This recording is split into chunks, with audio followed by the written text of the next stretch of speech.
belief? Is it something that you can't help but accept? Is it something that you are compelled to believe?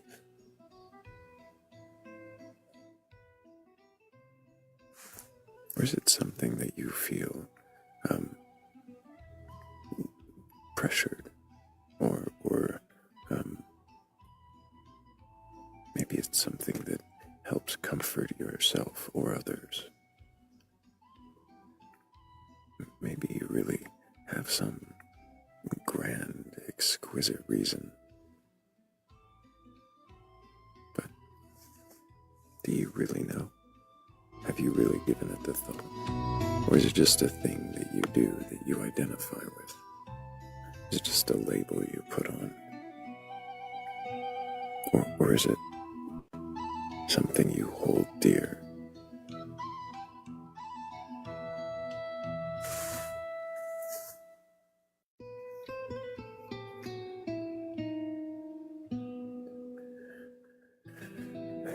Might be Ketchup believes in funnel cakes.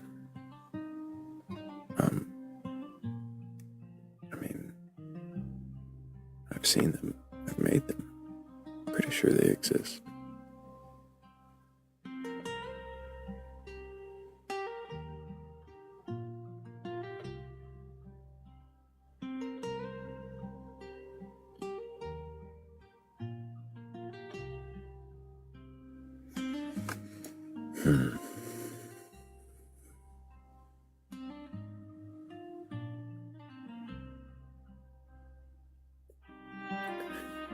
You win beliefs.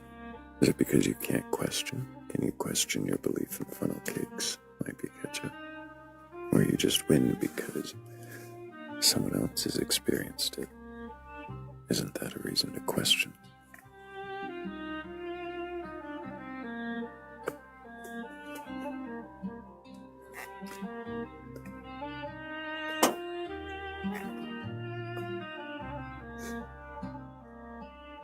There we go. I think I fixed it. My hair's wild. It was going all over the place. I just brushed it.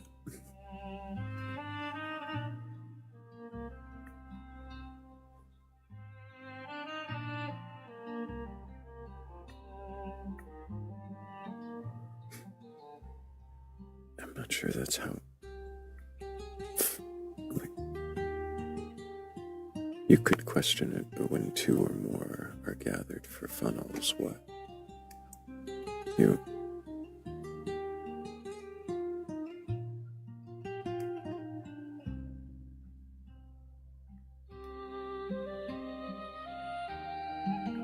I feel like that sentence needed an ending. Before we give the AI the wrong idea and it starts claiming that we're debating the existence of funnel cakes, we are here just questioning beliefs, not debating them, not tearing them down, but examining them, questioning them, trying to not understand necessarily, but to see if you understand.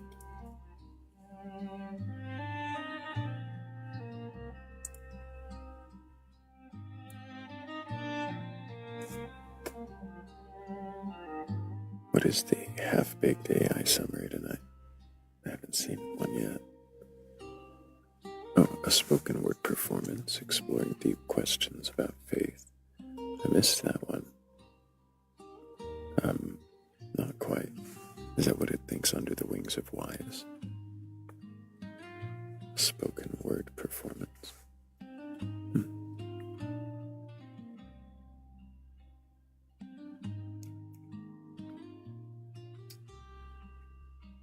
Fascinating.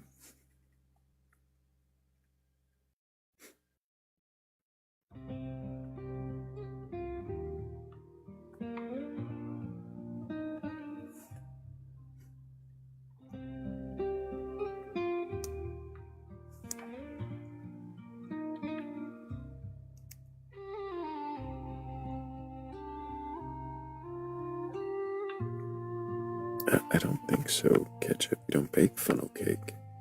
you fry it, right? That's not the point.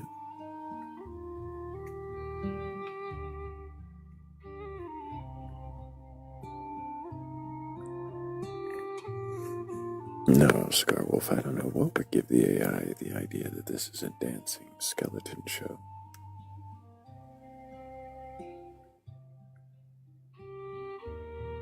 Maybe if I didn't. There. Maybe that'll help. And we'll warm the lights up a little bit.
Probably doesn't help if I just sit here, not explaining to those who are just coming in what we're doing.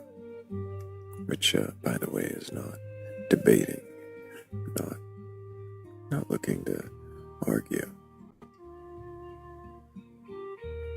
No one's looking to shame you or berate you or make you feel small about whatever it is that you believe. Well, there's an interesting AI summary, examining the motivations behind beliefs. Share why you hold yours. Pretty close, not quite. Though that's part of the process.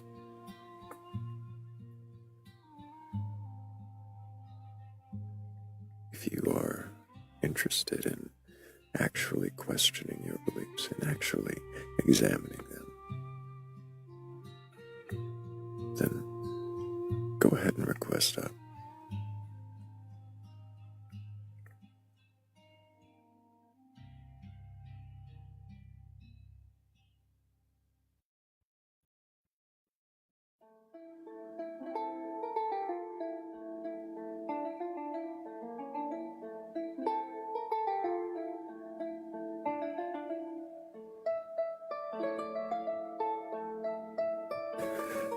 Alexandria, we are here discussing beliefs, but more so seeing if you or anybody who happens to have a belief can question their belief.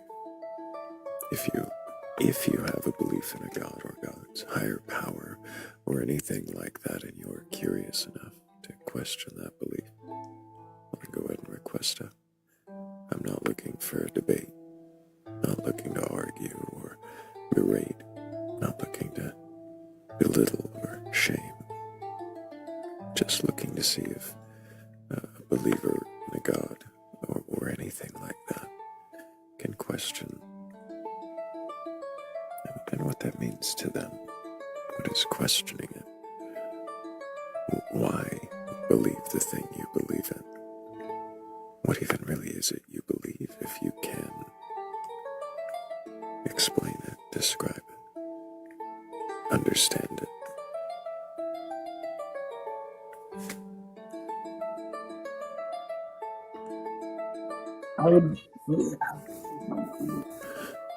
Welcome up, Alexandria. Can I get your age for TikTok TOS?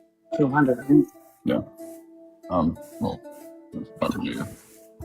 I'm sorry, what did you say? I walked away for a Two sec. different people's voices, and I'm pretty sure I just heard a slur. Could be wrong, but I'm fairly certain I know what I heard. If anybody's got a belief in a god or God's higher power or anything like that, go ahead and request the... I'm not here to debate or argue, and definitely not here for all the background noise. Yeah, Alexandra, it sounded like you said a really terrible thing. It's a pretty fucked up thing to say on the TikTok live.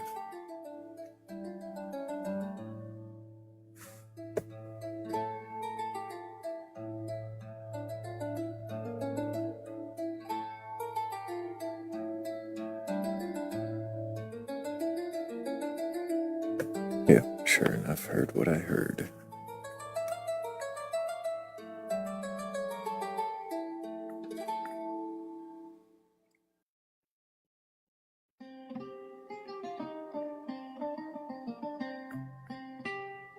It's not what you said, Alexandra. It's what the other person behind you said.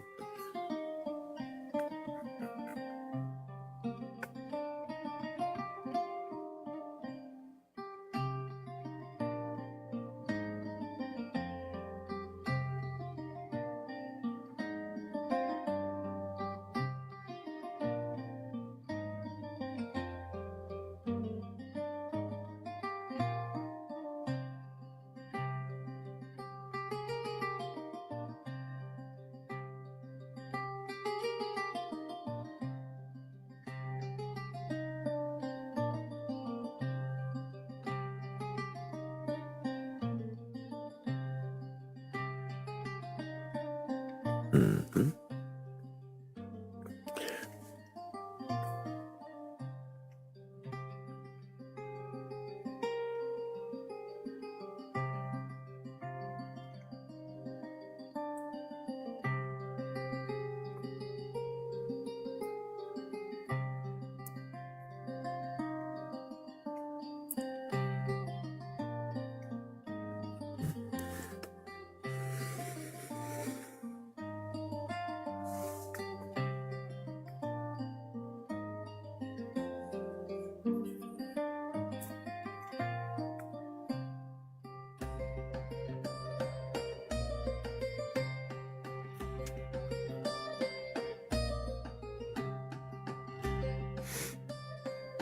Mm.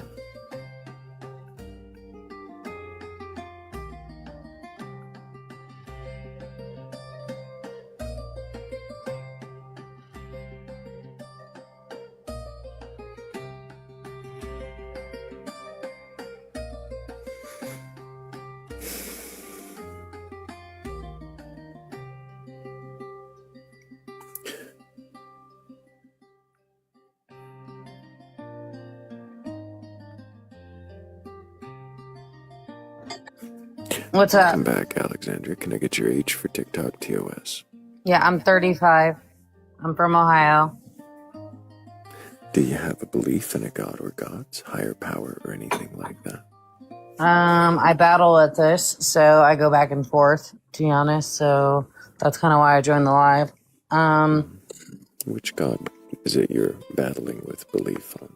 Well, I guess I think I do believe that we aren't here for no reason. I think we all have like a soul, and then we're given this body. Sorry, what's a soul? Like, I don't know how to describe that right now. I drink a little too much water for that, but Water. yeah, too much water. Are you saying you're inebriated?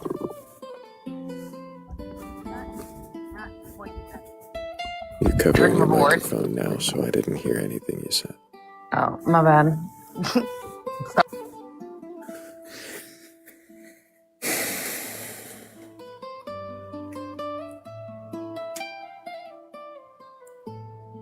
I find these conversations go a lot better on a clearer head. If you are coherent enough and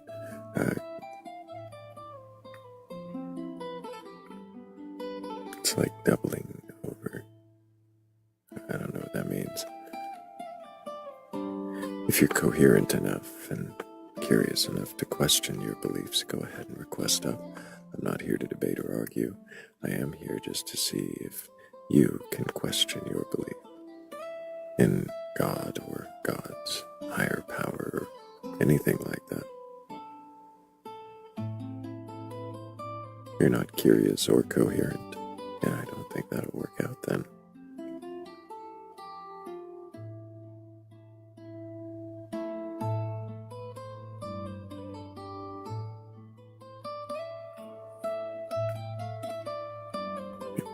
coherency is kind of a must. Well, I mean, at least some level of it.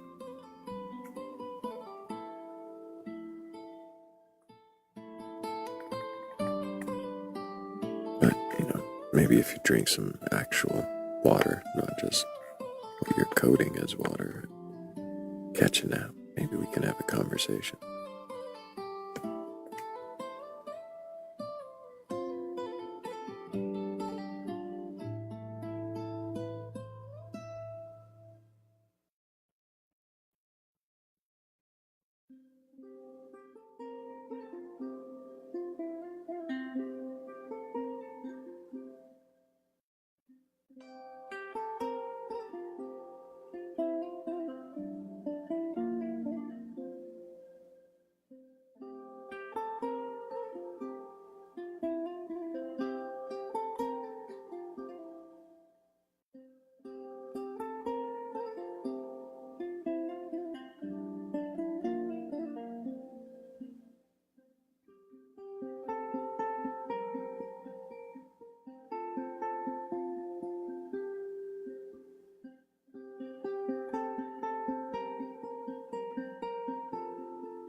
Now there's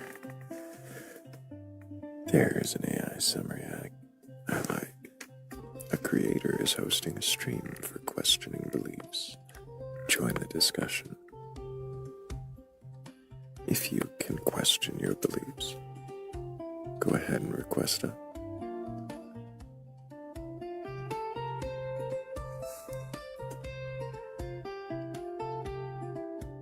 I see we've had quite a few people join since the last time I said something, so definitely welcome in, everybody. Welcome in Jasper Klein and Z's.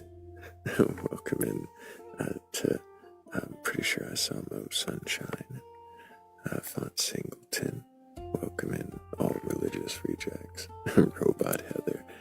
Good to see you, Philly.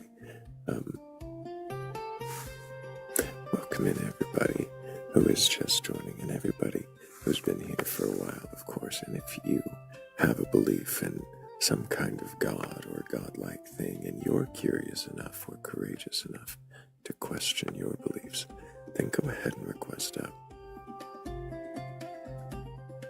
I won't be looking for a fight.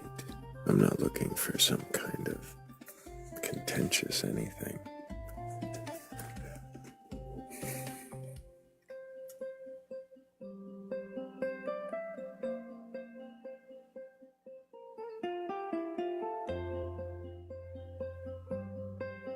And a wild Witty appears indeed.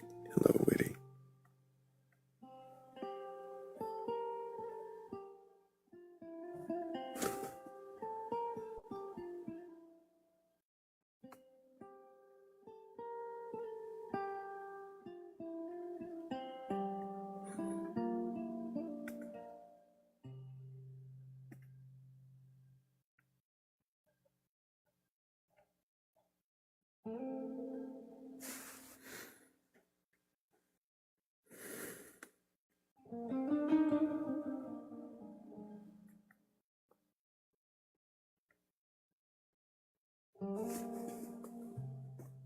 I did get just a little bit of new music over the last few days, and there are a couple that I have not heard yet, so maybe that's where we should go while we wait for somebody with the ability to question their belief.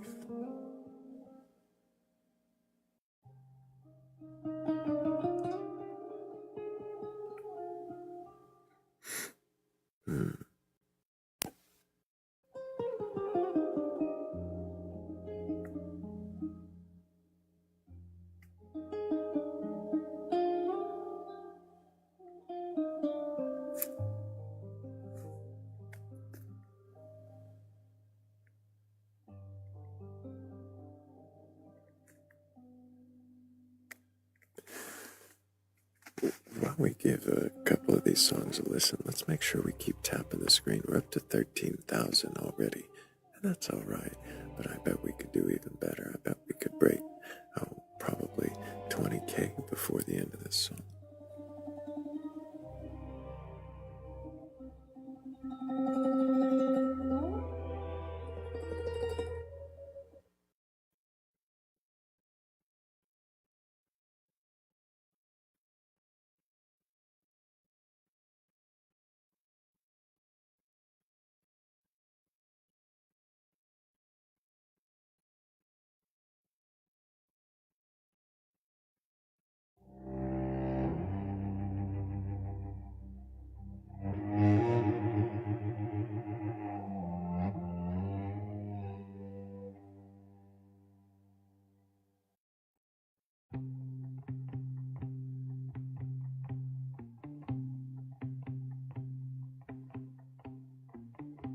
I step where the light gets thin, where wanting starts to break. The door is open just enough to forget my name. I leave my clock outside, I loosen what I know. The ground is warm, it hums like yes. I let my body go.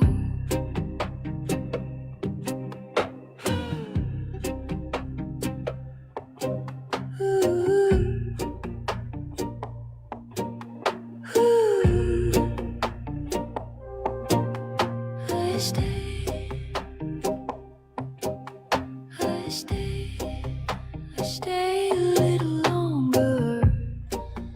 I stay a little longer. Your breath becomes the room becomes the night. Every thought is melting down into a single sound.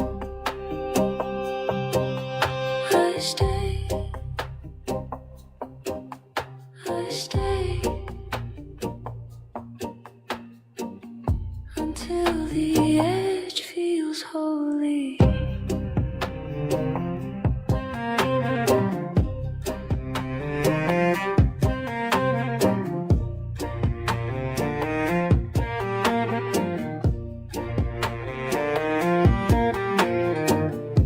I rise inside the fall.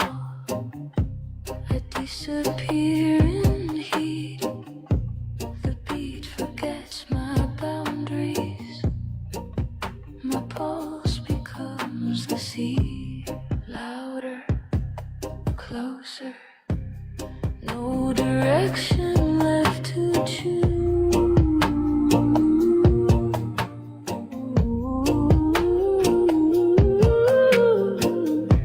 I burn without a name. I bloom without a why. If this is losing everything, then let me multiply.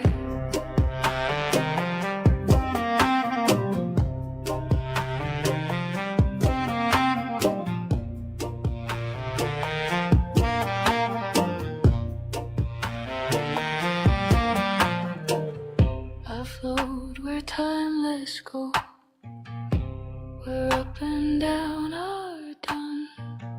I'm not the story anymore. I'm just the sound of one. No holding, no asking, no need to understand. The echo takes me gently by the unresisting hand.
'cause I flew.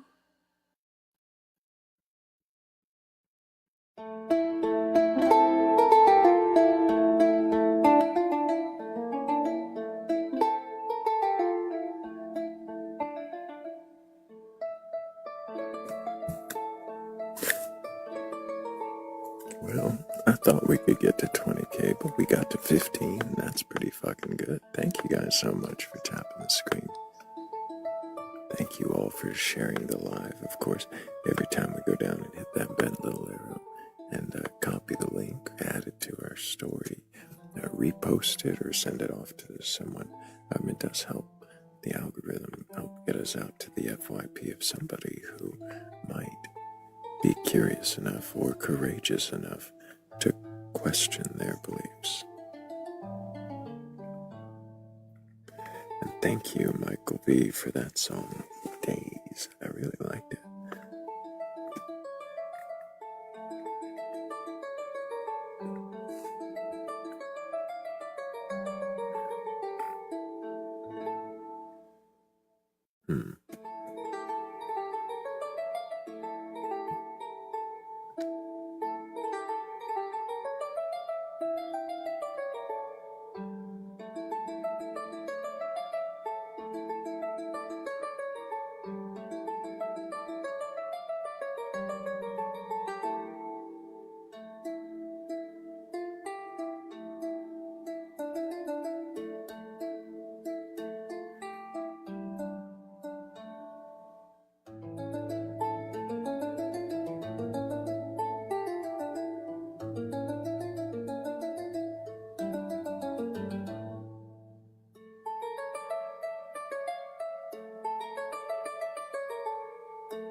I think we might actually have a guest in queue.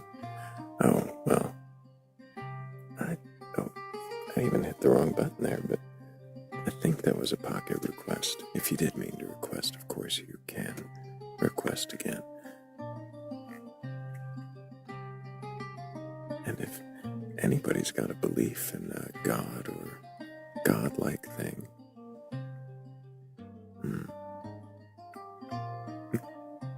some kind of higher powers, supernatural spirit, ghost of all, or maybe just you have an afterlife belief. Maybe you comfort yourself with something, some promise of forever.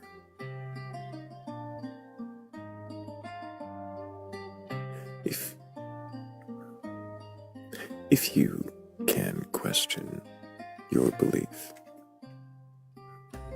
I've got plenty of boxes up here for you. Is it, I always say courage or curiosity. I like the way that works with the Q of questioning. But I wonder if it is courage or curiosity. I wonder if there's something else. Some other attribute that you possess that'll motivate you to find your way to, well, not just questioning, but to sharing that up here, to seeing if that questioning is really questioning, or is it just you filling in gaps from old books? Is it just you assuming the answers you find are right?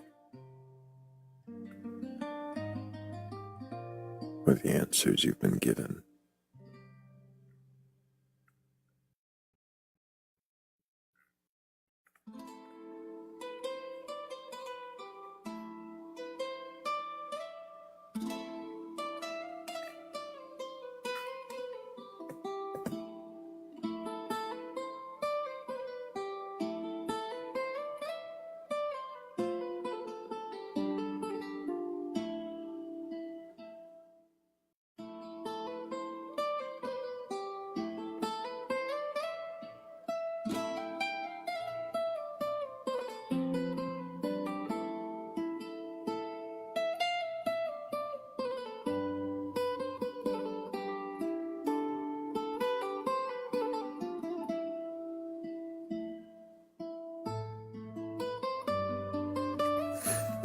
Hello, think of this. Can I get your age for TikTok TOS?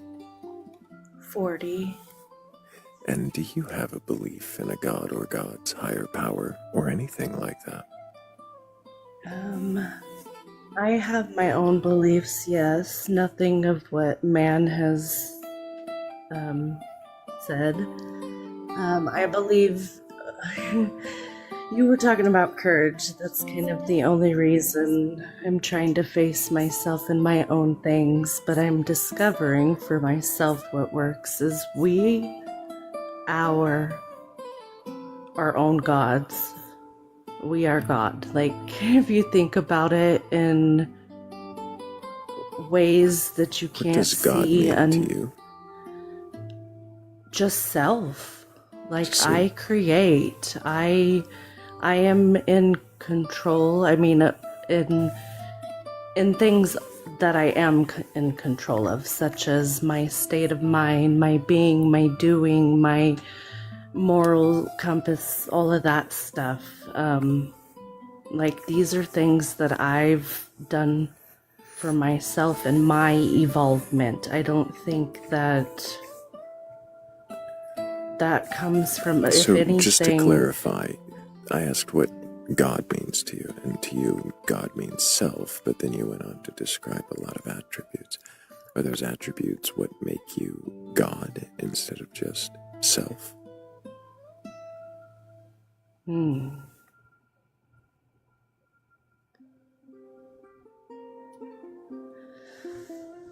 Oh, goodness. That's a good question that I have not pondered. That's just become a belief of just self. I haven't really thought of, I guess, what you're asking of me.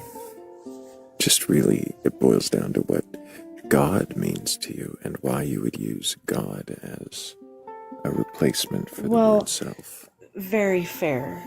That's fair. I guess just because in a cultural standing, that's what we've been subjected to believe as our person, our controller, our ruler, whatever, however they look at said thing. It's not, like, organized religion is weird to me. Just a personal belief. And it's something we've been force-fed, and it's not something, like, it's within me. I know myself, and no book or person is going to tell me otherwise.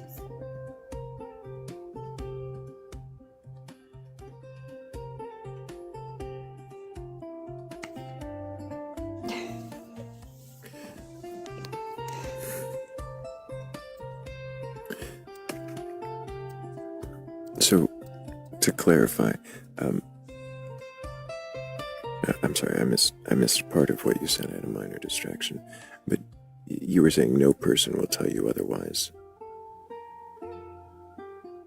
The things that I know to be so, the things that I've... So anything that you think you know, whatever it is you think you know, no one can convince you otherwise. You won't accept otherwise. No, again, that was an unfair remark to make. What was it? If I'm misunderstanding. I guess I'm just feeling the pressure now. Like, this Fair is enough. something, like, I'm all new to a lot of things just in life in general, and being able to talk differences with people in whatever manner, where it's not a debate or a fight, it's just kind of getting an understanding of each person's version and Well, to how be and clear- why. To be clear, this isn't so much about getting an understanding of each person's version, so much as seeing if they understand it and if they can question it. Not, I do gain some understanding, and that's great, but how are you actually questioning what you assume to be true? How am I questioning?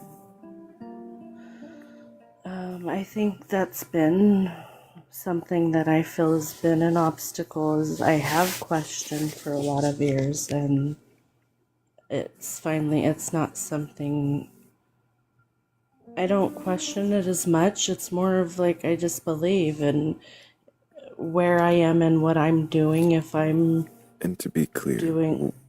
I'm sorry, what you believe is that you are God, or God is a word. I think that each person is like, there's not...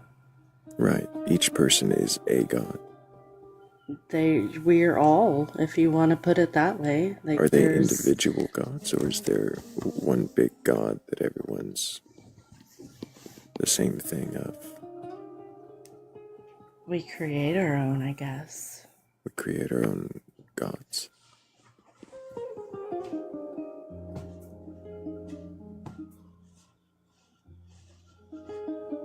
Like, either you're doing those things that I was saying, those attributes that you brought up, like you're evolving, and... Is that what makes you a god? I think evolving it's a necessity. So if I'm, what do you mean by evolving? Do you mean just like in the scientific term, or do you mean like just as growing as a person, changing? Growing, changing as, I guess, as a person, intellectually, striving, not the things that... Not the things that we've been given. It's not the tangible things we've been given, but what we're actually giving back and doing, whether it's in a tangible form or a verbal form. I don't know. You caught me again with the courage, so... I don't know the fair some answer. questioning. Nothing wrong with I don't know.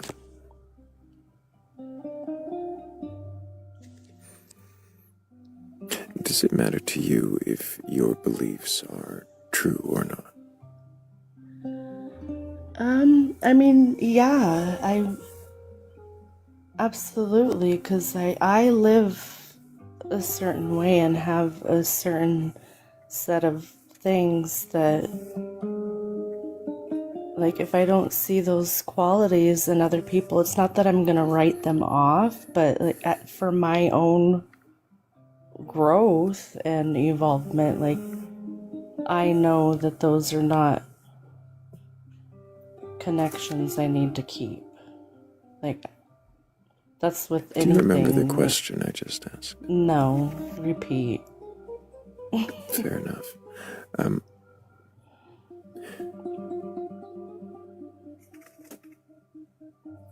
When I began this conversation, I'd asked if you believed in a God, and you say that you believe in yourself and everyone else as their own God if they meet these criteria, being changing, being that seems to be most of the focus is change, growth.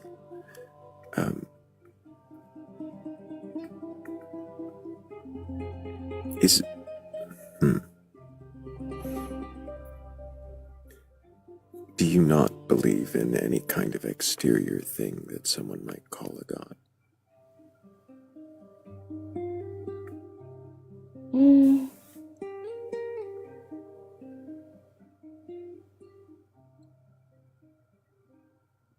that's a really good question. I mean, I can't say for anyone else, but For you, what I mean is, you don't believe then in a Christian god, a Muslim god, a Hindu god, Norse god. not fully committed now. Fully committed. Are you in any way committed to a god like that existing? Committed? No. I've gone through different beliefs throughout my life, and so I guess at one point maybe, but today standing, no. But I don't think that there's anything wrong with anybody else's believing in it.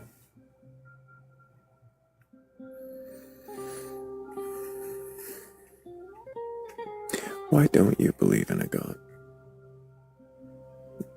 Other than the self-empowerment version that you referenced.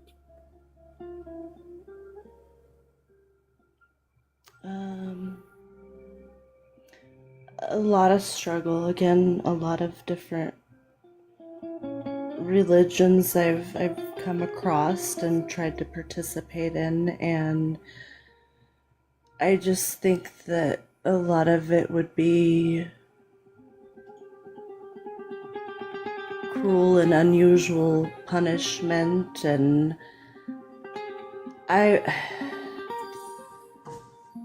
there's just too much that I guess I don't understand, that I haven't seen, that I haven't experienced, that I have no intellect perhaps about. It could be that, but I've not seen, and I've experienced, as most of us, an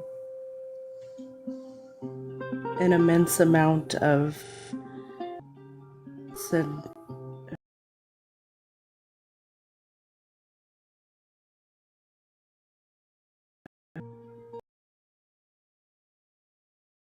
Type of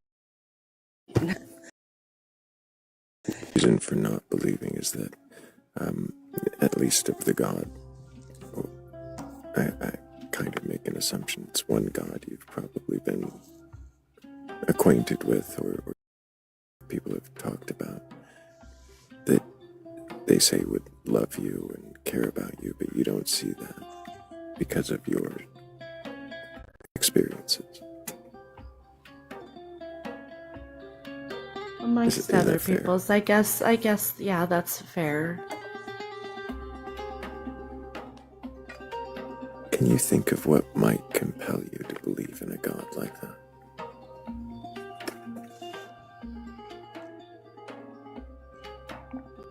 Oh.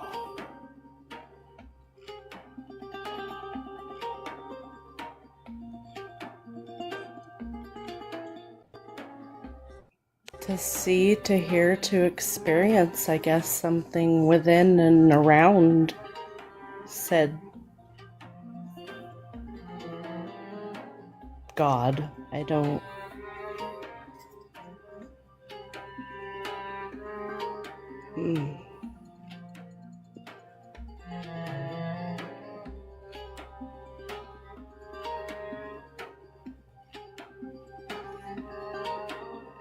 I don't know. I don't have an answer for that.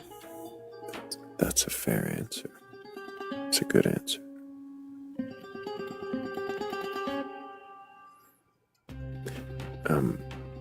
If some god had convinced you of its existence, given you some experience that you couldn't deny, would you want to worship it just by nature of it existing? Or would you need Can you something repeat more? that for me? I'm sorry. Would you, if a god had convinced you that it exists somehow, would you want to worship it just by nature of it existing, or would you need something more? Oof.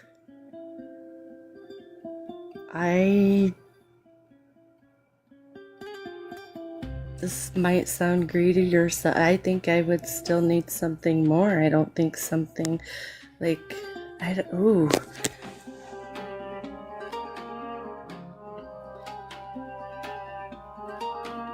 Just because you said you are, like, I don't.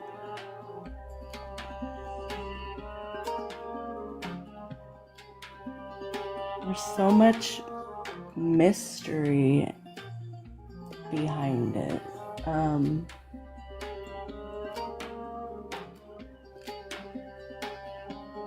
Yeah, I think I would need more. What kind of thing do you think you would need in order to want to worship a god?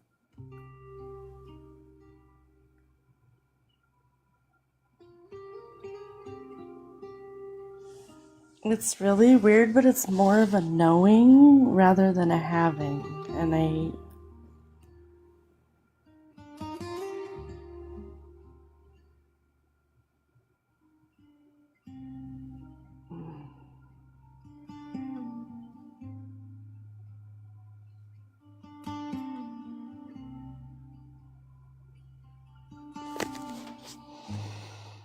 yeah, I don't. I think it's more, it would have to be more of a knowing than or again, an experience of some sort. That's a tough question for me. Does it matter to you really at all if a god exists?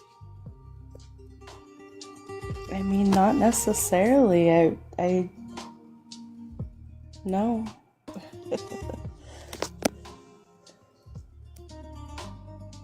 Why not?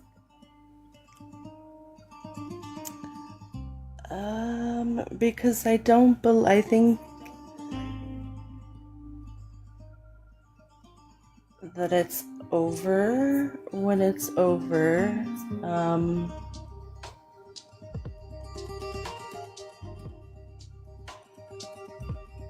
See, this is more complex than this, though, because then you have, like, I believe in spirituality, but that's coming from, like, the things that you're doing and practicing and surrounding yourself with.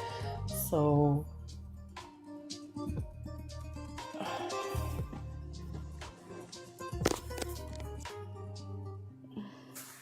When you say you believe in spirituality, what does that mean?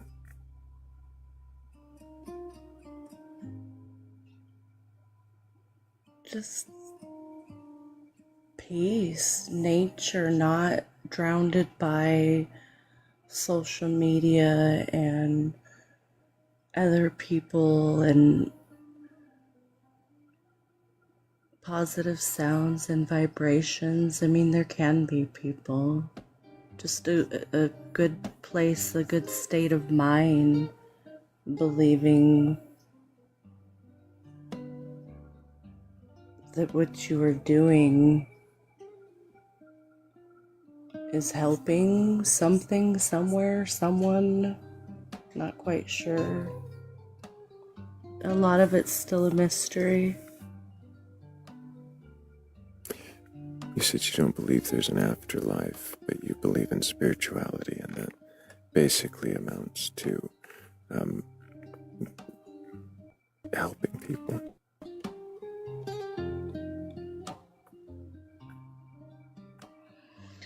Again, like it's. Is that really spirituality? Deeper and again more complex. No. Perhaps I picked the wrong time to engage in such meaningful topic. To me, Well, you've no done joke. fine to this point, and understandable, but you've done fine, and I really appreciate you coming up and answering the questions you did. I hope that you keep asking questions, and maybe you'll come back another time, and we'll have more. Thank you. You have a good night. Thank you. Appreciate you. And I hope you keep asking questions. I will. And I cut her off mid-sentence. Don't be offended. I do that to my friends. But I appreciate you. I hope that you keep asking questions, and I hope we see you again. Big W's in the chat for our previous guest. Great job. And I do need to take this opportunity to thank Scarwolf, Might Be Ketchup, Kamikaze, Co-Pilot, Always Mustard, and Fibonacci Flux for helping with the first goal. Thank you guys so much. Really appreciate all of you.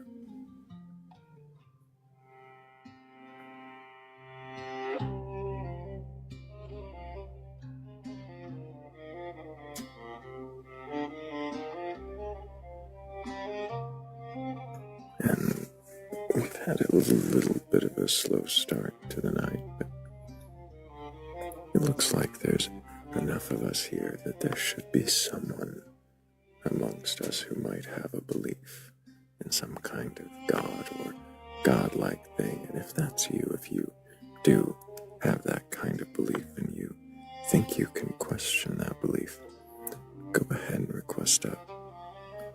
I'm not looking to debate or argue. I'm really not interested in some kind of competitive, contentious shouting match. I just want to know if questioning your beliefs is even something you can do.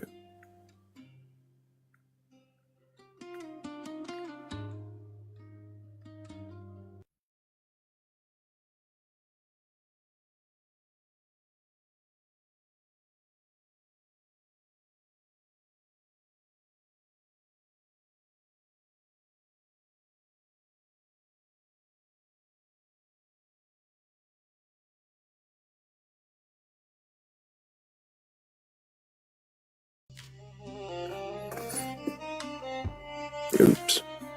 Back now. Hi, Hello. Can I get your age for TikTok? I'm TLS? 18. You were you born? 2008, February 2nd. Do you have a belief in a god or gods higher power? I'm a Norse pagan. Still speaking. I don't know if you noticed that. Oh, I'm sorry. I'm so sorry. Fascinating. But can I answer now? Well, you just said you already did. You said you're a Norse pagan. Do you believe that the gods of the Norse pantheon exist? Yes. So you don't seem to like to wait to the end of questions to answer. so sorry. Is that? I feel like I'm in a rush. I'm very stressed out, you know. Well, I'm not in a rush, and I do like to get to the end of my questions. Okay. So you feel that the Norse gods all exist? I believe it's more of a cultural thing than it is faith. That doesn't quite answer my question. Do you believe that the Norse gods exist? I do. In what way do they exist? Whilst there is not any solid proof, it is the traditions that were carried on by the Vikings and who were my ancestors.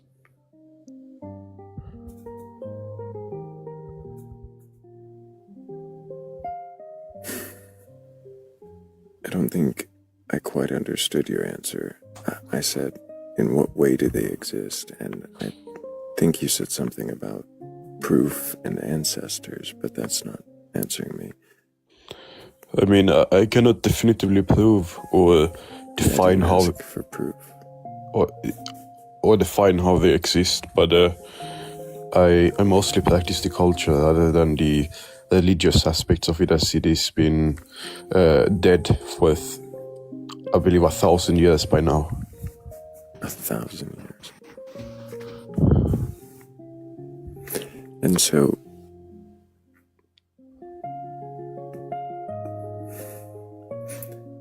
have you read your Eddas from beginning to end? No. Why not? Well, I just began practicing it about I believe 4 months ago by now. I'm still studying it, and yeah. How are you practicing it? What does that mean? I participate in the traditions and cultures of it. You're participating with a group of other practitioners, is that how? Not quite. The Norse pagan traditions and culture is still rooted within our society, at least in my country. We celebrate things like Midsummer, for example, and other holidays like Yule. So you're practicing by observing traditional Norse holidays, Yes. but your belief in the existence of the gods, which was where my line of questioning was before, does that even matter to you? I don't think so, no. So to you, it doesn't matter if Thor and Odin, Frigga, it doesn't matter if they exist. No, because even if I die and there's nothing there, I have nothing to lose. I'm not sure I understand. I wasn't asking even yet about the afterlives promised, or the realms. I mean, it's a... But so you're saying that because if you die and nothing happens, then you've lost nothing. Yes. But that doesn't tell me if you believe that the gods exist. I mean, I have some faith in them. Faith in what about them? In the gods. What is faith? Faith is, by definition, when you can test something without having any definitive proof or assurance of it. I'm sorry, I guess I misunderstood that. You said it is when you can test something. Dude, why are you being so retarded? Oh, I see. So you decided to get blocked forever. No, You'll never come back. Please. Please. It's unfortunate that you've represented yourself that way.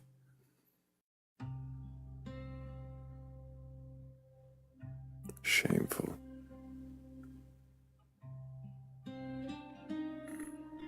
I'm not interested in ableist or phobic behavior. If you actually do have a belief in a god or God's higher power or anything like that, and you're capable of questioning your beliefs and acting like an adult, then go ahead and join.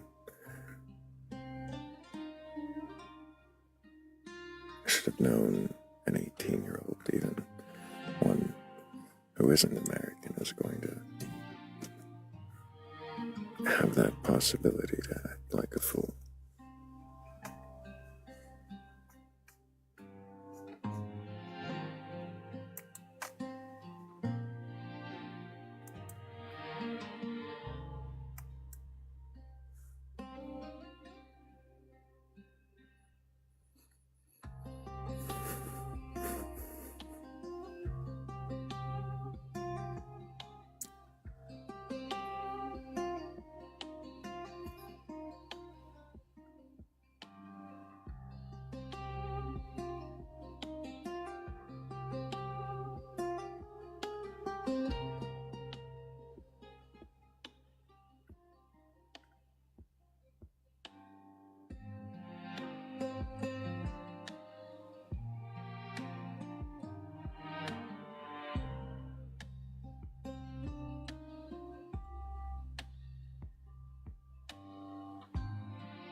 We did have another guest in queue, and as soon as I went to accept, they disappeared.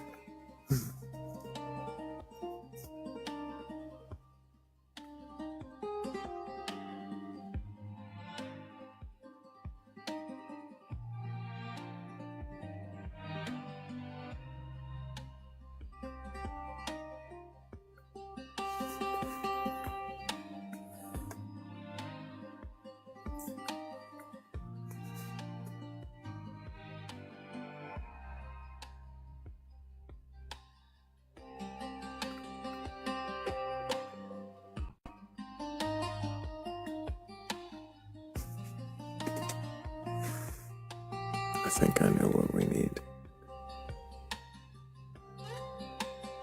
It was more than one of these when I woke up today.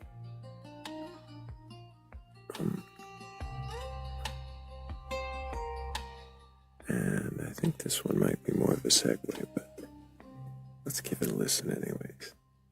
Always love new songs from Michael V. Let's keep tapping the screen though while we wait to see if anybody's got the ability to question their belief.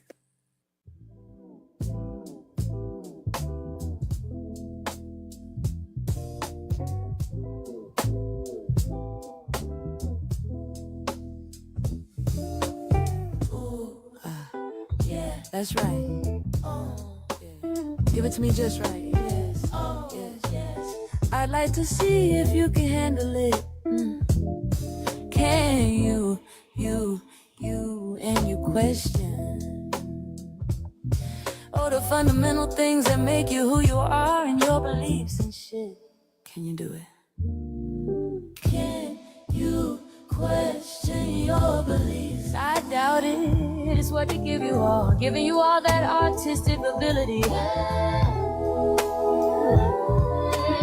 Can't question your beliefs, or is your trauma too good? You don't wanna let it go. Is your belief system so fucking strong that you'd rather hold on, hold on, hold on, hold on?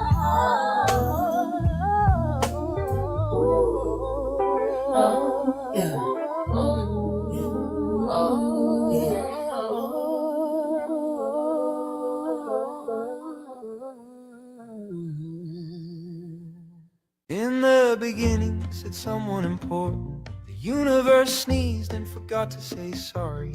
Planets rolled out like marbles on linoleum floors.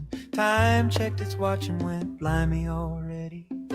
A fish explained meaning through interpretive bubbles. A mouse ran the lab and the lab ran the mouse. And somewhere a poet was lost in the void, arguing gravity down to the ounce. So don't panic, darling, the stars are just chatting. They gossip in hydrogen, rumors in light. The cosmos is mostly a joke with good timing. And we're the punchline it tells every night. There's a cafe at the end of existence. The coffee's atrocious but bravely consistent. They serve existential dread on a plate with a side of your small but enthusiastically. Black holes recycle old problems and socks. Entropy hums like an off-key kazoo. And destiny's GPS keeps recalculating because free will keeps taking the scenic route. So don't panic, darling, pack snacks and a question and something warm for the chill between stars. Infinity's big, but it's oddly forgiving if you laugh when you miss all the answers by far. If life is a quiz written badly on purpose with questions like why and who ordered this, the answer's not 42, it's the chuckle you make when you realize you don't need the list.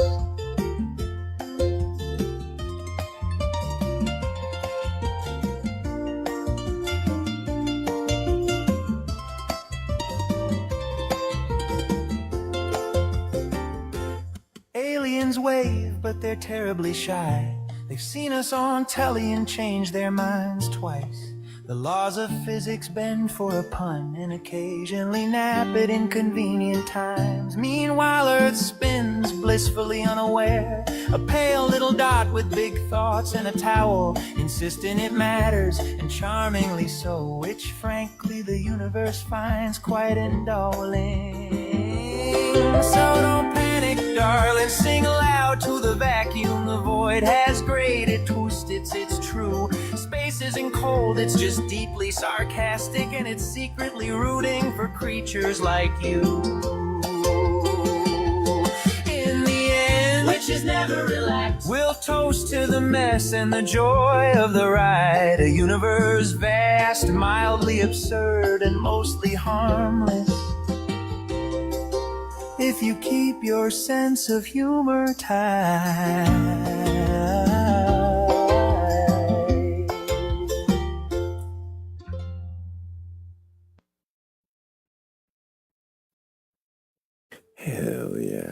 appreciate you, Michael V. Those are great songs. I like that. That was a very different "Can you question your beliefs?" The first one there. I like it though. It does feel like that sometimes. Like some people are just interested in doubling down on certainty. And that's fine, I guess, if that's who you are. But I'm really more interested in exploring the doubt.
That's a great question, Tape. Would anyone's God want them to come up? I don't know. I don't know at all. I think that's going to depend on the God. Why would your God not want you to come up?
myself get distracted in the absence of a guest. But there's nobody in queue. Perhaps I need... And I can repeat what we're doing. We all know what we're doing. Say it 1,000 times a night, it feels like questioning beliefs. Maybe somebody's curious enough to question their belief. Maybe you have a belief in a God.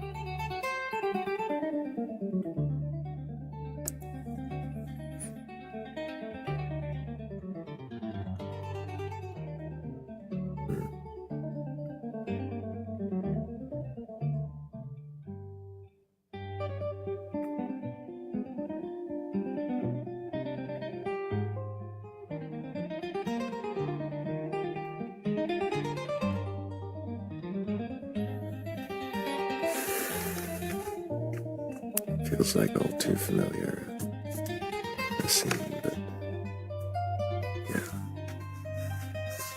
If you've got a belief in a god or gods, higher power or anything like that, go ahead and request out.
The battle bus rolled through a blackened sky. Whole lobby dropped while the angels watched tide. Every kind in the queue, every skin, every tag. Some came clean, some came hiding contraband. Net hit the sea, pulled the whole map in. Scooped up saints and sweats and the wolves and grins. Filled to the brim when they dragged it ashore. Started sorting what was real, what was rotten to the core. Big storm brewing, circle closing tight. Darkness on the server, people losing sight. Everybody claiming they know the host name, but some just wore the skin and never played the game. Passing that wide, let the whole squad in. Gather every player, every loss, every win. But when the zone shifts and the end starts burning, the false skip box where the fire keeps turning. First comes the cleanse and the claim safe place. First comes the check on the ones talking grace. When the call out hits, there ain't no disguise. The good get carried, the bad get denied.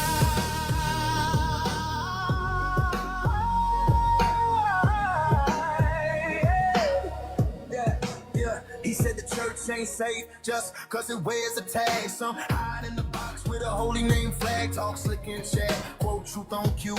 But never knew the king they said they knew. One X, one faith, with a window for show.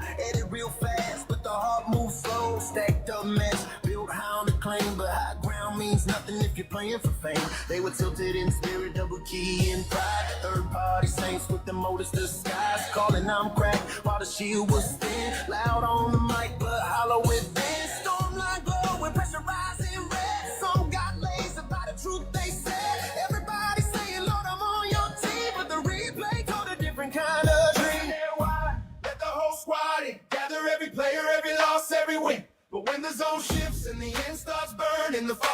box where the fire keeps turning. First comes the cleanse and the clean safe place. First comes the check on the ones talking grace. When the call out hits, there ain't no disguise. The good get carried, the bad get denied.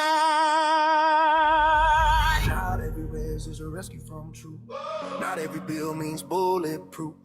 Not every peak from a righteous wall means heaven knows your name at all. Dead side rotation, no crowd to blame. Just you and the judge and the record of game. No pain by mercy, no cheesy escape. Just what you were when the end game came upon my house. Yeah, that's where it starts. Not the outer map, but the inner parts. Not the randoms first, not the ones outside, but the ones saying Lord with corruption inside. Not by the light, exposed by flame. Some profess the word, but never knew the name. And the angels saw loot by standard clean. Not by crown, winds, cloud, or a polished skin.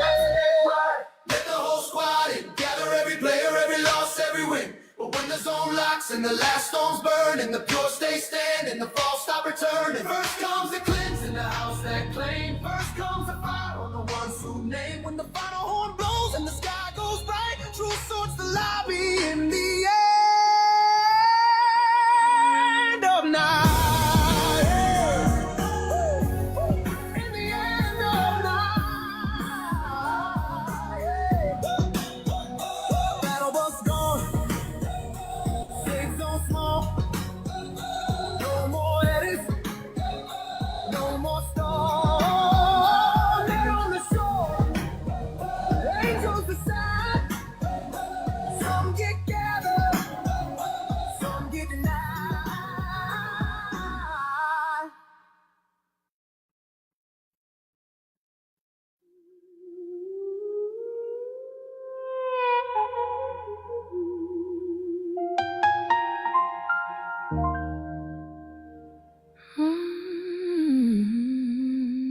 Are you sure? Do you know that knowledge is yours to know? Is the truth out there? Is it yours to own? Are you sure? Do you debate yourself for reality? Are the facts in question? Are you firm in your belief? Are you certain? Are you sure? Can you question? Are you sure?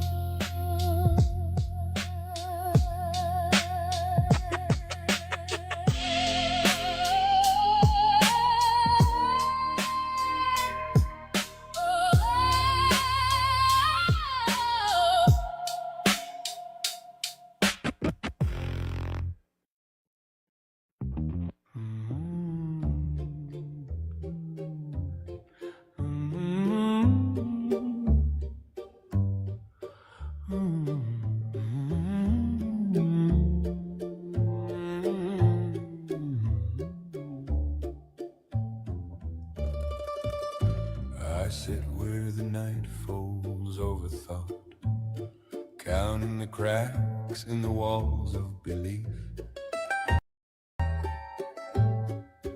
Every certainty feels like a brittle branch, every answer a shadow I can't quite reach. Do you know the taste of doubt? Sweet as moth wings, bitter as absence. Step closer, leave your armor outside. Let's sip from the cup of maybe tonight. The moon laughs at all your neat categories. Darkness hums in the spaces between. I'm the echo of questions you forgot, the small thrill of things you've never seen. Do you know the taste of doubt? Sweet as moth wings, bitter as absence. Step closer, leave your armor outside. Let's sip from the cup of maybe tonight.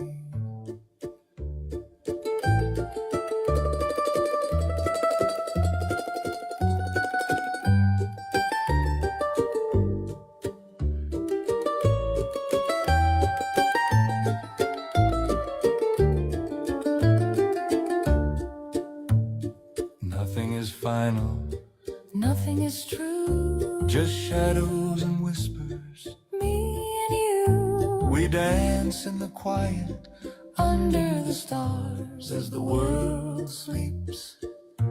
We heal our scars. Do you know the taste of doubt? Sweet as moth wings, bitter as absence. Step closer, Leave your armor outside. let's sip from the cup of maybe tonight. Maybe tonight. Oh, maybe tonight.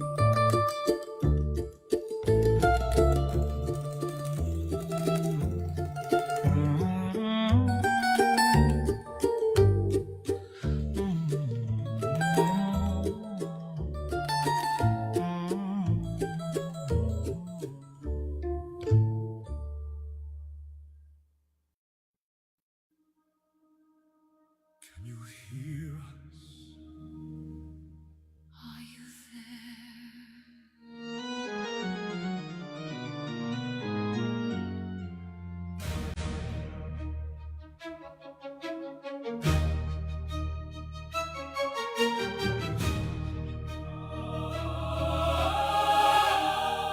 In the light where the voices gather,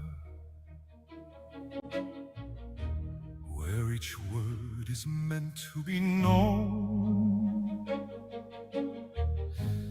there is one we cannot follow, one who stands and stands alone. A name appears, a place is opened, a space is held within the line, but something lingers just beyond us, a voice that never crosses time. I feel them there within the silence, not absent, no, but out of reach. A presence caught between the moments, with something still they meant to speak. just beyond, Just unseen, in the space? in between. The phantom of the Batcolyte is here. The voice we wait for, never clear. Call to the light, To join the right, yet held beyond the Batcolyte. We remain, we do not turn. for every voice deserves return. No fault, no failing, no forsaking, no judgment in the quiet air. Only the weight of something waiting, And all of us still standing there. We speak their name into the silence. We leave the space where they should be, as if the sound might find its pathway and bring them back to what we see. Almost here, almost near. like a breath. We could hear the phantom of the Batcolyte draws near. A fragile sound we almost hear. Between the dark and offered light, They linger just beyond our sight. we hold the place. We keep the flame. We do not close upon their name. You are called. You are still called, The space remains. and until you arrive.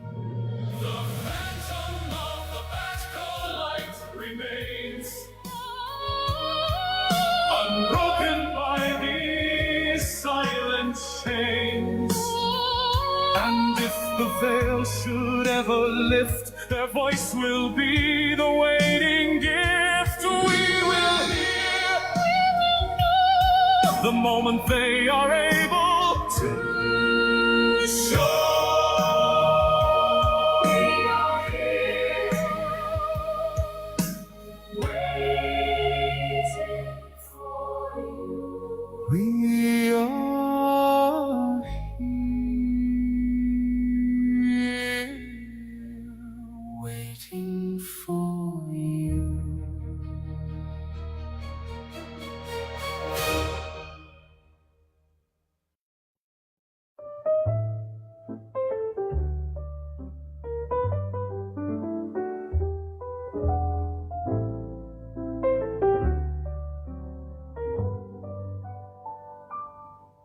Got a quiet little table in the corner by the bar, where the questions pour like whiskey and the truth walks in unstarred. I'm not stealing any halos, I'm not picking heaven's lock, just a curious kind of stranger tapping gently on the box. So come on up and join the panel palette. Slide your stories in the light. I won't burgle any cards you're holding, I just wanna see if they survive the night. Lay your answers on the table or say nothing if you fall, 'cause I don't know is a fine confession. It might be the truest one of all.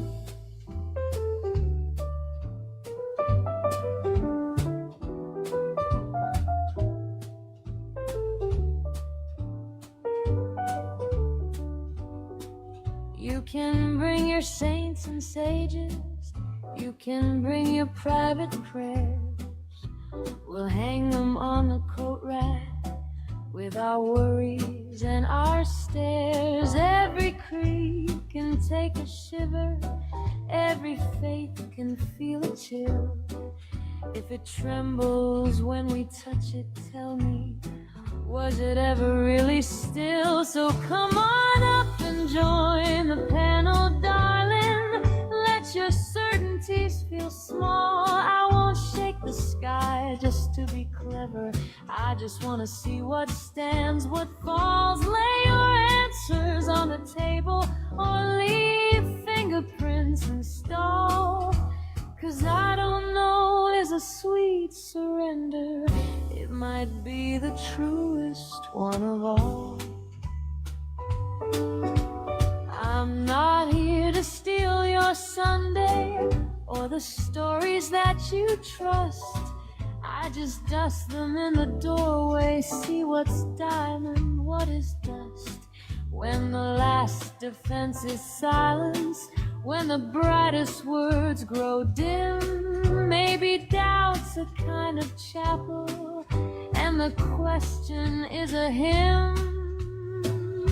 So come on up and join the panel, darling. Let your sacred shadows crawl. I won't pick the pockets of your heaven, I just want to see if it can hold us all. Lay your answers on the table or let uncertainty stand tall, 'cause I don't know in a smoky whisper might be the truest line of all.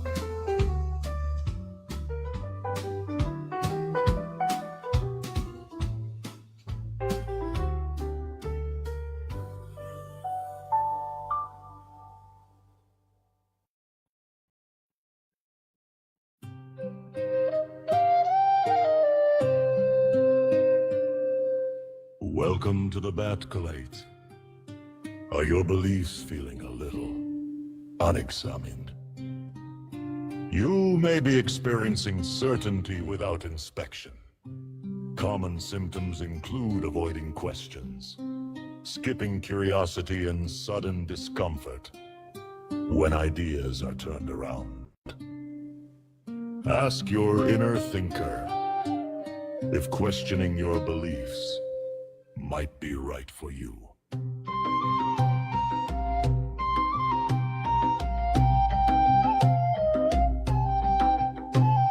The Batcolyte is a playful late-night gathering designed to help participants gently examine what they believe and whether those beliefs can withstand a few friendly questions. Side effects may include increased curiosity, thoughtful pauses, unexpected perspectives, and occasional, that's interesting. This is not a debate arena, and no beliefs will be taken from you. Results may vary depending on openness and willingness to explore. If you think you might be able to question your own beliefs. Request on up. The Batcolyte, where curiosity is always in session. Let's gather round. It's time to think. Tap that screen on the edge of the brink. Ask those questions you hold inside. Let your quiet wonder be your guide. Tap, tap, tap, tap. Let the questions rise. What is truth behind the skies? Tap, tap, tap, tap. Let's tap that screen, chasing the meaning of what we've seen. Is there a God or something more, knocking gently on heaven's door? Do you believe or do you doubt? Tap it out loud, let's sort it out. Higher powers, fate or chance? Is this world a grand design or random dance? Tap, tap, tap, tap. Let the thoughts run free.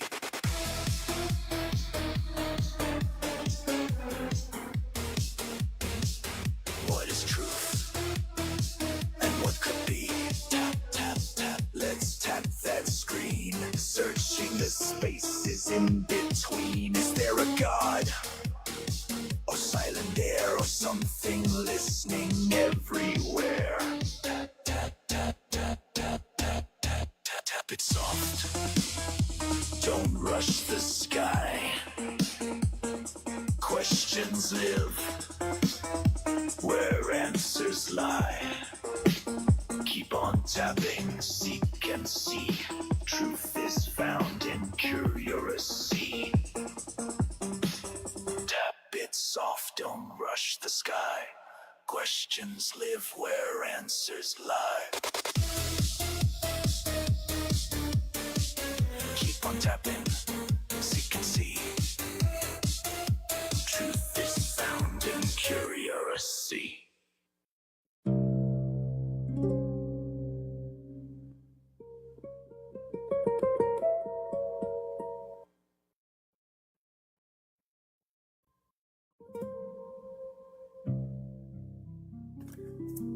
Well, good morning, Tavian, and good morning to everybody else who's just joining us.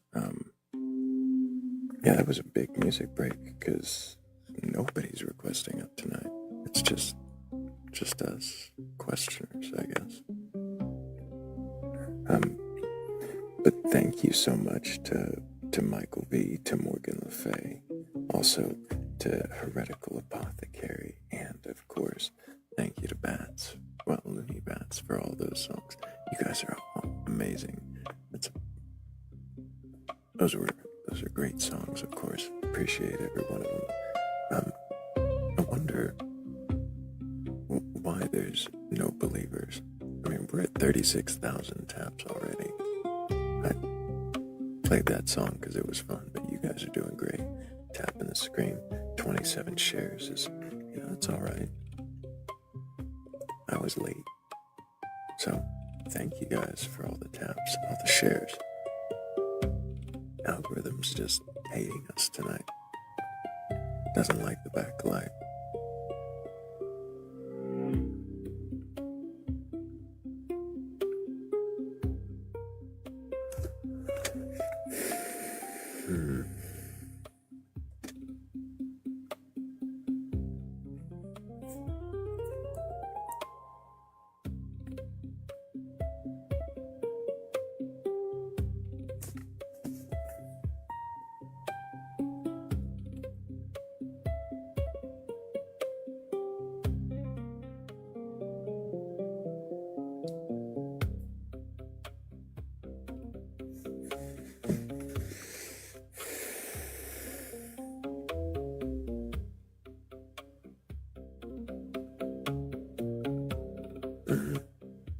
That's what it looks like, Kamikaze.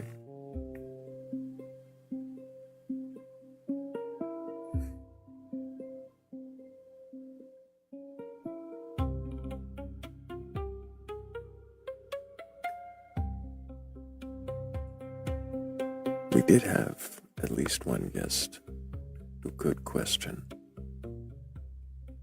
and that was awesome. So it was worth it, I think. But how much longer do I sit here? How much longer do I go without anyone capable of questioning, requesting? I mean, anyone at all, even. How much longer? An hour? 2?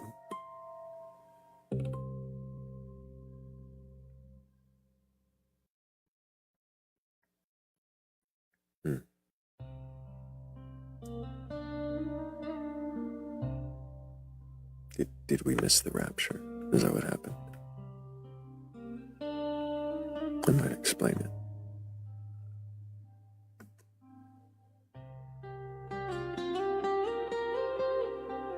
And any Christians in the chat expecting to have gotten raptured didn't.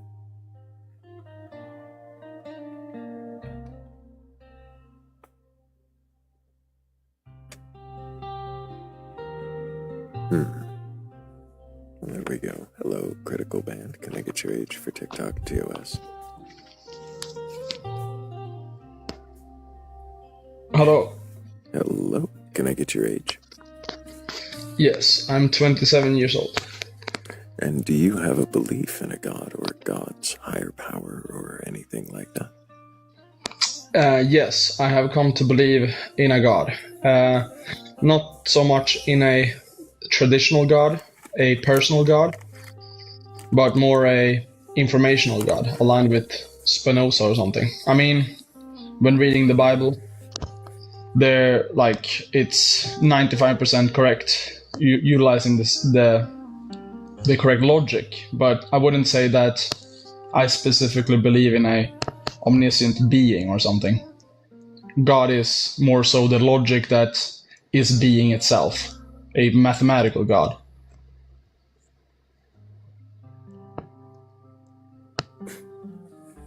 I'm sorry, what is it you're defining God as? I guess the being itself, like the constituent that allow being to exist at all. Like maybe we can go even deeper, like information as a whole, like contrast.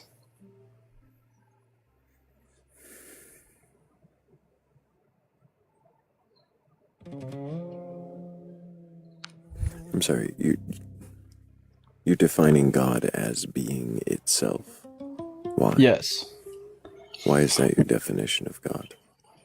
Well, later in my life, at 27, I reread the Bible, and when reading through Genesis, there's this like almost presented itself as a mathematical god. Like, I don't know how to explain it more. You're saying that you do believe in the biblical God, but that it is a mathematical thing. Yes. Like you can think of like the neural heuristics. What is it in Genesis that indicates that it's a mathematical God? So when you look at the punishment, for example, when Abraham approaches Egypt, you can see that the Bible, I mean, this is just one example, but we can go into it. Like So you can see that when he approaches Egypt, the story narrative tells us that they are not compatible. It starts with him lying What does this to have the to do Egyptians. with mathematics? Well, it shows you that the punishment of God, following the narrative, is a punishment not from a omniscient being, but from system dynamics. Okay, let's back up just a little bit. Yeah. The punishment from God is from... Yeah, because you're not really explaining yourself very well. So Yeah. you sorry. don't interrupt, please. Okay. So you're saying that you are a Christian then? That you believe in the Christian Bible? Or is it... Sure. Yeah, sure. I could make that statement. Have you read the Bible from beginning Yes. to end? Yes. But do you believe the stories in the Bible to be true and literal? I mean, I would say that it's probably true, but the significance or like the narrative is maybe dramatized in a sense. So like it's for example, probably Jesus. true that Genesis, that the Earth was created in 6 days. That's probably true. I wouldn't say that. I don't accept the specific details of it. I think that the details that are given are sort of a way to the. I don't. Yes. Detail.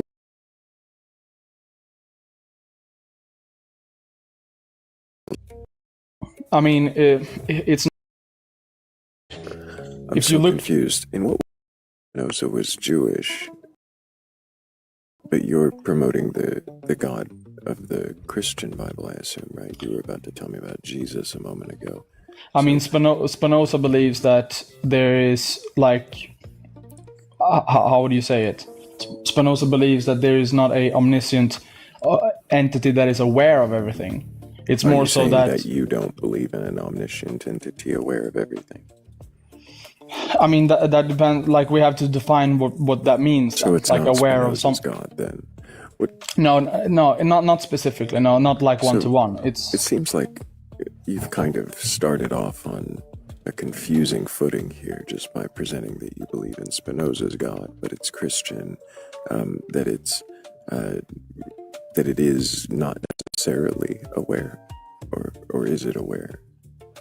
Yeah, I accept that I'm a little bit confusing. That's probably true, but I wouldn't say like awareness. Like what would you say? Like if you read Aristotle, for example, his explanation of the unmoved mover is very analogous to what I'm meaning. It's like the pattern, the structure that allows the for unmoved mover now. So now it's just about it being a creator, an instantiator of existence. Yeah, that's what I mean with mathematical. Like you can imagine that How there's is that mathematical?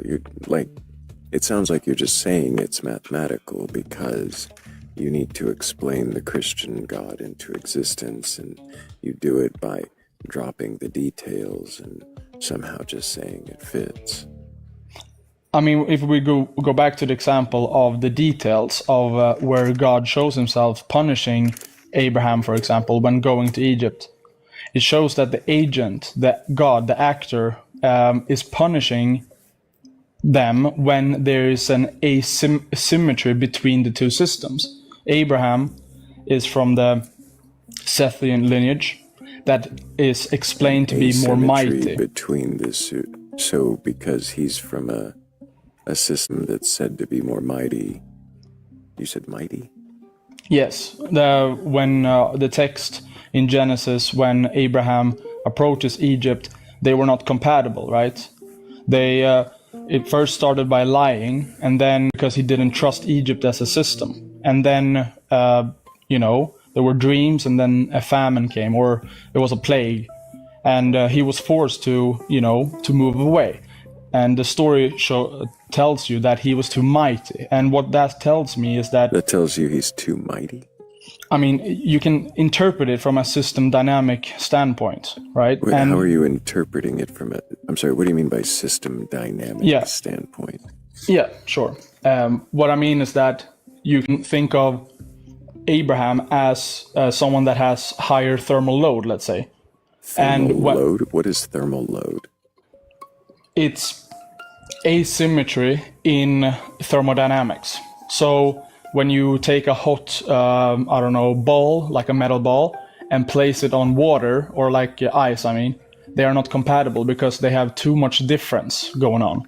And so the only way, like when Abraham approaches Egypt, he effectively melts them with his mightiness. And the only way... Let's slow down here. This is not actually, like, what you're doing is a sermon. You're not actually answering any of the questions I had.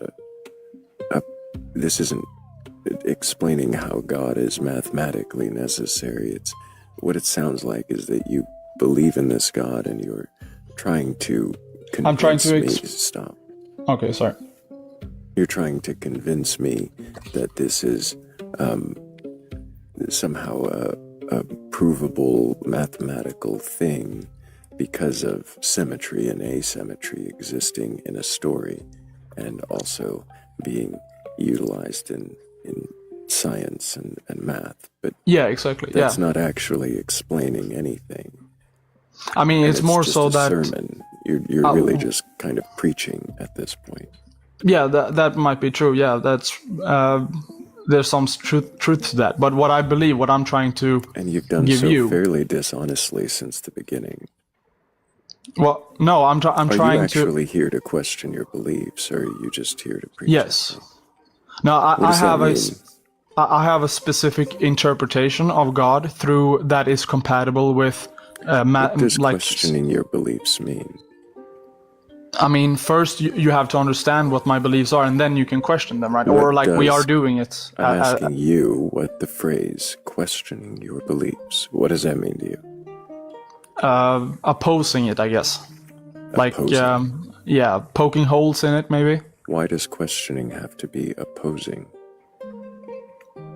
Isn't that what a question is? Is every question an opposition? I would say so, yeah. Why do you think that every question is an opposition? You could, because a question forces more detail, and how you create more detail is by, shattering it somehow. You're splitting it. That metaphor doesn't make any sense whatsoever. Why not? Are you just talking about glass, more pieces? If you look at the Sabbath, when you read Sabbath, now you're God about to creating. sermonize at me again, so don't do that.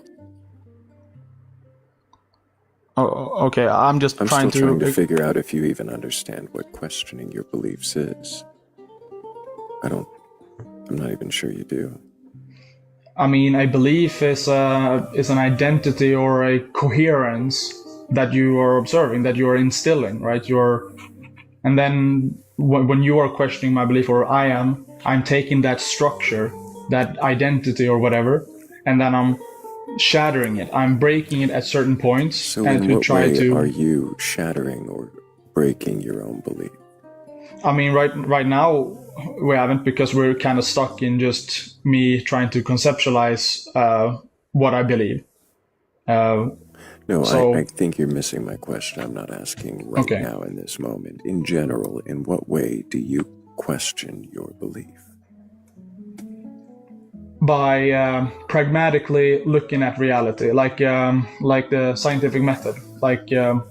In what way do you question your belief in the Christian Bible? By confirming its qualities pragmatically. So every other point in questioning has been about shattering and looking at detail. But in the Christian Bible, it's about confirming. Questioning the Christian Bible to you means confirming it, making sure it's true, giving it truth. Through the scientific method, like something analogous to that. You're totally missing the contrast between your answers, aren't you? I don't know, maybe your model of belief has some intricacies that I don't have. Nope, it has nothing to do with my model of belief. It has to do with the tone of your answers between when you were talking about questioning belief in general and the moment I started asking about questioning the Bible. when I ask about questioning the Bible, you said it's about making it true, whereas with other beliefs, it was about shattering them. Do you notice the difference in the way you describe questioning beliefs in general? And Yeah, I mean, those are the Christian two archetypes of approaching truth, right? Either you prune or you build. Either you align or either you destroy to see what stands, what still stands. So I'm utilizing both, but I would say that I'm biased. Specifically in general, so you are admitting it is bias.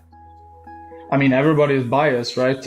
If I would, your bias is to only look to prove the Bible, not to question it.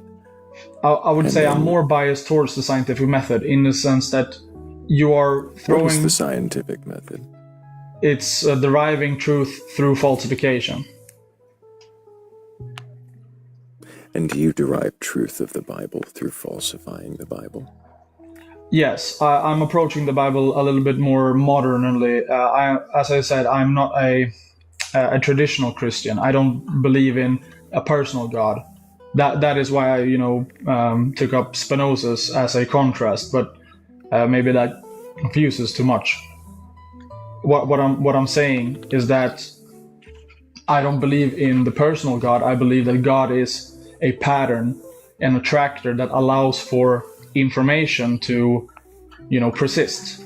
So not a creator of all that wants you to behave a certain way and sent a son to die for your sins. No, not specifically, but in some sense it's true, because you can think of in what the sense laws. Is that true? The laws of reality, for example, gravity, how electromagnetism works, allows me to, I'm limited in possibility space, right? So in some sense... How does this answer my question? That you're just... That God is in a way dictating, telling me what to do and what not to do. Do you believe that Jesus Christ is the Son of God and died for your sins? Yeah, I would believe that's structurally correct, yeah. Structurally correct? Yes. What does that mean? I would say that Jesus probably was a person, but the story, the significance of the story of Jesus is a transformation pattern. So you can imagine that, for example, the story of Jesus is a transformation pattern? What? Yes. So you can... Did it happen or not? I think it probably happened in a human form. There was a guy named Jesus. There was a guy named Jesus and whatnot. But there was no miracles, I would say. I think it's more likely that the people that wrote the story of Jesus dramatized it. Do you believe he resurrected? I wouldn't say that I am against it, but I would say that it's much more likely that the story was dramatized. I mean, you can imagine that the Son of God who came down to die for your sins didn't resurrect. He did, it's the pattern. If I go, for example, so I can explain, for example, if you look at a star, you can imagine that all the stars that want to preserve their form, that they don't, collapse through the impulsion of gravity and transform into a supernova. This isn't actually answering my question. You're just I'm trying to answer it. No, you're not. You're just trying to TED talk at me, but you're bloviating around the point. No, I'm trying to stop talking while I'm talking. All right. Do you have a self-control issue? Maybe a little bit, I guess. My bad. This is your show.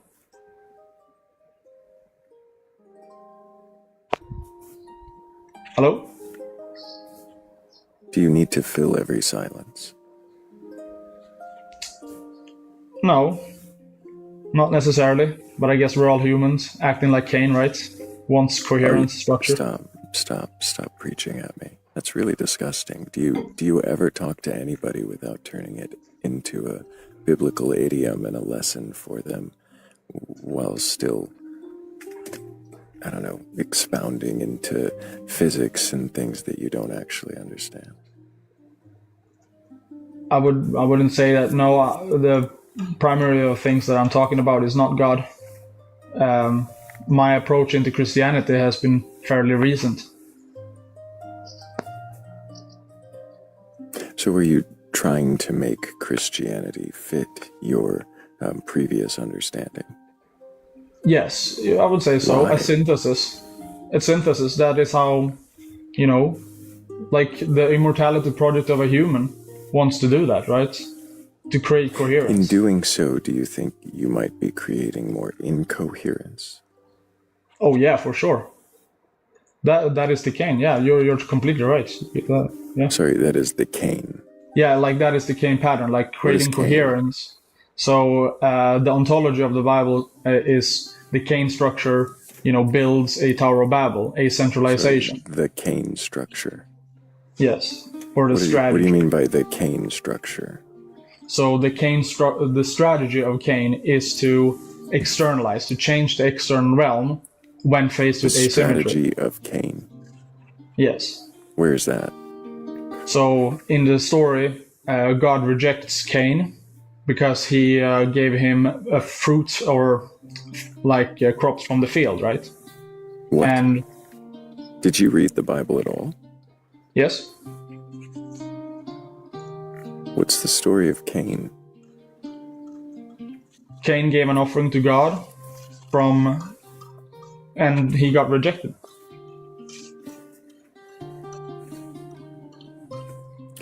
Which part of the Bible are you talking about? I don't know the exact chapter, but it's the first part of Genesis. Like the story of Cain and Abel is quite short, right? So, I mean, it's when God pronounces that he doesn't respect Cain. Basically, that is what I'm talking about. When Cain is punished for killing his brother. No, it's before that. Before that. Yeah. So, like, what I'm the ontology, the narrative shows that, you know, Cain basically got rejected by God because his offerings was too bad, and then that asymmetry that God gave Cain, like because God didn't respect him, right? The response of Cain was to go and kill Abel, and so the whole Cain strategy is to change the external realm rather than changing the internal realm. And if you take that to the maximum, yeah. Okay, so this is still just a sermon, and it's not actually answering my questions from prior. Let me back us way up. You don't believe that the God exists as a personal God. You believe that this God exists as a creator of all. Yes, you could have an experience and a personal experience with. Yes was enough. Okay. Do you have to turn every answer into a sermon? I mean, it's more intricate than that, right? I understand that it's simpler for you to compile my answer into a yes and no. I'd like to take the answer. I'd like to take the answer and then follow up on it. Instead of you turning it into a sermon about why we should believe the bullshit that you came up here to just profess at us rather than actually question in a disrespectful way. Would you say that I'm acting disrespectfully? I think you're dismissive of my questions and the process here. I don't think you came up here to question your beliefs. I don't think you came up in good faith, and you've been dishonest about your beliefs from the beginning. It's elusive. How is that? Not dishonest. How is that? Because your first answer was the Spinozan God, then how a thing was just a mathematical concept. But really, you're talking about how you believe in the biblical God, but you're making the biblical God fit this other structure of belief that you had prior. Based on how long? How long ago did you read the Bible? I mean, I read the Bible when I was younger, but I recently read the Bible maybe 1 year ago. Were you I am now rereading it. Sorry, what? Were you raised Christian? No, purely secular. What is it that drew you to Christianity? I guess the coherence. I realized that the theologian interpretation was actually an explanation of reality itself. I dismissed religion as a, I don't know, a cult, I'm sorry, I guess. back up. Yeah. What is it that drew you to Christianity? Your answer was? I guess I recognized that the structure that the Bible is presenting you through a narrative is very much aligned, even like with Did you believe in modern theories. Christianity before you read the Bible, or did you read the Bible and then come to believe it? I read the Bible and then I came to believe it. Yeah. What is it that drew you to the Bible? I guess it was a specific person, Jordan Peterson. He is very famous for doing That psycho. explains every single one of your answers now. That literally does. No, you don't answer straight questions. You give long, bloviating responses about things you barely understand, like Jordan Peterson. Okay. Yeah, I mean, do you spend all your time listening to him talk? No, he's very small, but that is the guy that sort of ignited the Christianity for me, because I have been rejecting it completely. Is he even a Christian? I don't know what his full stance is, but I assume he is, or maybe not. I don't know. Fascinating.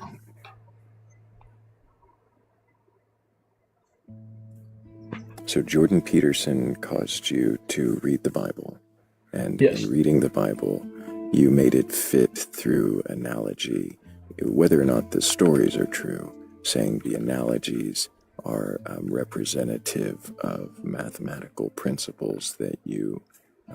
are you a mathematician? A physicist? Do you have a I'm not degree in any mathematics? No, I do not. So it's not actually mathematics, it's just kind of the idea of things plus things make things, and you put that on the Bible and say patterns plus patterns equal patterns, and Jordan Peterson said patterns, so dragons must be man's natural enemy. Yeah, I mean, that's a fair statement. In my ontology of understanding of reality, that is how the whole oscillation works, right? If anybody's got a belief in a god or God's higher power or anything like that, and you're actually capable of questioning your beliefs, go ahead and request on up. I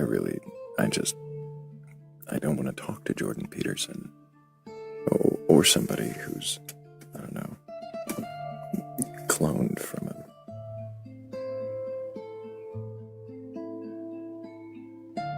Oh, this will be interesting.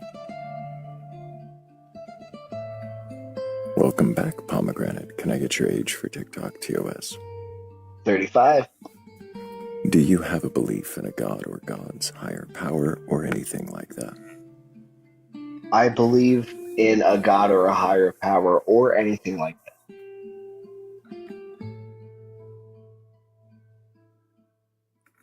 I see. What god is it you believe in?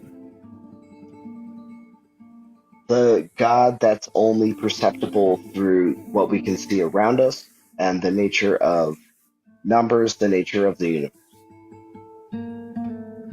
The God that is only perceptible.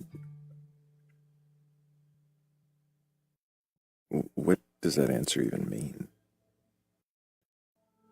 To me, my belief, which is a belief, the symphony of everything is enough proof for me to look at and observe that there was an originator, that there was an original point of origin The to symphony exist. of everything. What does that mean? Everything hangs in a perfect balance, and if it didn't hang in that balance, we wouldn't be here having this conversation. What is perfect? The way that that atoms orbit themselves. That's perfect. I'm sorry, let's back up. What does the word perfect mean?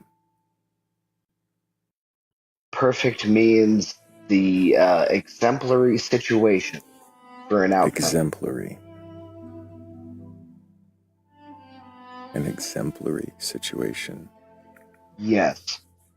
Like how hydrogen and oxygen atoms combine to form water. That's an exemplary situation of how that outcome could... Is exemplary a value statement that you are ascribing to a state of things? Is that your Yes, so when you look at that, would you say that it's like, still whatever? Asking a question. Okay. So is it just your subjective evaluation of things that they are exemplary? would your opposing viewpoint be I'm not that here to it's answer your questions. It's not about my viewpoint or it okay? being Ask me opposing. again. Yes, I think it's Why exactly did you request a pomegranate? because I feel like you can't refute a belief in God. I see. So you're not here to actually question your beliefs. You came in bad faith. Again. Fuck off.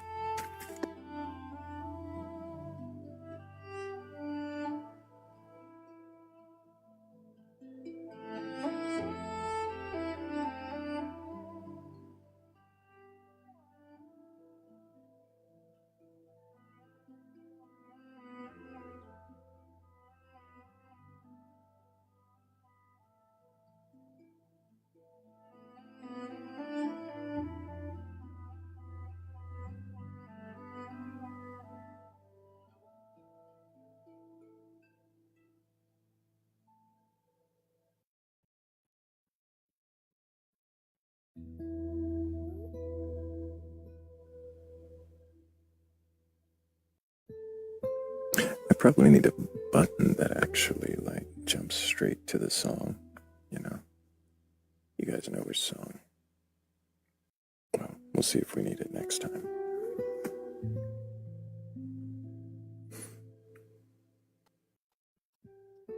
Hello, disciple. Can I get your age for TikTok TOS? Hello. Hello. Hi. Hello. Can I get your age? Hello. My age is 30. And do you have a belief in a god or gods, higher power, or anything like that? Yes, I do.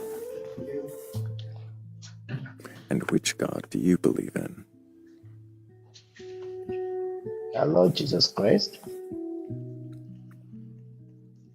And have you read your Bible from beginning to end? Of course, I did.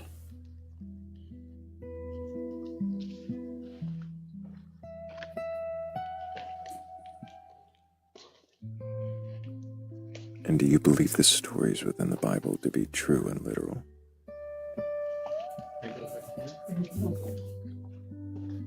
Yes, I believe it. I believe in every single one of it. Every single story. Fascinating.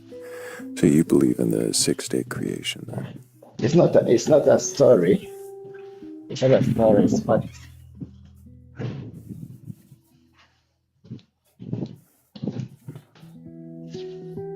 You hearing me, right? Is it the lag? Because I asked you a question and I didn't hear you answer. I heard you say it's not the story. I believe every one of it. Yeah, but I had asked you if you believe in the 6-day creation, the first chapter of Genesis. You believe that to be literal?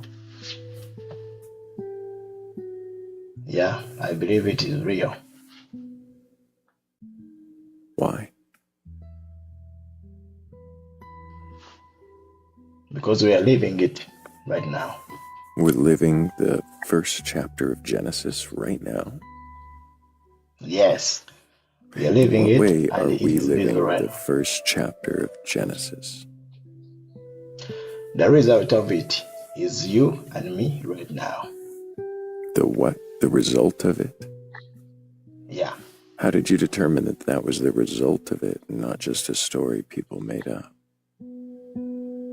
The context is actually active right now. The what? You want me to read it for you? To read what? He said that God created heaven and earth. There is heaven, there is earth, right? I don't know. What is heaven? Heaven. What is heaven? Let's not talk about heaven. Let's talk about No, earth. you said there's heaven and there's earth, right? Yes. And I'm asking, what is heaven? The sky and the ground. The sky and the Hope you ground are understand. heaven? Yeah. I'm talking about the sky and the ground. The sky is heaven? Yeah.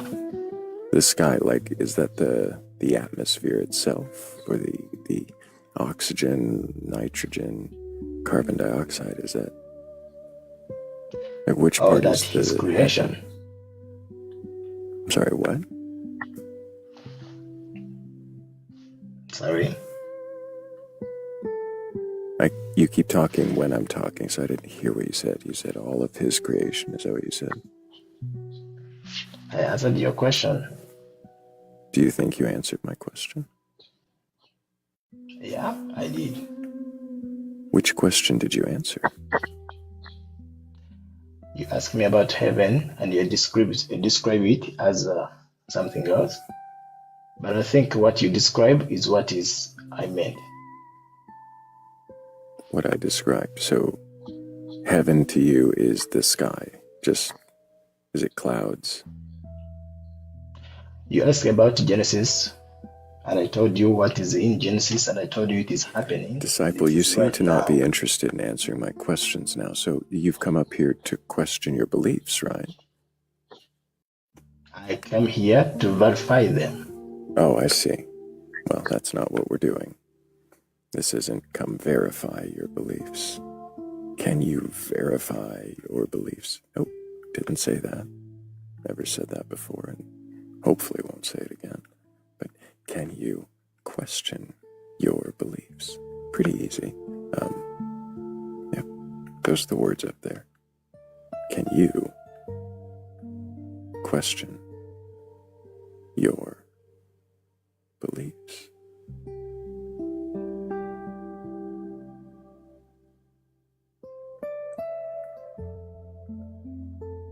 That's what it says. But yeah, like I said, maybe next time I'll have the songs ready.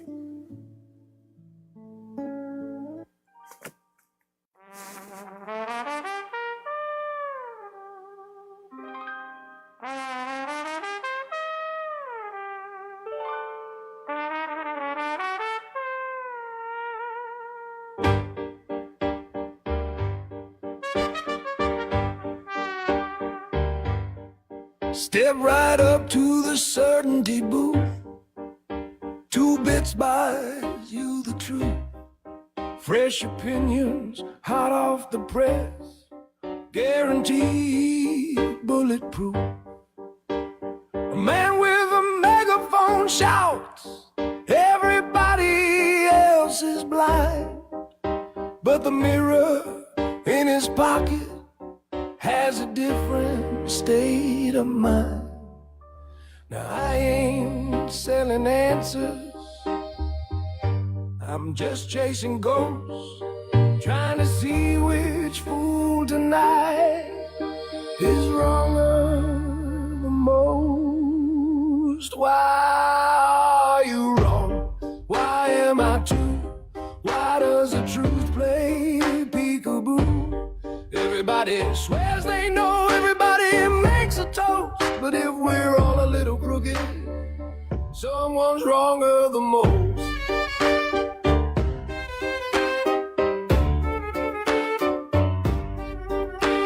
Professor in a paper crown says the world's a perfect sphere, till a sailor with a broken map starts whispering in his ear. A preacher on a soapbox says he's got the master key, but the lock keeps changing shapes where nobody agrees. Now I ain't throwing stones from some ivory post, I'm just counting all the ways I might be wronger the most. Why are you wrong? Why am I too? Why does the truth keep changing shoes? Everybody bets their soul, everybody loves their ghost, but if we're all guessing blind, someone's wronger the most. Now listen close, ladies and gents, here's the trick in the machine. If everyone's wrong all the time, then somebody somewhere must be right, it would seem. But the one yelling loudest about what they know and quote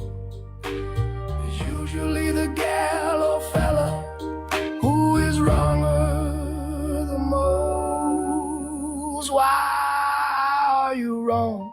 Why am I wrong too? Maybe the question is all we can hope to prove. Raise a glass to broken maps and the theories we host. 'Cause the moment you feel certain, you're wronger the most. So step right up and take your dose. And remember, Dow runs the show. And the loudest one in the circus is often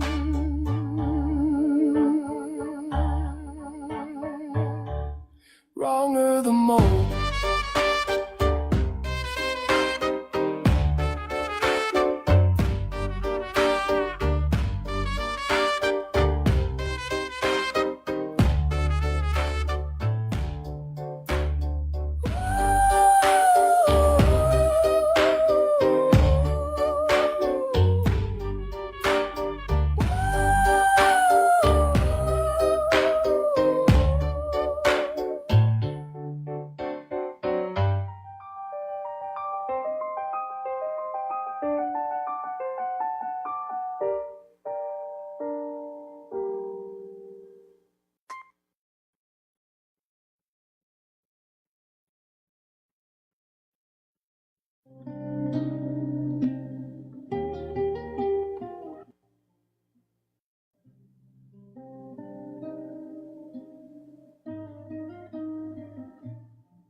I had 2 songs queued up for that, but I thought I'd only play one. I didn't want to lay it on too thick. And maybe, well, hopefully, we don't need to play the other one. But if anybody does have a belief in a god or gods or higher power or, godly thing, maybe you believe in Sasquatches and mermaids and cryptids and alien visitations, I might be willing to question that too if you're curious enough, courageous enough, and coherent enough to actually question that belief. And if you can't question your belief, if you've already questioned them, or maybe tonight's just not the night, well, make sure that you tap the screen and share the live. We're already up to 41,000. It's not bad considering how late we were, but I know we could do better. And 29 shares. I mean, those are great. But every single time we go down and hit that bent little arrow and repost or add to story or copy the link or even just send it to some friends, every time we do that, the more likely we'll come across the FYP of somebody who might be curious enough or courageous enough to question their belief in whatever their god or godlike thing is.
Cat the Witch, I've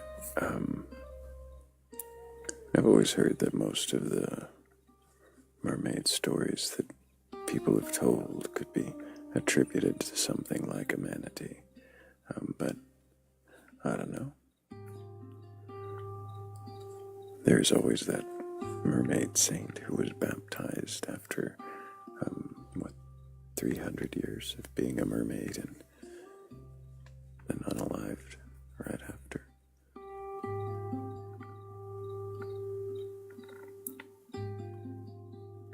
Could they have baptized a manatee?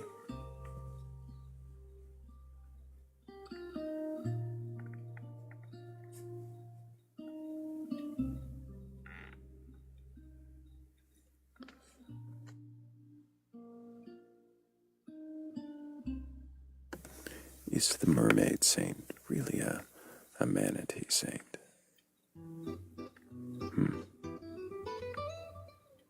These are important questions. I'm not sure if we'll ever get the answers to. But maybe if you have answers to some of the questions about your beliefs, what they are, and why you believe them, and maybe if you can question those answers, well, then there's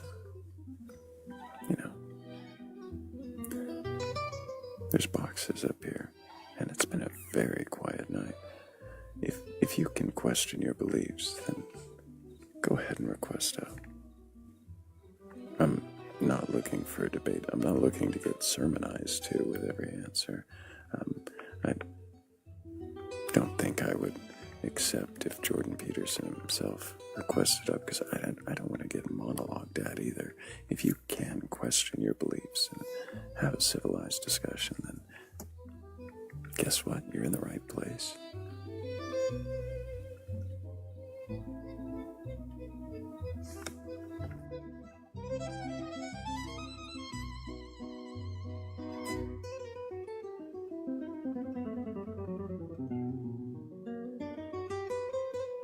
Still searching. I would not be surprised if you got some results off of that. Humans are weird.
Right, Cat the Witch, I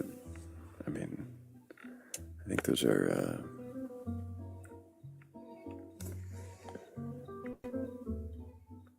I forgot the name of the denomination already.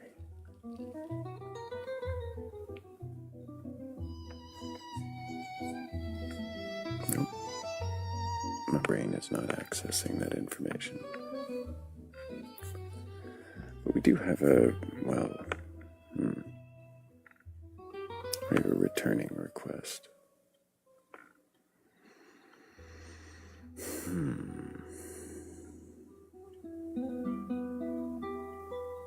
Maybe.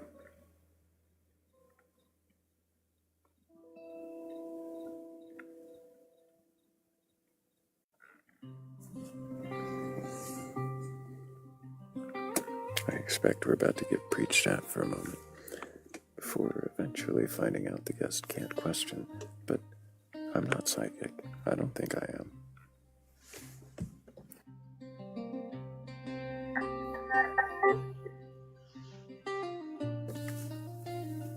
I just know patterns. Hello, disciple. Hi, I'm back.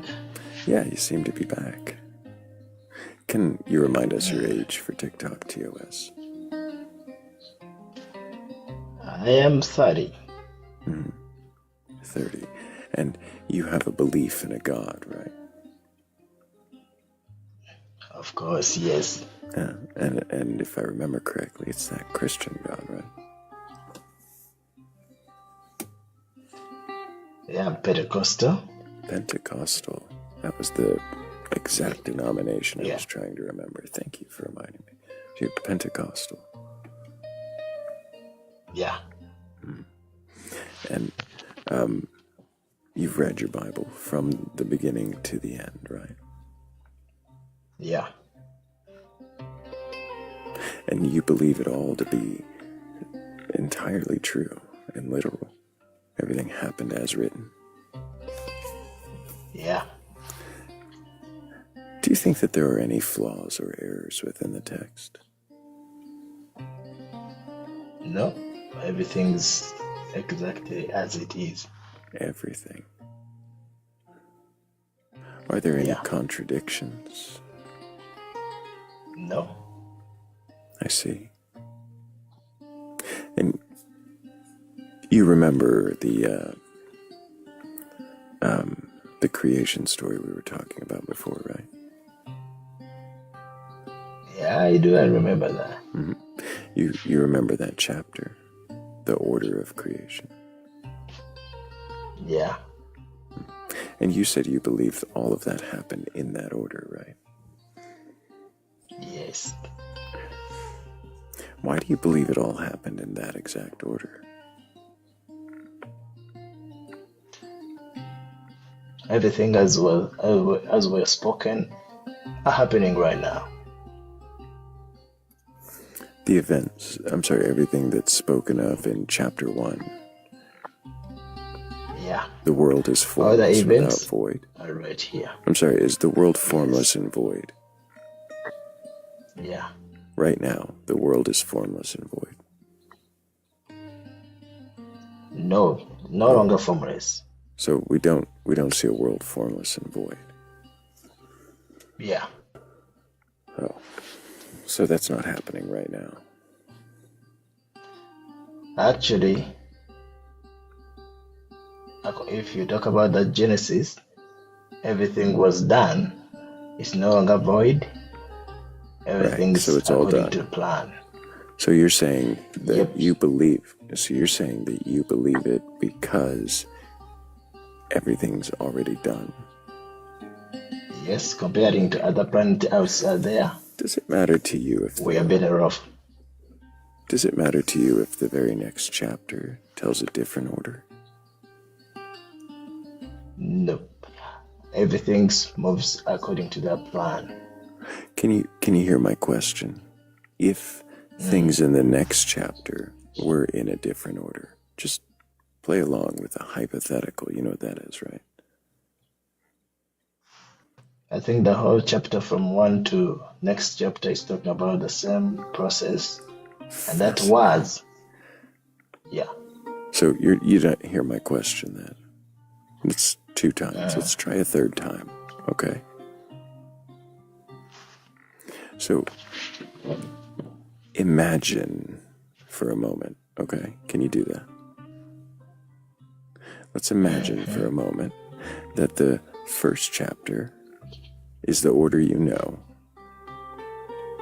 And then the second chapter is a different order. What would you say would be the reason for that? But it is not it, as the question you have asked me, but if it is, which is not is. That's right, if. Yeah, if it is. If. Big if, right? There, I would have found answers that I never found before. So if... But for the answers of this now, you're saying for that the second if... chapters. Just let me finish, okay? So you're saying that if chapter 1 said that everything was created in a particular order, light, firmament, plants, sun and moon, animals, man and woman, If everything is created in this particular order in chapter 1, and in chapter 2 it said something different, like, let's say it said man, plants, animals, woman. If it were 2 different orders, you would say that you still learned something, right? Is that what you told me? Or what was it? What was your answer? So if they're different, I told you if then you'd have still learned. I told you if at all it is different, I would have also wanted to know why is it different. You'd want I to know think why. I would have got the answers. Yeah. You said you've read it, right? Yeah. The 2 orders that I gave, did those sound familiar? Oh, you backed out of the app. We couldn't hear you. They're all talking about creation. Right, Process, but how the process order, was. right, I'm asking specifically about the order, because you said nothing's wrong, contradictory, nothing's mistaken. Yeah. So I'm trying to find out a question for myself. If you have the one order, right, which was like the light, firmament, plants, and then sun and moon, and then animals and man and woman, right, if that was the order. And then in the next chapter it was man, and then plants, and then animals, and then woman. Those would be different orders, right? But all of it explains one thing: life. I don't think you're hearing my question. If it said, and I'll shorten it this time. Yeah, We'll make it easy. You said one thing. You said that plants, and then the second order is man and woman, which is not animals and plants, right? Right, so plants, animals, man, woman. And then the second one, if it were man, plants, animals, woman. Those would be different, right? That would be No, two it wouldn't different. be different. It's the same thing. How is that the same? If one order says that plants come first, and the next order says that man comes first, how is that the same? I think I can call it is preparations. Anyone can prepare. Whatever they want to do, they have to prepare what first and what second. And I don't think you can dictate about that. I don't know what you're talking about now. You're just saying something about preparations? Yeah, you were asking about the difference. Mm-hmm. And I'm trying to tell you that, who was in charge of creation had his own reason why he started that kind of way, and he made it that way. And I cannot question that. If it was me, you can question me and I can give you the answer. But for the creator, I think that was his plan. Right. His plan was to create man first or plants first. That was his to understand. That was his Which one is true? As I said before, I'm going to tell you again. He did what he has to do. But for right. me, Did I believe he do what he had to did do? is the right thing. Right. I'm not asking if it was the right thing. I'm asking when he did what he had to do, did he do it in the order described in Genesis 1 or the one in Genesis 2? Yeah, he did it. I see. So you can't answer my question, and that's fine. Is there a reason you don't say I don't know? Sorry? Well, you don't seem to know the answer to the question, and that's fine. I don't expect you to know every answer. But is there a reason you don't say I don't know?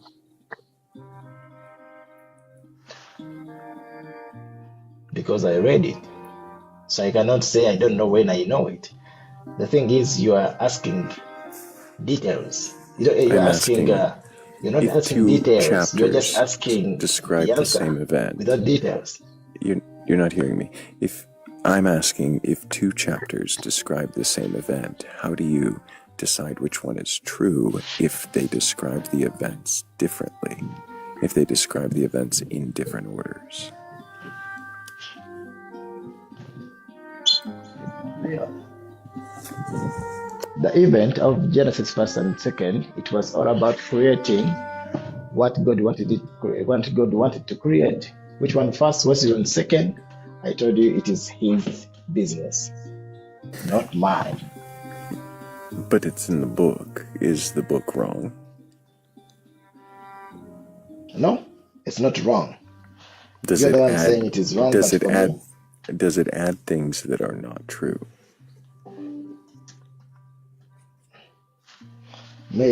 for me, I don't see anything that is not true. Everything is true. But I don't know about you. Can two things that contradict each other be true? I don't see contradiction there. That wasn't Unless my you point question. something. That wasn't my question. My question was, can two things that contradict each other be true?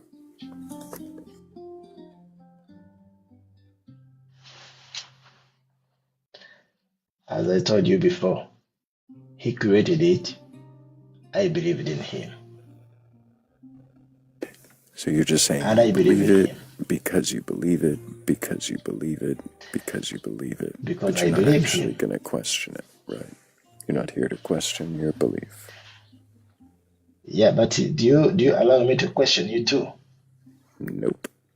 You can't even question your own belief. What makes you think you can effectually question anyone else's?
It's not running, disciple. You're not here to participate. You're here in bad faith. I'm sorry if you didn't know that, but the topic of the live is, can you question your beliefs? Something you're not capable of, something you've avoided literally at every turn in our conversation. I don't know why you requested up, except that you then went on to avoid my last question by challenging to question my beliefs, which is not the purpose of the live. Sometimes it might say question the questioner up there, but right now it doesn't. Oh, that's not fear, disciple. You lack respect, and now you seem to be, I don't know, throwing a tantrum in my comments. That's really sad. I thought you said you'd read your whole Bible. What happened to 1 Peter 3:15? Where's your gentleness?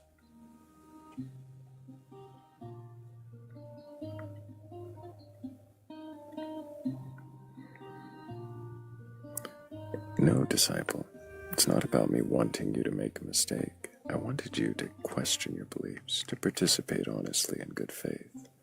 I didn't see you do that. Maybe another time you can try again.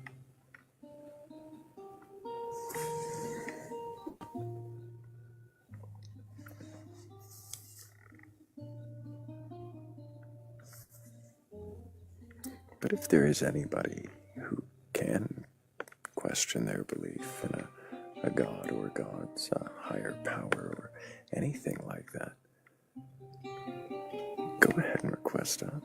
I'm not looking for a debate. I'm not trying to make you make mistakes.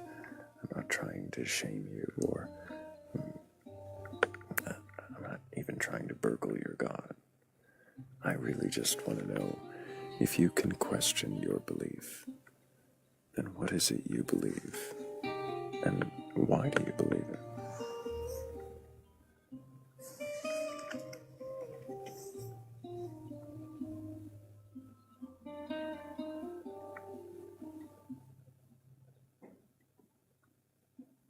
Is a ceiling fan a higher power?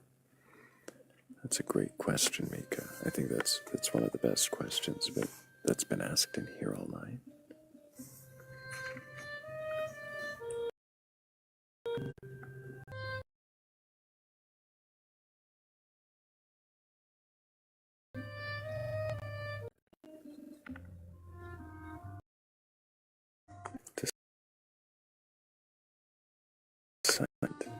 You're welcome.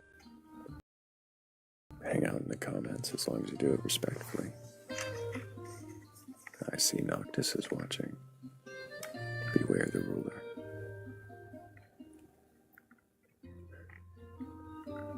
But if anybody can come up and respectfully question the belief that they hold in some god or higher power, then there's boxes up here for you, and I've got plenty of questions.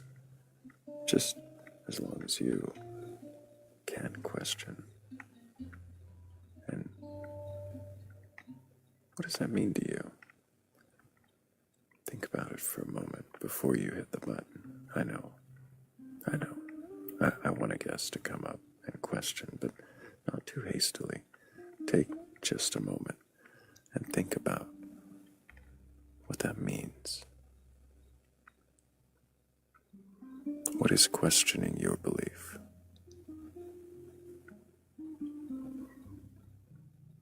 Is it just asking what it is? Is it asking where it came from? Not just who gave it to you, but who made it? Is it asking why?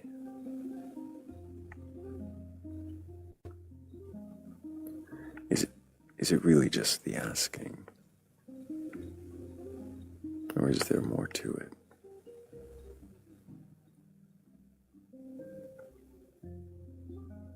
If you think you know, if you think you can question your belief in gods or higher powers, I've got boxes and questions and plenty of time. And if you don't request up, if you can't question, well, make sure you tap the screen and share out the live. There's a bent little arrow down there at the bottom, and all you've got to do is repost or send it to a friend, add it to your story, copy the link even a few times. I bet that'll help. Maybe help get us out to the FYP and get a few more people in here curious enough to question their beliefs in whatever the fuck they believe.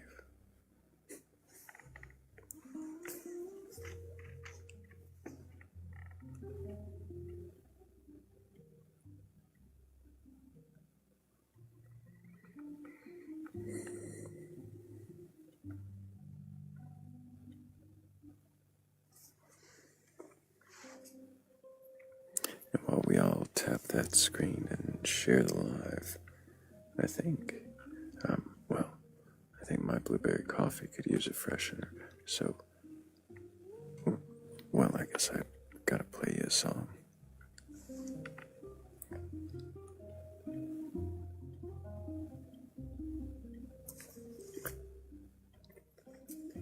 I think I know just the one.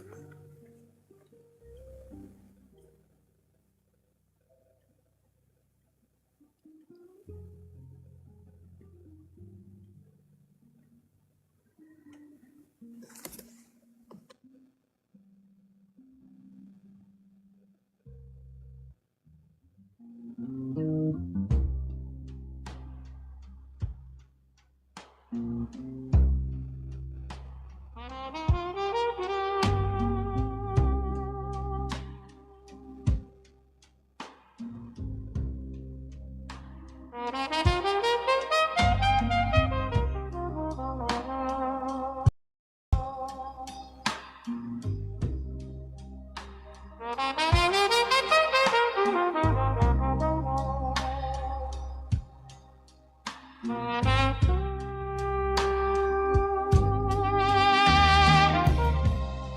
moon shines bright, but my bones feel cold. Longing for beliefs and the stories untold. This blueberry coffee only lasts so long, but I'll wait for till the end of this song. Got a lantern full of maybe and a pocket full of doubt. I don't come to tear it down, just to turn it inside out. I seen preachers in the daylight, gamblers in pews. Seen 1,000 different heavens in 1,000 different views. Some say God's a fire, some say God's a breeze. Some say it's the silence humming deep between the trees. I ain't here to take your faith or steal what you hold dear. Just knocking on your questions, see what answers might appear. Ain't not what you believe, child, let it breathe, let it spread. I ain't here to take your angels, just to walk where they've tread. If your truth's feeling crowded or your fate's feeling threadbare, there's always room for one more in the shed somewhere. Yeah, right when I'm whooping, but I mean you no dread. Just a skeleton man making space in your head. You say energy's a river running through us all. You say higher powers listen when the lonely start to call. I just tip my hat and ask what makes your spirit sing. Is it thunder in the distance or a soft and shapeless thing? If your faith is like a lantern, I will snuff its gentle glow. I just ask you what it lights up, what it helps you truly know. Ain't no final answer written in the marrow of the night. Just a jukebox full of maybes and a flicker of a light. Bring your gods and all your theories, let them rest upon a shelf. Pour a cup of blueberry coffee, get acquainted with yourself.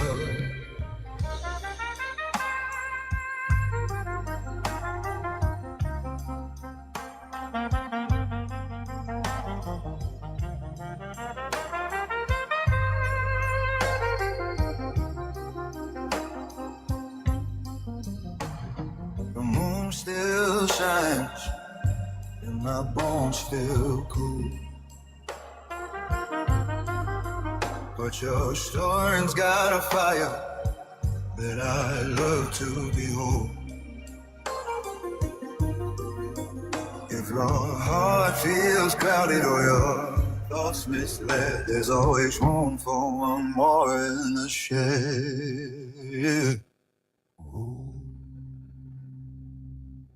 Welcome. Can you question your beliefs? Do you have a belief in a God or gods? A higher power? Or anything like that? Request on up. I'm not here to debate or argue, or even burgle your gods, but there is always room for one more in the shed.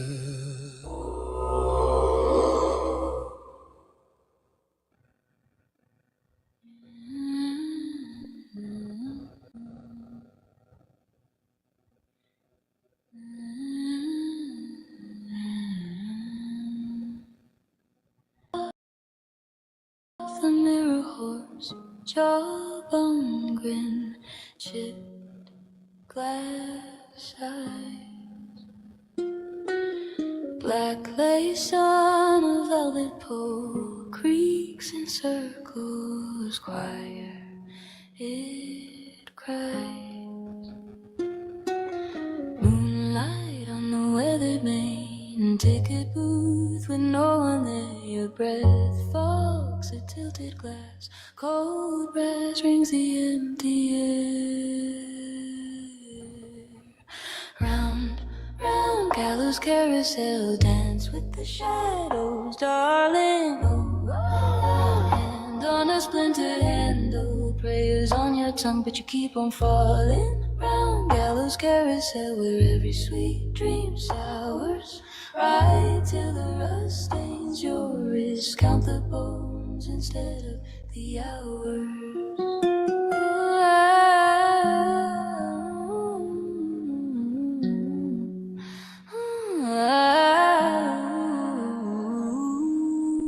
Candy skulls and paper bags, moths asleep in crooked masks, fortune cards with burned out ink, futures just the questions asked. Bandstand draped in tattered red, songbooks nailed and left to rot. You hum the tune you almost know, it's on your lips, then it's not. Who built this crooked heaven? Who wound the music tight? Who keeps the painted ponies pacing in the night? Hey, round, round, round gallows carousel, dance with the shadows, darling. No, hand on a splintered handle, prayers on your tongue, but you keep on falling. Round, round gallows carousel, where every sweet dream sours, right till the rust stains your wrist. Count the bones instead of the hours. Instead of the hours.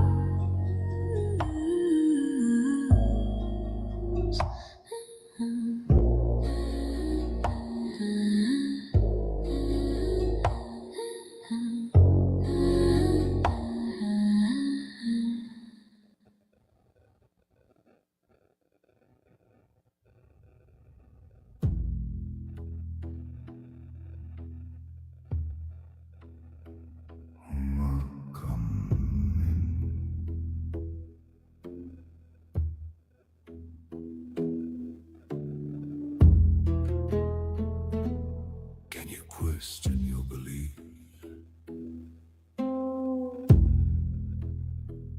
Do you have a belief in a God?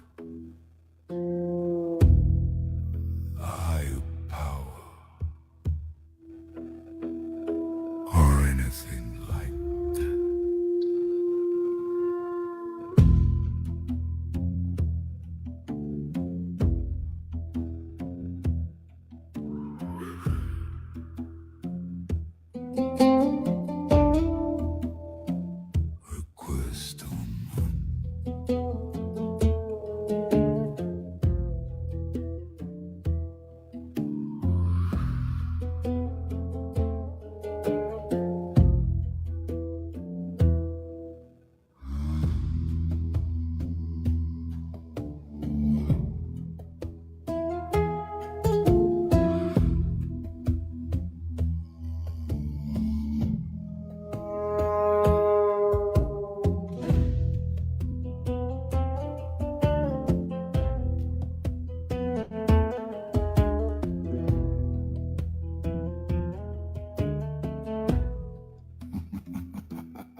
Can you question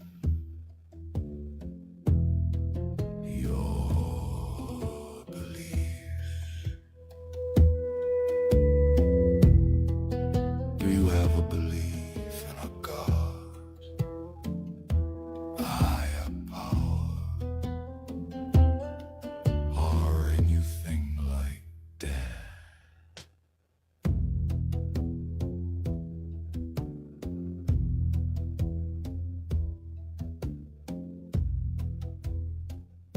Request on.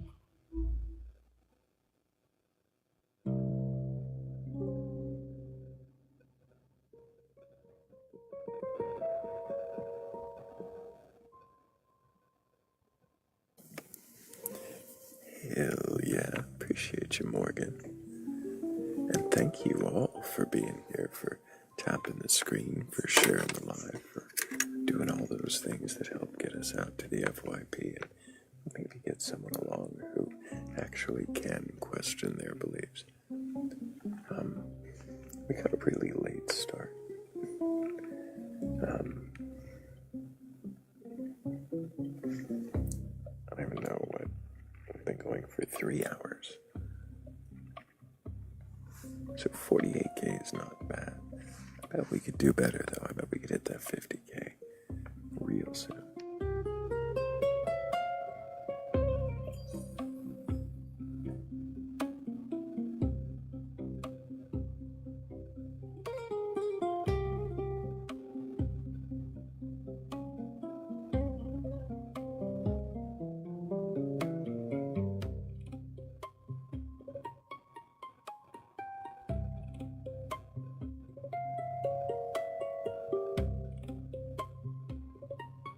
You did, Mika. Right before, probably.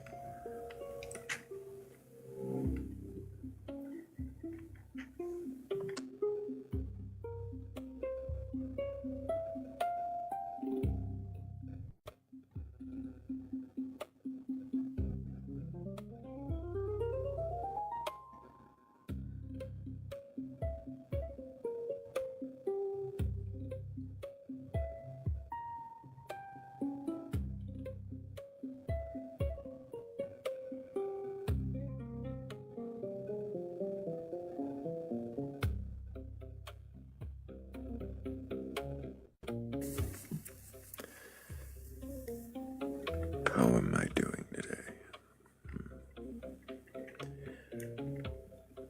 I mean, I'm doing great. How is everybody else doing is a great question.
Thank you for inviting me into your box. I appreciate it. Can I get your age for TikTok TOS?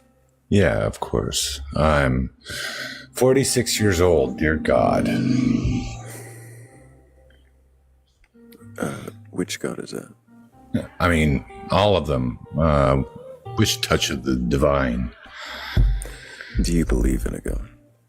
Yeah, but I don't think it's something that it can be directly knowable. Like the moment, kind of like saying something. Putting it in shallow words would do it injustice. What is the closest thing that you think does justice? Ooh, I mean, peace and justice, they're always at heads with each other, or at least we think, right? Okay, before you get tangentially off on the word justice, what I meant was you said that words don't do your God justice. So yes. What does? Oh, what is a way of describing or understanding what your God is? I think it's through action, movement, and standing up for things that, even if divine would come against it, it's not really the reward. What does the word divine mean?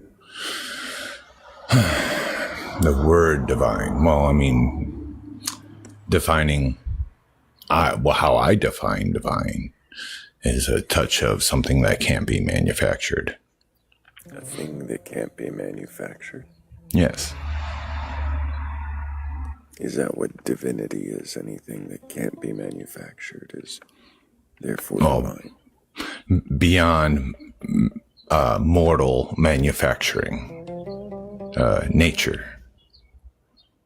We may harness a small part of it, but like the sun. So anything in nature, as Mika suggests in the comments, a rock would be divine. I mean, if I needed the rock to open up an urchin or to fit some purpose, why not? I don't think you're understanding it. I guess now you're implying that everything that is divine also unlocks purpose for you. It can. It doesn't necessarily. So what is the definition of the word divine? Like I said, is as you use it. Yeah. I look at it as divinity, as I always liked the Hebrew, right? The fire language. Before, before we had any word for it, would it still be divine? Like before I learned a pencil or even the words I'm using, did they have meaning? So it's divine both before and after. So it just what was the meaning of the word divine to you? I like nature works. I mean, forces. I mean, it is like fate, right? What is fate? What is fate, right? We think of it as, and I knew you were going to get into that, it's like the tides. It is these forces. And to harness those forces and have that understanding, we can be in touch with the divine. Chocolate is divine, absolutely. Not too much force. Force. I mean, wind is nothing more than moving air, right? So I would say air would be the divine, and the force of the divine would be fate. So that would be the wind. So for you, divine is just anything that is of nature, right? Well, I'm kind of hermetic. So all is mind, all is divine, all is God. Right. The mind is interacting, right? Consciousness. Let me ask you this, Dallas. Yes, Batcolyte. You can call me Thrayle. Thrayle? It's nice to meet you, Thrayle. So, you're saying that you're hermetic.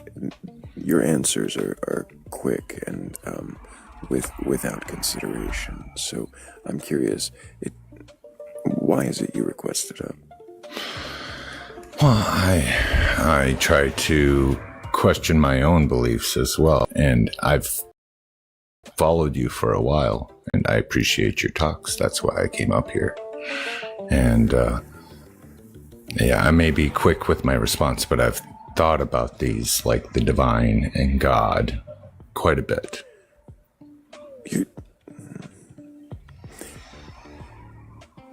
So, divine to you is anything in nature that, if I remember correctly, gives you purpose, right? I mean, purpose or someone else's purpose. Just because I let something go, is it no longer divine? Give a gift, right? Well, it seems to be, according to your definition of divine, that it's really just whatever you decide is divine. I mean, Is that what divinity is? I would say that even if I am not able to see something, I would not be able to determine if it was divine or not. That it is also still divine if it is outside of the scope of my perceptions. Let me try to ask this a different way. Is divinity an attribute a thing possesses or something you decide it has? Yeah, let me repeat that back. So you're asking me, is something divinity that I possess, or I'm missing the last what you said, and I do apologize. Or is it something that you've decided, an attribute you've given it, like an opinion?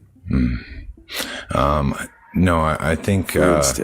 For instance, you possess a voice. That's an attribute you possess. This is not me saying so, but someone might decide you have an annoying voice or an impressive voice. Those would be attributes they've decided. Is divinity something you've decided, or is it something that it possesses?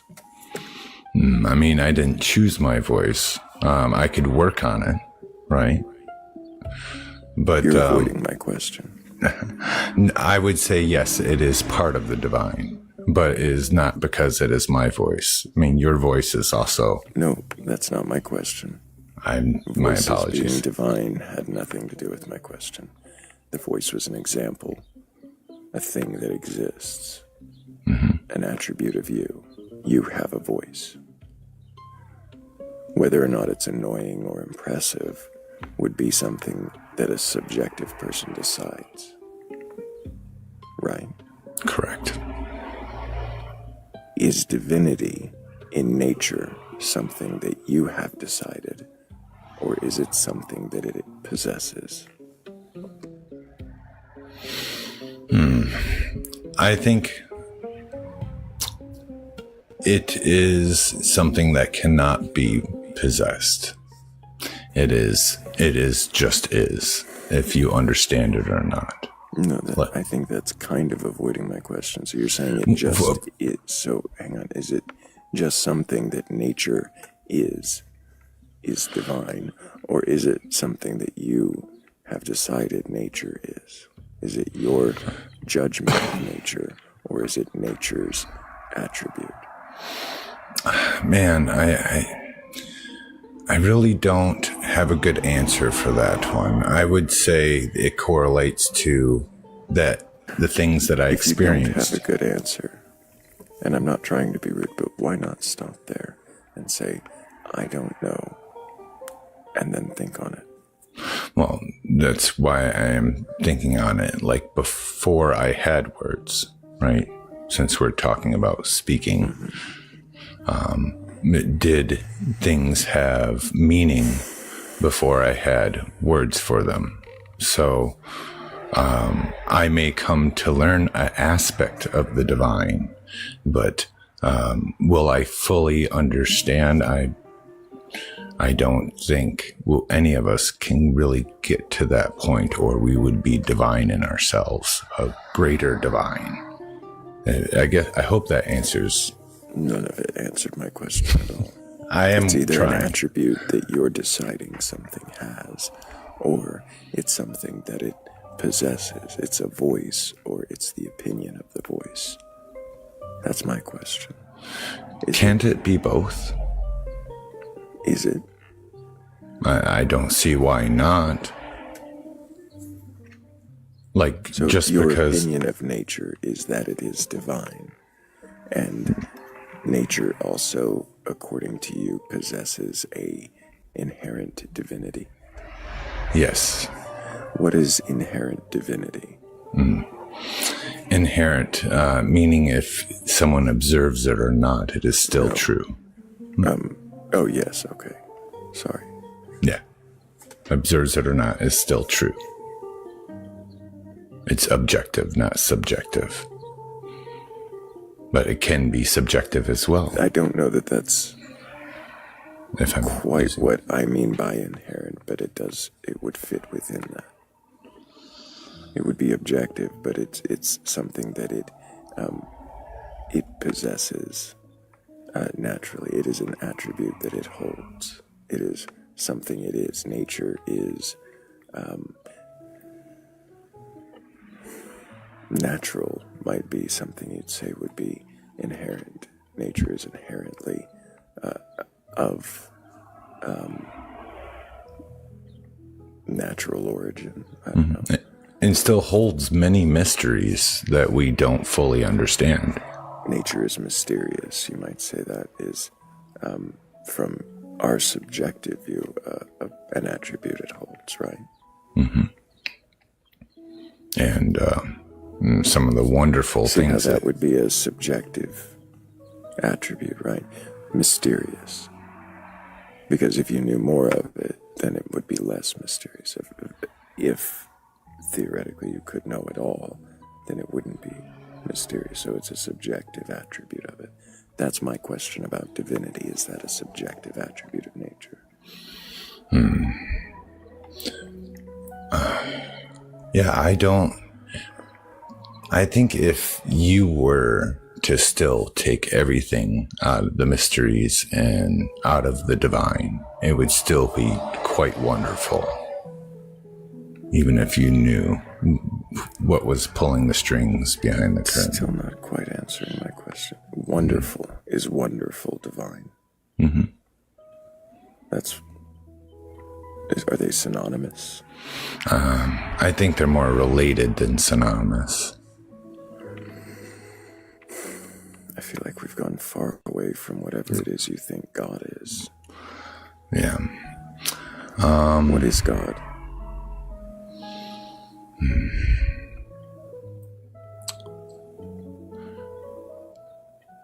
For me, God is all of the universe. And just because all of the universe, everything seen and not seen. Is there anything that is not God? I mean, I can't think of anything that would be not in the universe, except for even plastic. Like we created it, but it's part of the universe. So yes, I mean, everything is God. So there's nothing that is not God. So how is it that you are able to identify something as God without some contrast, without what is not God?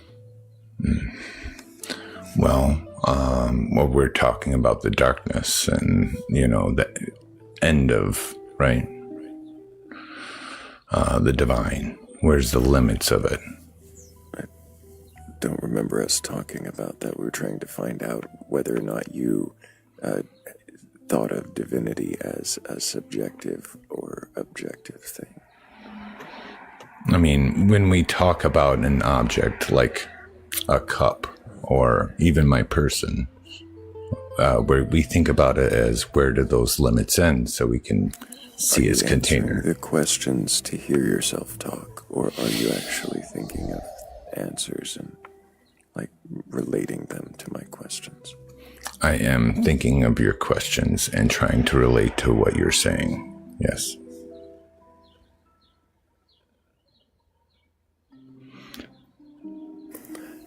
What would you say is your best critique of your own beliefs?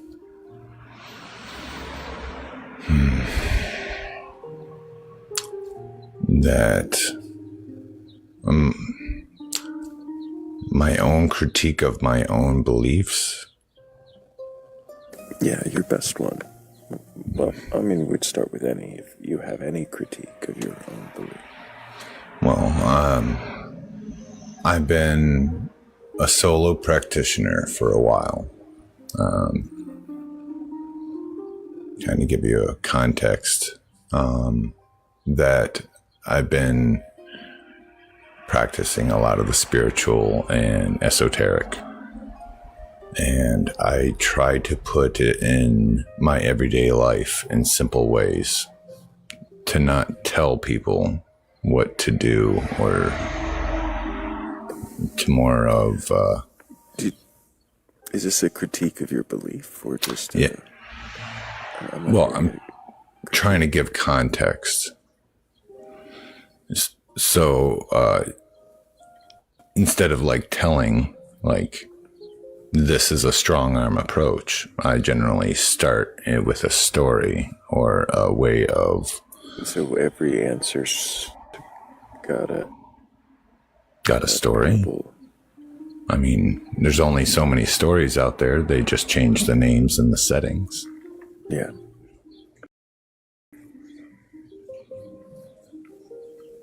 So, my goodness.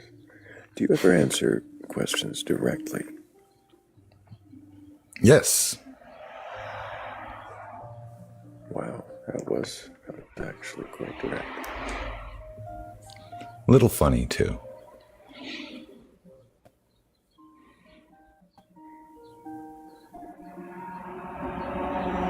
But I'm not here to you if your beliefs are true or not. Ooh. Yes, it actually does. Yes, it actually.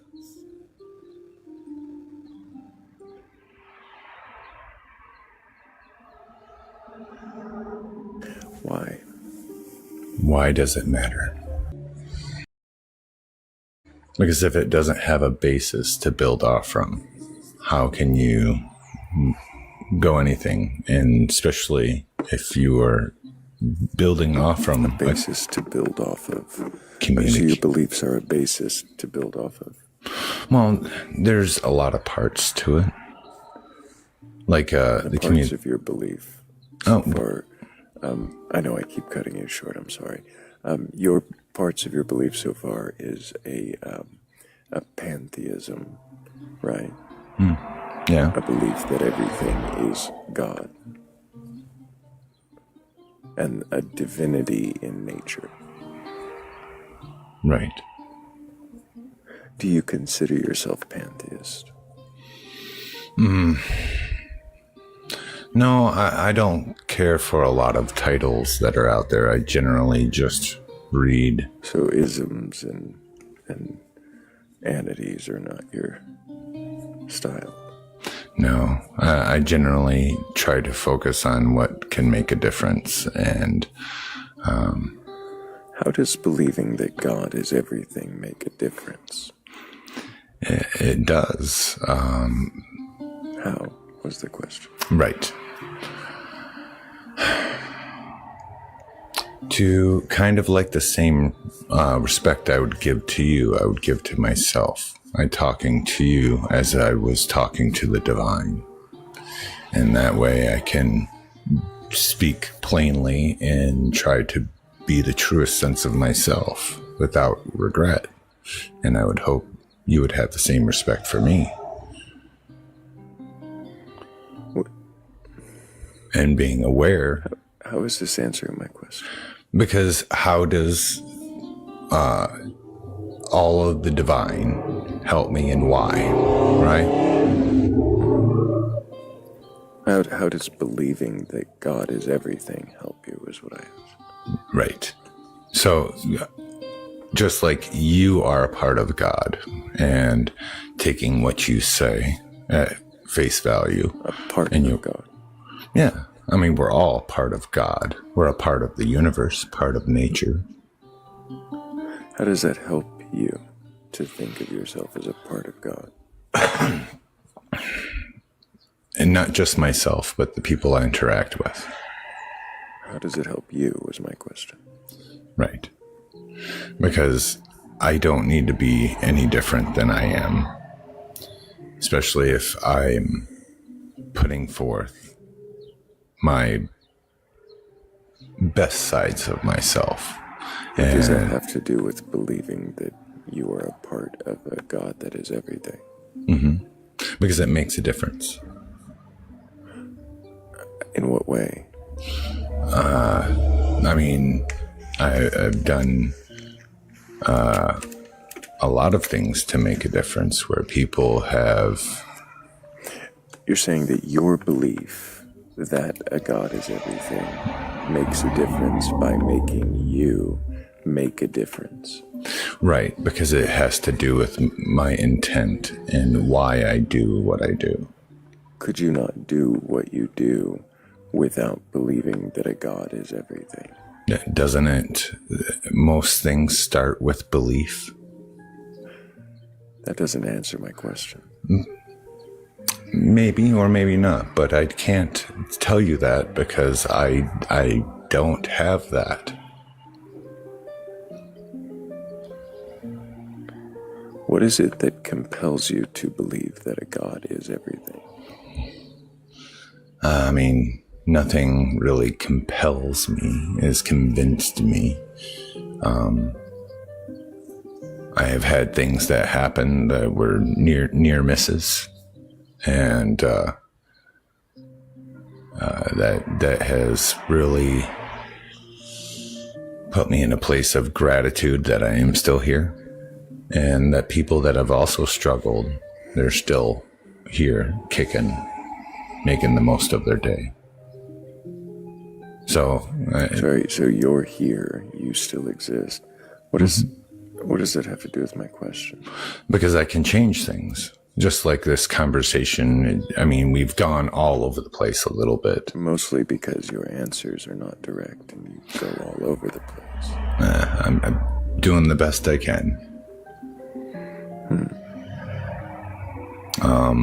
But some things can't be answered simply. Like you asked me, could I still do the same things even if I didn't believe? I mean, I believe in my spiritual side of me. So to say without that, it would be like, what would a water balloon be without water in it? Or what does spiritual mean then? Spiritual, I don't think something has to be religious to be spiritual. So for me, every ritual, even the mundane, shaking hands and a conversation, is a ritual.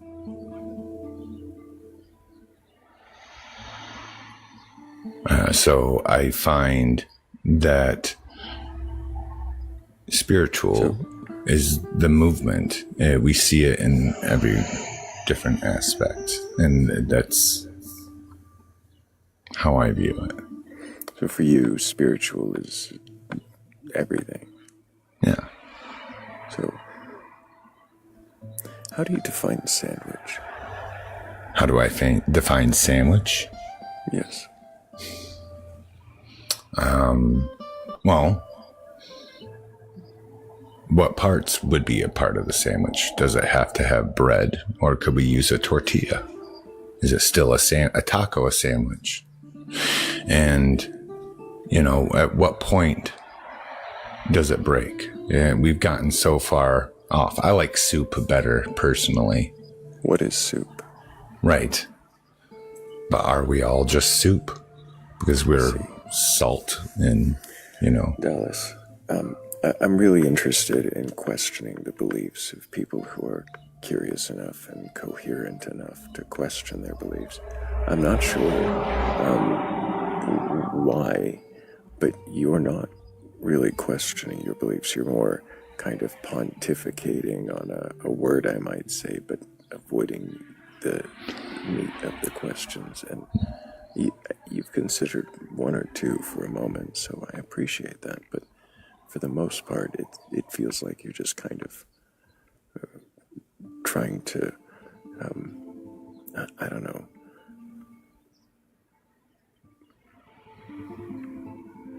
talk to talk, rather than actually consider alternative views, possibilities, or your own internal logic, your mistakes, your flaws in thinking. Is it more about sounding right than being right? No, like I mean, being right would be, or wrong, would be a fear or something. And Why is it? yeah, let me move my microphone outside. It's getting a little loud. Where all the cars drive by. Yeah, car's driving back. One moment. We bounced off the bass drum, and while he figures that out, thank you guys for the 59,000 times you've tapped the screen. And Sorry about that. Shared their lives. And do you remember the question I asked? Yes. So you're wondering if I'm question my own beliefs, and It's a question I have asked, but right. that wasn't really what I just asked. No.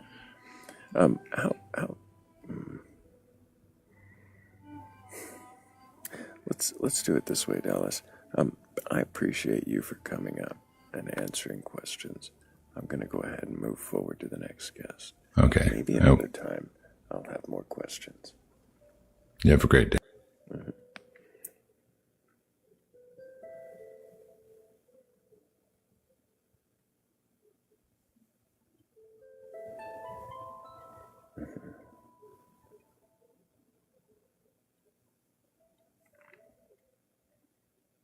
And if you have a belief in a god or gods, a higher power, or anything like that, and you're curious enough or courageous enough to question your beliefs, then go ahead and request up. I'm not here to berate you or debate you or make you look foolish. I really do just want to know if you can question your beliefs. And if you can, then what is it that you believe and why do you believe it? And if I didn't already, let me thank Heather's Descent, Morgan Le Fay, Noctis, Cat the Witch, and Tricerbear for helping with the previous goal. You guys are amazing. Thank you so much.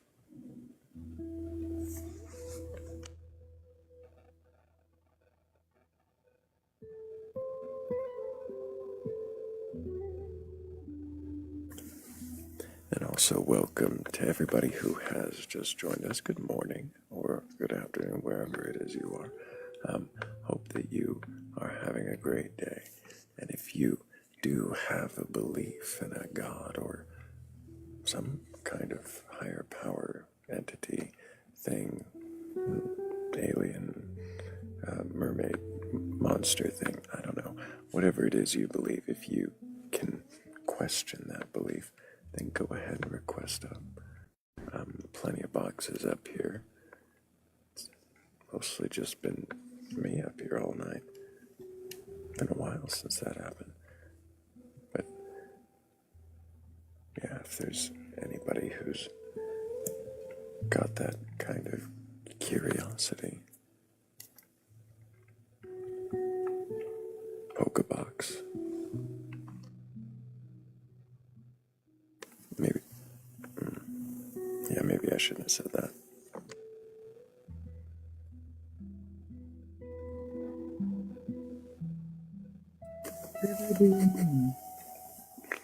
Good morning, Morgan. I didn't hear you.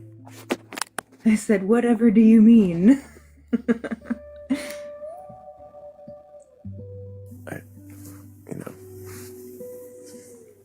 Tapping the boxes. Poking Yeah. the box. Yeah, the words. Yeah, there's not a word I should use there.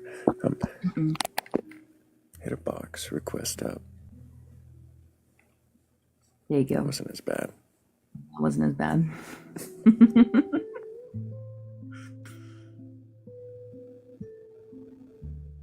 How are you doing this morning? I'm very tired, but I'm okay. How about you? I'm doing all right. It's been a long night, and I've only been live for, less than half of it. So,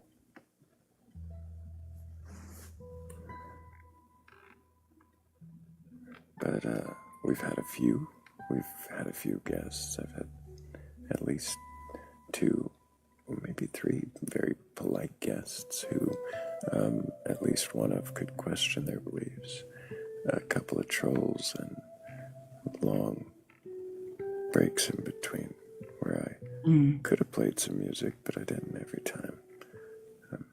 I did play some.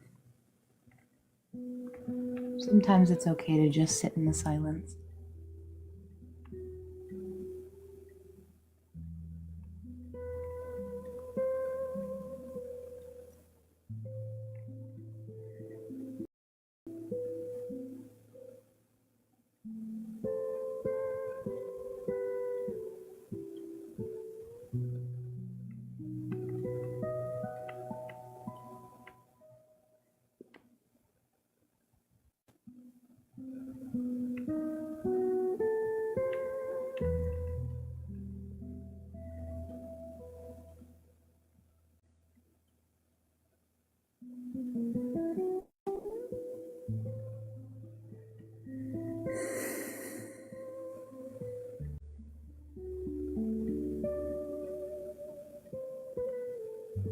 Though I fear if we sit in silence for too long, you might fall asleep. I don't know whatever gave you that idea. Couldn't even imagine. I don't think I fall asleep on lives. Who would ever? How dare you insinuate even? Do I sound incensed? So very incensed. Noctis's single ha in the chat. So tell me. I can't even imagine how many times she's seen me asleep up here. Happened more often in early days. Oh, for sure. That makes sense.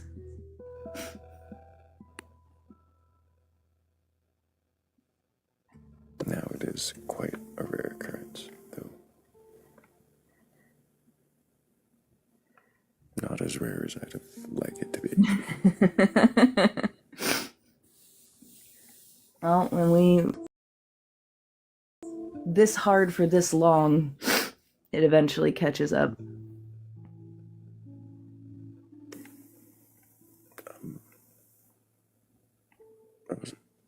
I don't know if that was better or worse than when I said polka box. It was toeing the line.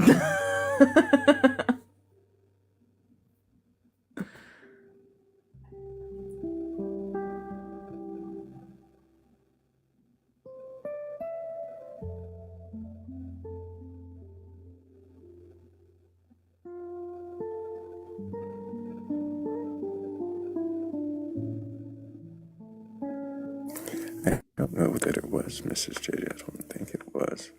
I mean, unless that's something the AI did.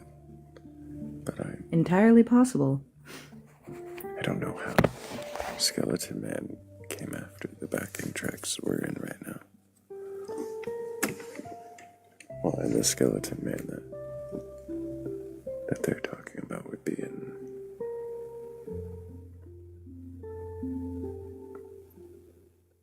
I don't know. Same app. Could be the same melody.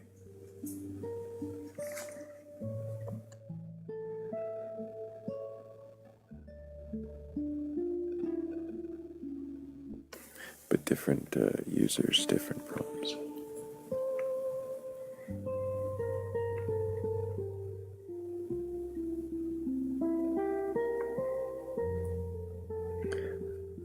Music does have familiar patterns, though. What was that? I said sorry, I was finishing my breakfast. Oh. That's all right.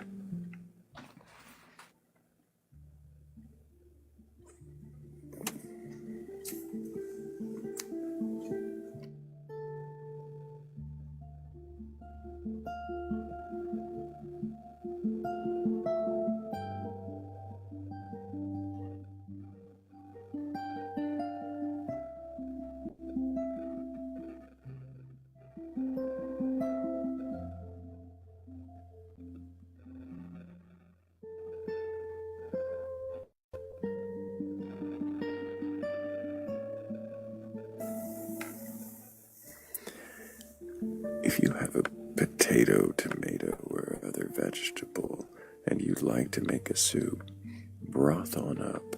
But if you've got a belief in a god or gods, higher power, or anything like that, and you like to question it, well, go ahead and request on up. Hit one of those boxes over there and join us up here. We're not going to be looking for a debate. We're not going to be trying to burgle your god or destroy your faith. I'm not in the hobby of demolishing heavens, but I am curious if you believe in it, and what is it that you believe in, and why do you believe it?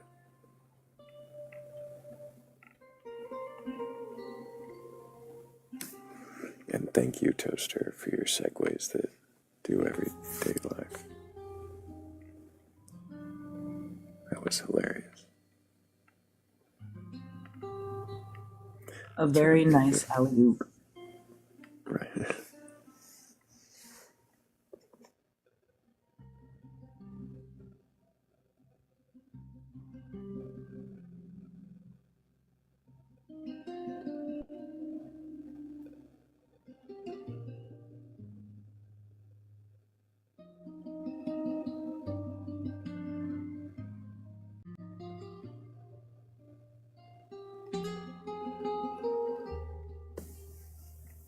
That might not have been an intentional request. Happens from time to time. Appreciate all the taps and all the shares. Thank you guys for helping us get out to the algorithm a little bit more.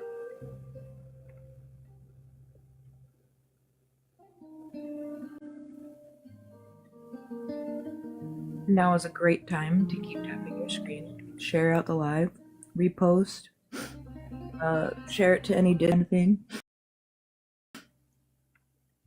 Hell yeah. Set it as the name on your Wi-Fi. So that I forgot about that. set the stream link as the name of your Wi-Fi so that your neighbors see it.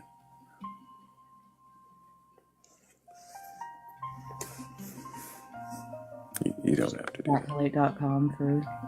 Or Batcolyte.com. Mm-hmm.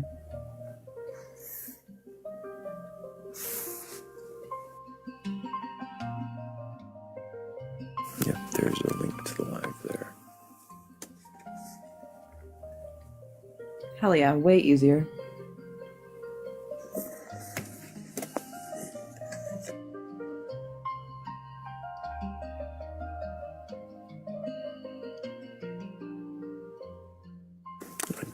Pretty sure I finished setting up Batcolyte.live. I think that goes straight here, or it goes to that page on the site that brings you here. Mm-hmm. Where else could we find that link? Oh, you mean the link tree in my bio or the Batcolyte's bio? Yeah. That's where you find your way to the Discord too. Hell yeah. You can also find some other links in that link tree. If you'd like to show your support in other ways, there's a Venmo link as well as other kinds of apps and fun things to interact with the Batcolyte for your support. Hell yeah.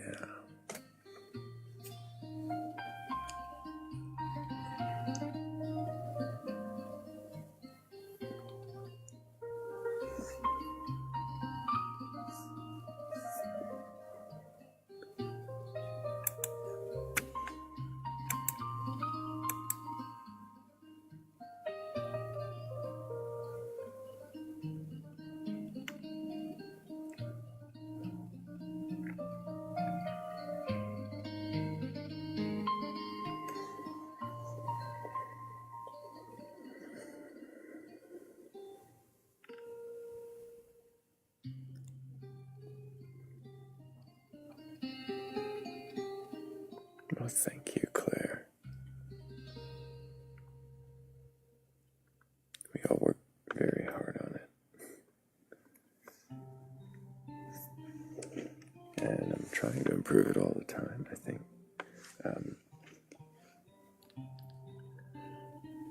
Well, I think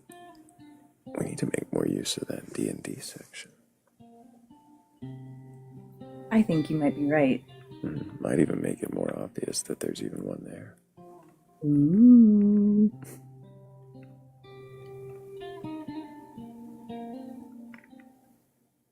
I've been thinking about potentially starting our own game. I don't have a whole lot going on Sundays and Tuesdays.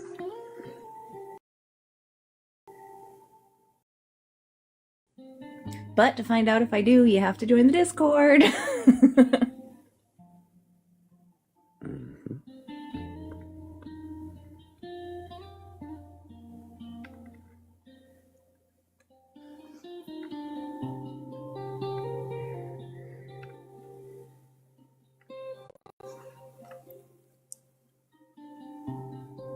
It's awesome that we're already up to 65,000 likes. Hell yeah. Appreciate you guys tapping.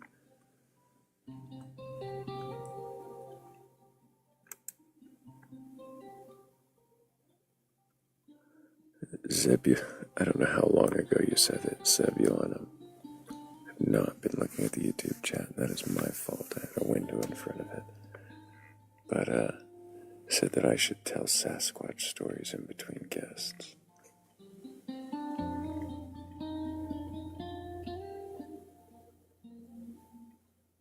Telling Sasquatch stories. That's just that. I don't know any Sasquatch stories.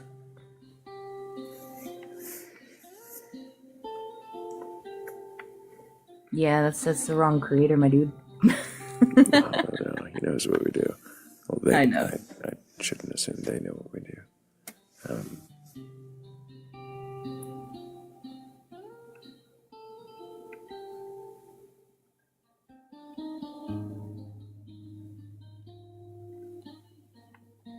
But yeah, appreciate everybody over on the YouTube. I'm glad we finally got the stream working steady over there.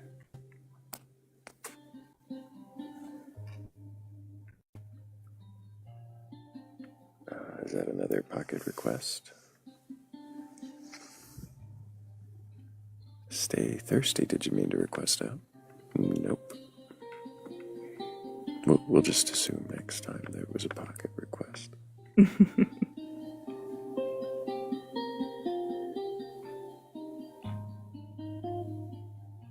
Unless you say otherwise in chat.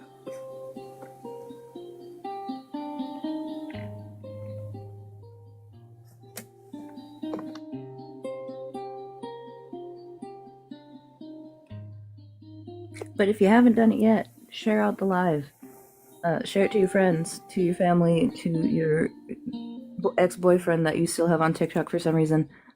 You should get rid of that, by the way. Literally anybody.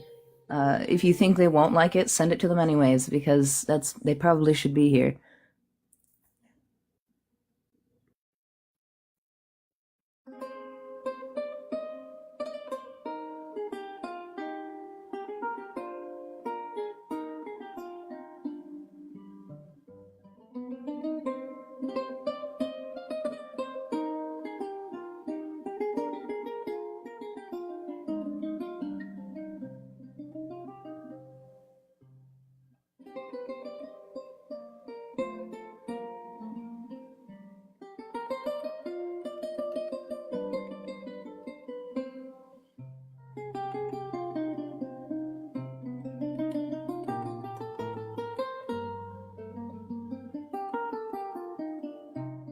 You did miss it while you were sleeping. There was a very large gap with no guests, so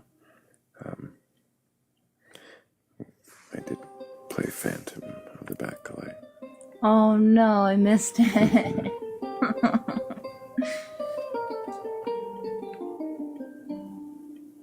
That's okay. I needed the 3 hours I got. I understand that.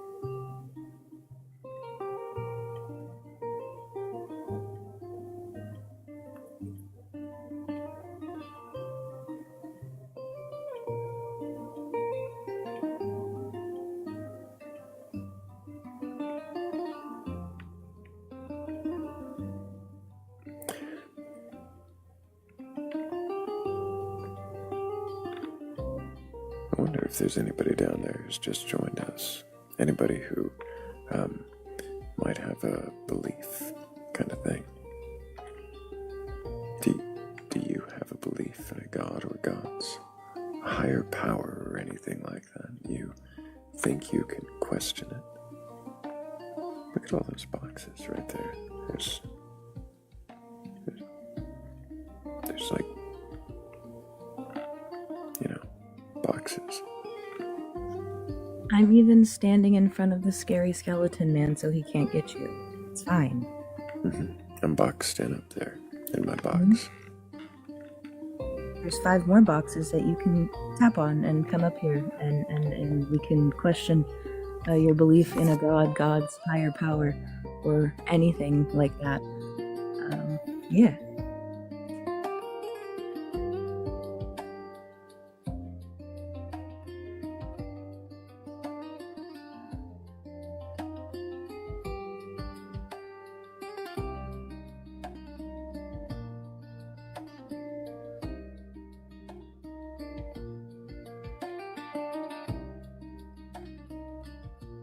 Oh, look at that.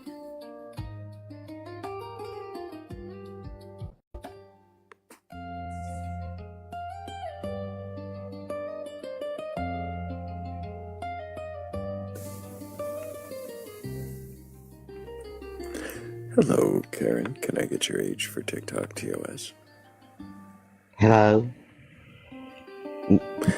Did you ask me a question? Yes, just ask for your age. Did you Oh, mean I'm to 67. And do you have a belief in a god or gods? I Or do. anything like that? I do. I And do which believe god it. do you A believe? God, a creator, a source, whatever you want to call it. Something greater than myself that I feel a connection to. Something greater than yourself that you feel a connection to. What does that mean? Well, the thing that's greater than myself appears to guide me in directions I don't necessarily want to go. In what way does it guide you? Oh, let's say this is a small example. Let's say I'm coming out of a grocery store. I'm tired. I want to get in the car, and there's somebody who's in need. They got a sign, need food, and I'm tired. And I don't feel like stopping, and getting in my purse and getting out money and giving it to him. But the higher thing says to me, stop and give him money. And so I do. The higher thing inside of me. What indicates to you that that's a higher thing and not some part of your own mind? Not a part of me?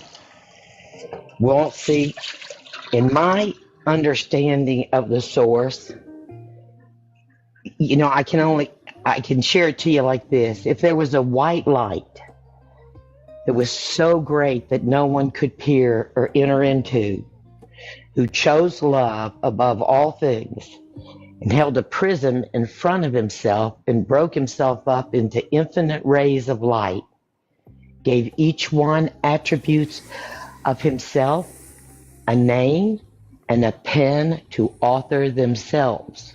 So all is one and one is all. In that respect, the higher thing is inside of me. Because I am a part of the higher thing. How do you know that it is not just a process of your mind, was my meaning? Well, because I've been connected to it ever since I was a little girl. I don't ever remember not being connected to the greater thing. I didn't grow up learning it. When you I grew say up in abuse. connected, Yeah. when you say connected to a greater thing, how is it that you have determined that this feeling, this thought, this connection isn't just a part of your mind's processes, assuming that it's a greater thing, but really just being your brain? Well, me looking around on Earth and dealing with human beings and don't seem to me like if it was this natural part of the human brain, seems like there'd be a whole lot more people that embraced it. And that doesn't appear to be the case. Humans have a tendency to be very selfish, an inability to see past themselves. That seems to be more the natural case than it is to rise above oneself to see the greater things. Wouldn't you agree? I'm not here to agree or disagree. Oh, okay, all right. Okay. So that's my perspective. If it's a human mind, if we're hardwired for it, then you would assume that everybody would be in touch with it. I didn't say that we're hardwired for it. Oh, okay. I'm just wondering if this could just be a part of your own processes, a way that your mind thinks, and you ascribe this portion of the way your mind thinks to a higher being and a connection with that great beyond fractal. I can remember when I was a little girl, I wasn't raised to know God by my parents. We never discussed him in the house, but I can remember being a little girl and being harmed by my parents, especially my father, and thinking to myself, if you knew how my father felt about what you were doing, you wouldn't do it. Having never been taught it, yet instinctively knowing it. And because of that, so that connection has just... I don't think that answer really follows from my question. Do you remember the question I asked? About do I think it's my own higher brain as opposed to something outside of myself? Is that your question? Mm-hmm. Well, I don't believe it to be something outside of myself because it instructs me. I never instruct it. That doesn't follow either. Morgan, do you have any questions for this guest?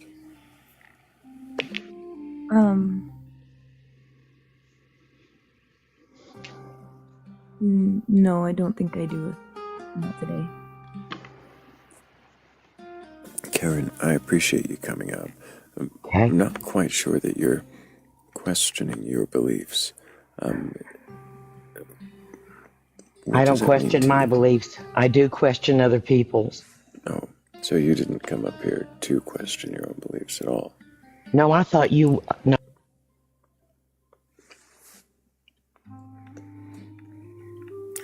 Hello, Jeff. How you doing?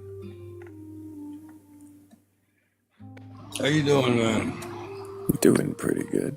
Can you remind us your age for TikTok TOS? All right, so I've come across this new belief that we are in the Matrix. Before we get into that, can you remind us your age? I'm sorry, what? Can you remind us your age? Oh yeah, I'm 44.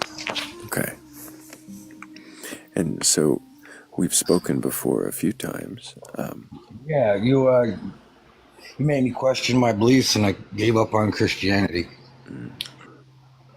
And now you're believing in, or are you believing in a matrix, or is this a new belief you've found that you're It's a new belief not I sure of? found. I'm not really sure of it. So I've come into this group where they say that we are all gods, and we're in the 7th level of this matrix simulation with our avatar bodies. And once we become self-aware, when we are unalived, we can go home, which I don't really understand what that quite is yet. I don't know if that just means that I can make my own simulation, like I can be a beautiful horse running around in the field. I don't know. But basically, we're in the 7th level. Everything that's happened in our history to now is the 7th level of the matrix. And if you don't ever become self-aware, you'll just keep going on and on and on and on and on.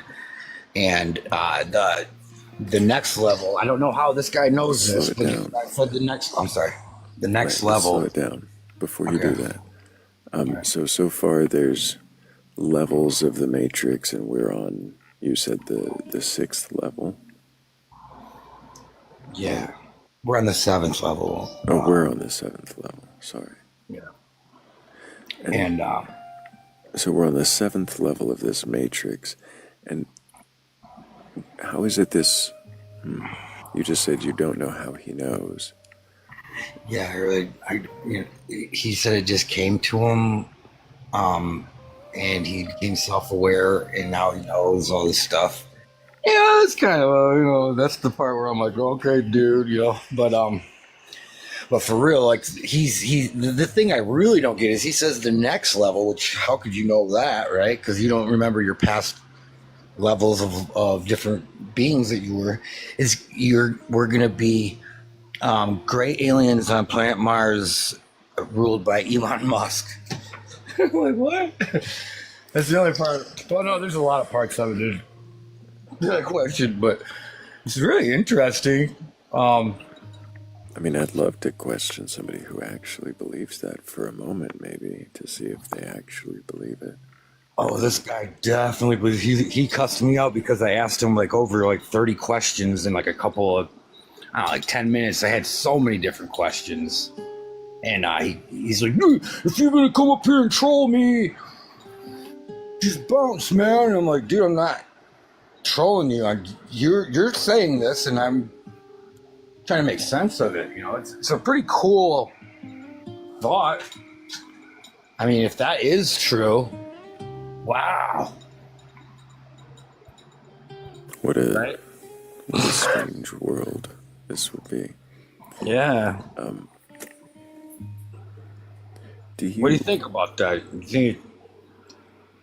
Oh, go ahead. Do you think it's cool? Matrix. I mean, it's. I don't know about cool. It's. Especially the Elon Musk. I think we could definitely. Yeah, that's weird. That was weird. Definitely, it's an idea. It's a thing somebody apparently said. If not, Well, my biggest question for him was like, okay, so if we're all gods and we just have to become self-aware, who created us all? Did we create ourselves? Did we create our neighbors? Where did we come to be? And he says that there was one divine creator of all, but once he created all the other gods, he pretty much doesn't matter anymore. Which, I don't know what that means. There's a lot, dude. There's a lot of holes in. There's a lot of things. I've even called him contradicting himself in a lot of different ways. But like, I kind of want to believe it. I really do want to believe it. It's just so hard to believe anything at this point. But I'm going to question all my, everything that's coming across me. I can't believe I was duped and fooled into this whole Christianity thing. Like, I've really picked it all apart, and like, man, was I living like I guess like you'd call a sheep in the Bible or something? I was just going with the flow with everybody else, and I don't even know what to call myself, because if I believe that, where's that? What am I? Like, my Matrix believer? You could start with just calling yourself Jeff. I mean, yeah, I'm Jeff. Hello, my name is Jeff. I know. I get that, but, and I do call myself Jeff. If you ever read my bio, I did.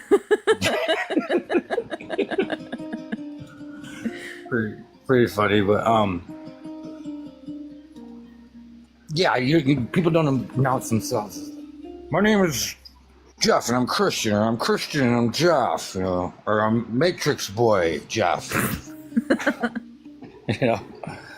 But I just thought I'd bring. Have you ever heard of anything like this before? It's not the first time I've heard it. How about you, Thrayle? Definitely not the first time I've heard most of that, especially the Matrix part.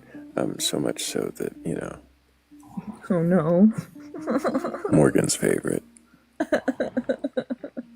It's like it's haunting her.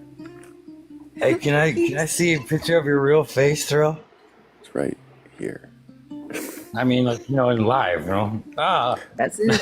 Right there. I know you don't look like that, bro. That's as real as we get. I mean, look if you look at my profile picture, if you look at my profile picture, it looks like someone pinched my butt really hard. Like, whoa. That's not what I was thinking. What were you thinking? What were you thinking when you thought that? Well, I wasn't thinking that, but I'm gonna try not to. There's an ugly bald guy. Anyways, I like to joke around. I'm glad that you pulled me up so I could talk to you about this, and I'm surprised that you've heard about it. Well, levels of matrices, matrices, right? Levels of matrices I've heard of. I wonder, you said, have I ever heard of that, or is that, not the most wild? I have told you about the donut Earth, right? No, you have not. I had a guest once, a long time ago, who came up, and I was expecting a flat Earth by the way their answers were going. But they told us that not only was the Earth a donut, there it is, not only was the Earth a donut, but that everything was a donut. What? They didn't call them donuts, of course, they called them toroids. It was a toroidal Earth. We were toroidal fields and toroids with toroidal atoms that toroidally toroided our toroids on the toroid Earth.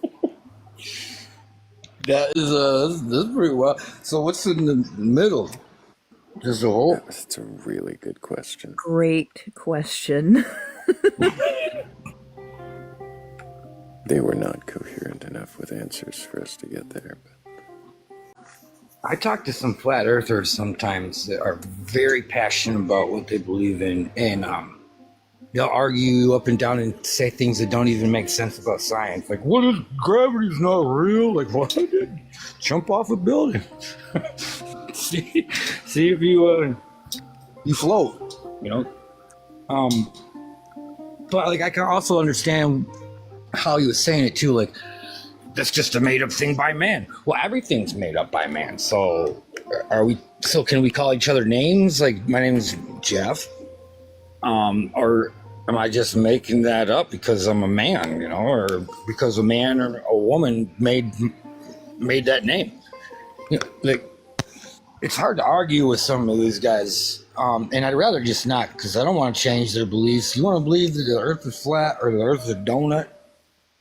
Go for it, but I'm not here to change their beliefs, but it is pretty wild. Yeah. But Jeff, I appreciate you coming up and sharing with us that belief. Hey, when I meet the aliens or something next, I'll come back and I'll talk to you more. Okay, I love make you guys. Make sure you ask them plenty of questions, because we're going to have questions for you. All right, man. You guys have a good day. Hell yeah. Appreciate you, Jeff. Take care. It's good to see you. Big W's in the chat for Jeff. We know he can question his beliefs. It's good to see him again. Yeah, I haven't seen him in a long time. It's good to see him again. Absolutely. And we do have, I think we've got a new guest. Yeah, there they are. Antonio, can I get your age for TikTok TOS? 22. And do you have a belief in a god or gods, higher power, or anything like that? I'm agnostic, so I leave myself open to the possibility of a god, but I haven't seen anything. I grew up originally as a Christian, and just through my education and growing up in the world, just kind of slowly deviated from that. So, yeah.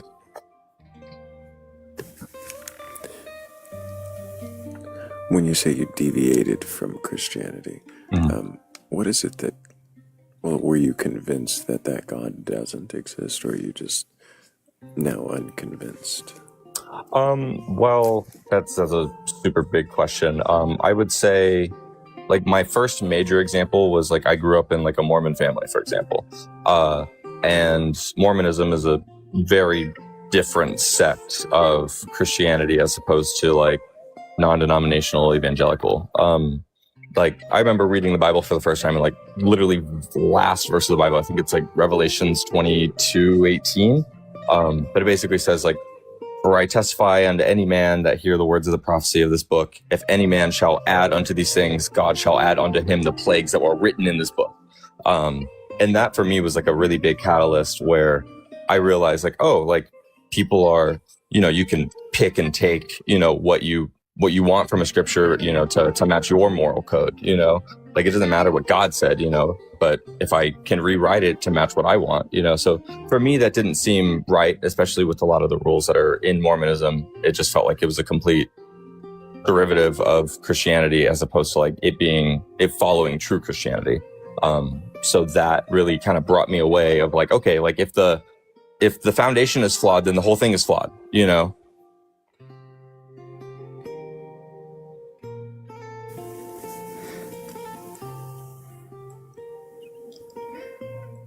Can you think of anything that might compel you to believe that that God exists, despite the flaws you found? I would say, for me, if coming from, like, a science point of view, I would say just, like, undying, like, evidence. Like, I think that there are evidence, that, a specific God is the true God, but at the end of the day, I think all religions kind of rely based off of faith. It's like, we can prove this to you as much as we want to, but at the end of the day, you have to have the faith. And for me to have faith in something, I have to see, like, undying proof that that is the case.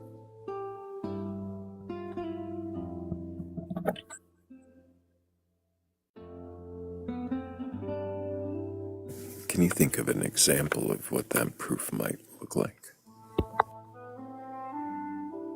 I don't know. We could do like I don't know. We'll just say God comes down to the earth and he says, just cures everyone, of every illness, everything, like, that would be like, oh yeah, God's real. Like, something like that, of just, like, it goes beyond our comprehension of, medicine and physics or something like that. I think that would be, like, a perfect example of that. Like, being able to do the supernatural and, like, literal tangible proof of that supernatural process.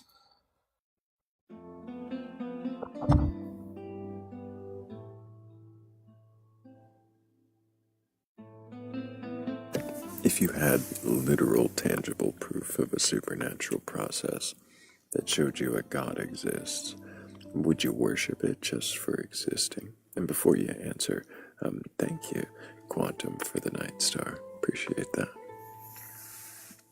That actually is a good question. I mean, I wouldn't necessarily have to worship it, but I definitely would have to believe in it, Like, I can't ignore that that is not real now, but whether or not that aligns with, what I want, would be different. But I mean, shoot, if freaking the creator of the universe and the creator of everything came down and proved to me that they are the true creator, you don't really have much say there, Like, you kind of have to, I just don't like the word worship necessarily, but yes, like, you would have to believe in that.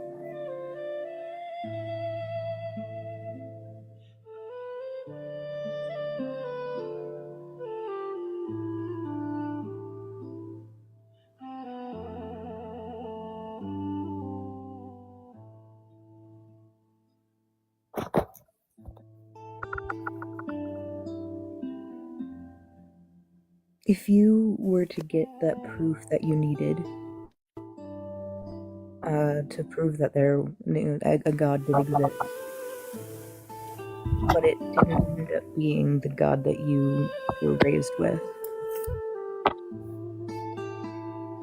what God would you hope it was?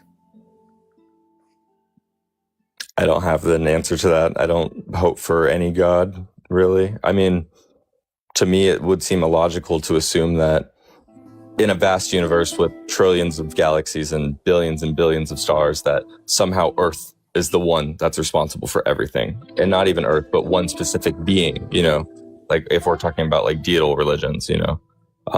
So no, I wouldn't say that I necessarily hope for anything. I mean, for all we know, our universe could just be in a mason jar on an alien's, you know, desk, but we can't conceive that, you know, so, you know.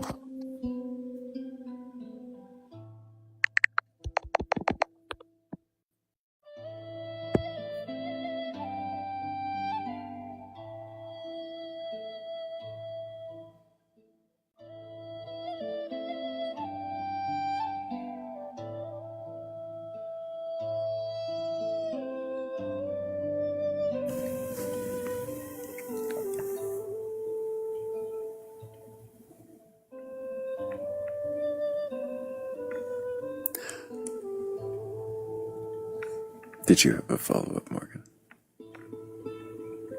No, not at the moment.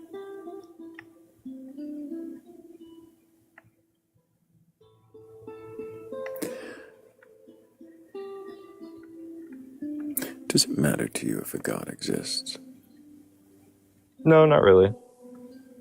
I mean, it's nice. Like, it's a nice sentiment, you know, like I keep saying, you know, it's like my go-to. It's a nice sentiment. There are a lot of reasons as to why a god would be nice to believe in, as far as believing in the afterlife, having some kind of like moral code to live by. So in that aspect, like, yeah, it would be cool if there was a god, but I don't necessarily feel like I would prefer one or the other. I think it all just goes down to purpose. And by having a god, or feeling like we are in a bigger picture that we cannot understand, it gives us a little bit more, I guess, meaning in life. Would it change the way that you live your life? If I knew that a god... Sorry, repeat the last sentence. I cut you off. Sorry, were one to exist. Yeah, most definitely. I think that there would be a lot of questions that would be answered for me with, as far as, you know, who are we? Where do we come from? XYZ. So I think having those questions answered would allow me to live my life in a different direction, you know, with more peace. I think, for example, the afterlife. If I knew 100% that there was an afterlife, I would probably live my life a lot differently than if I didn't know.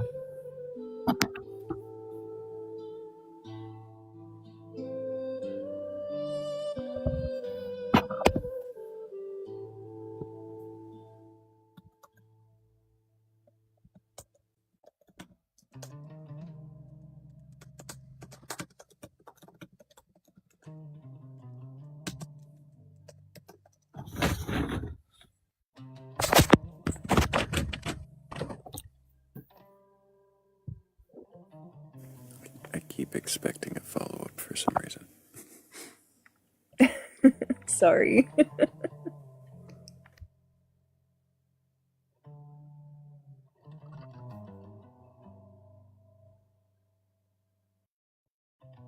I'll ask this though. What are your guys' takes on religion? Well, if I can't ask the host, can I ask the other two? I am That is the a host. step above me. Antonio. Yeah. Does a god have to exist for it to be meaningful? No. We can make our own meaning then. Does a god have to exist for a god to be meaningful? I think it adds a lot more substance.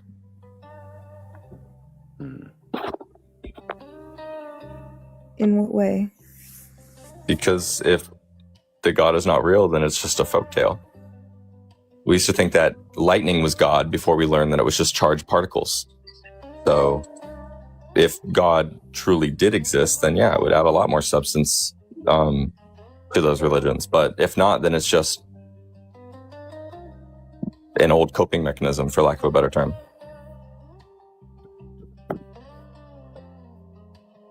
for lack of a better term, you use coping mechanism. Can you explain that a little bit? I would always say that we use God as a way to explain our gaps in knowledge. I brought up the lightning example, but there's a lot of things that we don't understand about the universe, the way it works, and who we are fundamentally, like even like our consciousness.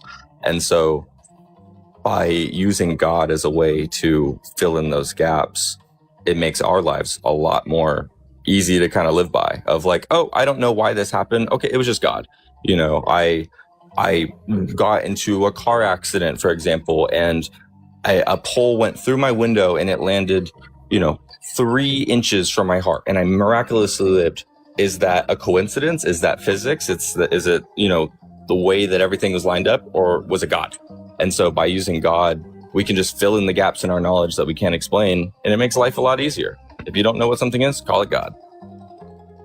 So I would say, in a way, that would be a coping mechanism. And I use the term coping mechanism as far as we can live our lives a lot more refreshed, knowing that there could be an afterlife, or that the moral code that we follow is the true moral code, or XYZ.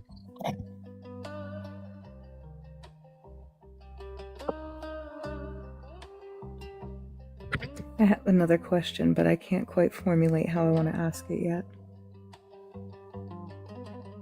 No worries.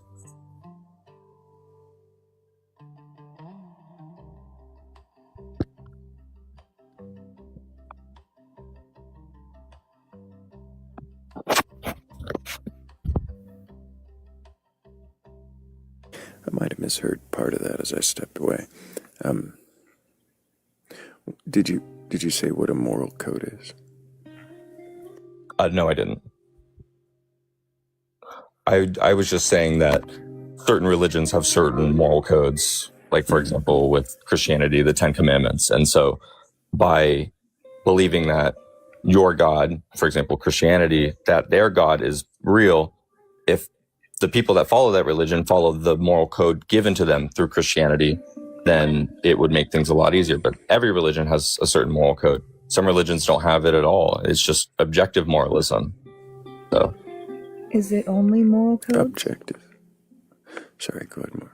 No. Go ahead, Thrayle. Go. No, he used the word objective. I think he means subjective. But you were saying, is it only moral codes? oh yeah, subjective. Sorry, yes. I forget what the term is. Let me do 2 seconds of research, and then can you repeat your question?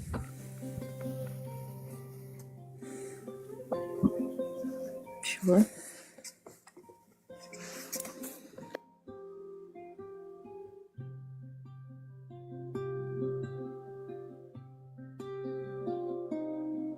Yeah, it was subjective. Yeah, as opposed to what is it? What was the term I was looking for?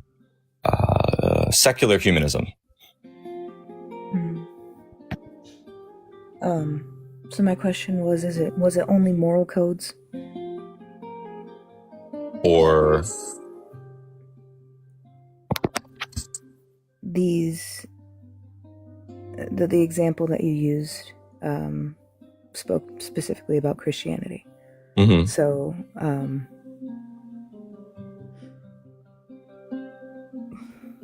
dang it, I lost the thread. Sorry.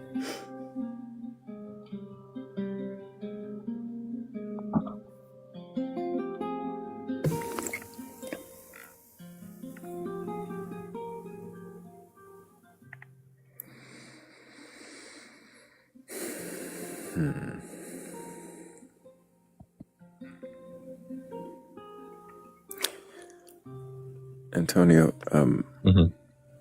what would you say is the best critique of your own worldview? The best critique of my own worldview. Can you give me an example so I can understand the question a little bit better? If my belief system is entirely asking questions and questioning answers, someone might say that a critique would be that I will never have or rely on answers. since I only rely on questions. Okay. That's a critique, right? I may not be able to provide answers. I can't give answers, or that might be a critique. Gotcha. For my own worldview, necessarily, I think that I am very stubborn and I have a really hard time believing in things that I cannot prove without a shadow of a doubt. And that's definitely where I go wrong when it comes to religion, where it would be really, really nice for me to just fully believe in a religion. I think that I would live a lot better life if I could, but unfortunately the way that it works for my brain, it just doesn't work like that. So I always have to ask questions. I always have to constantly disprove something. It's just there's always a why at the end of a sentence for me.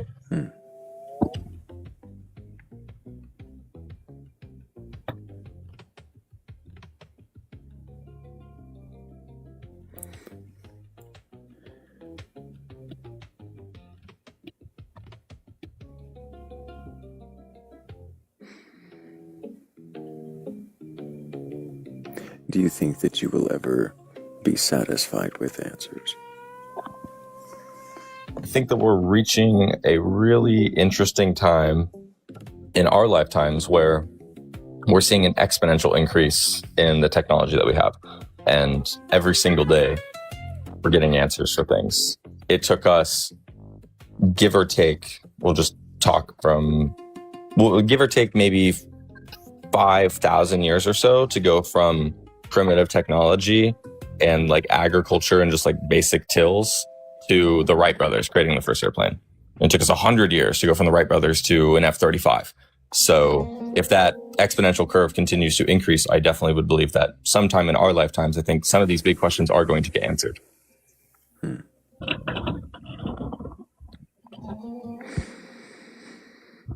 I don't know that I have any more questions for you, Antonio. Morgan, did you have a way to finish up your line of questioning? Did you? No, I completely lost it. Appreciate you, Antonio. Hope that you keep asking questions. Thank you for answering respectfully.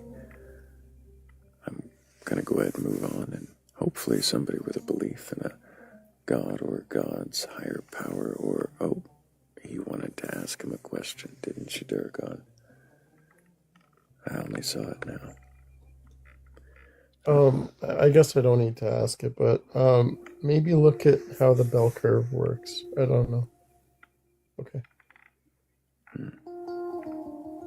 I only moved on because I didn't really get a belief question from him. It was more questioning his lack of belief, his agnosticism.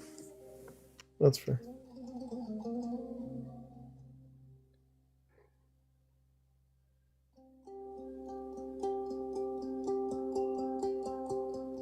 Agnostics are boring to question. Hey. I mean, most answers that they give are going to be questions, right? I'm working on it, Thrayle. I'm working on it. It's one of the reasons why I don't run Question the Questioner that much, because I'm boring to question. Most of my answers are, I don't know. Yeah, people don't like that. It really It's annoys kind of people. funny. Well, I have a question. What shampoo do you use?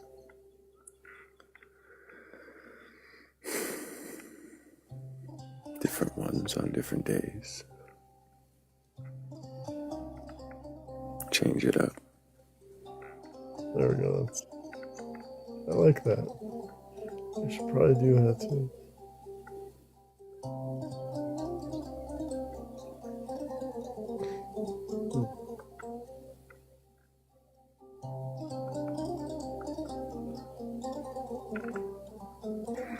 Mika asks, why don't you know?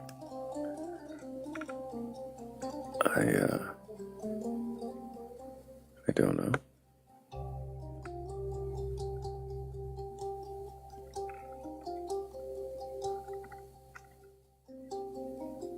I wonder if I don't know is uncomfortable for people.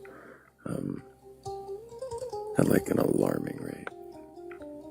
Is it uncomfortable for you to not know things, Morgan?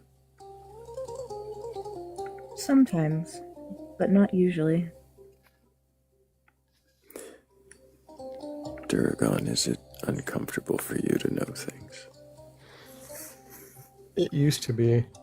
I feel like I've grown into it. And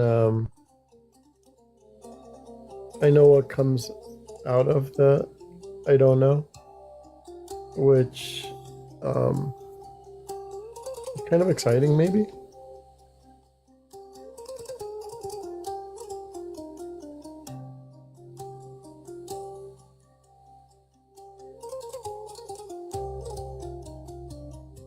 Kind of a thrill to it sometimes. Yeah.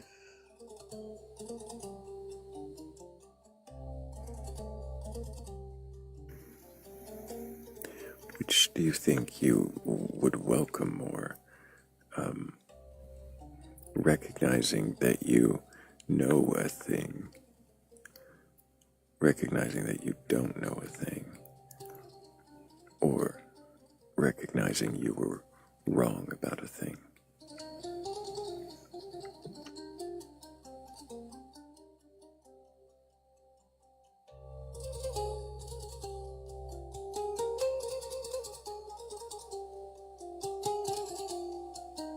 What was the first part again? I was trying to process that.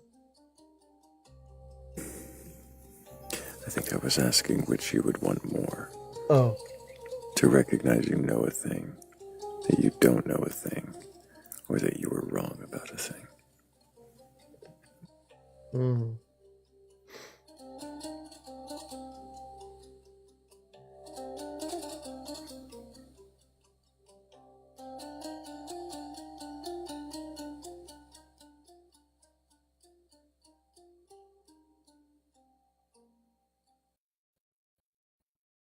I like to know that I don't know a thing.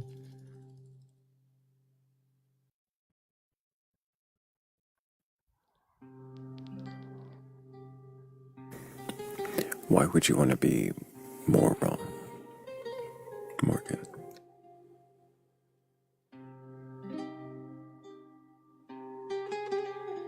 Because as it stands right now, I'm more often right, and that's a really uncomfortable place to be all the time.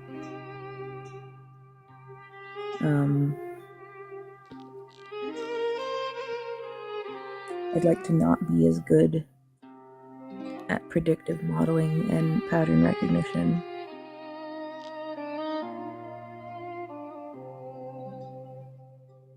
I feel like maybe it might be a little bit more peaceful, but I don't know that I really want to give up the knowledge.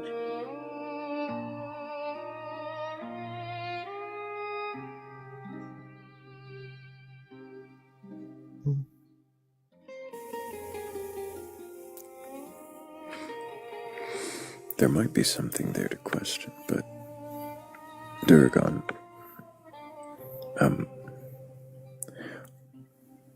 you said you would rather realize that you don't know a thing.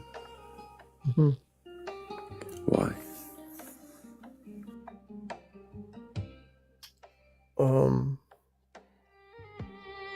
Because then I could learn about it.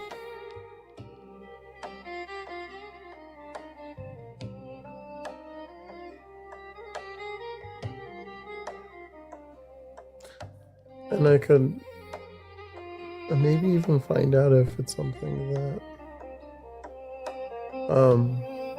appeals to me. Find something new maybe.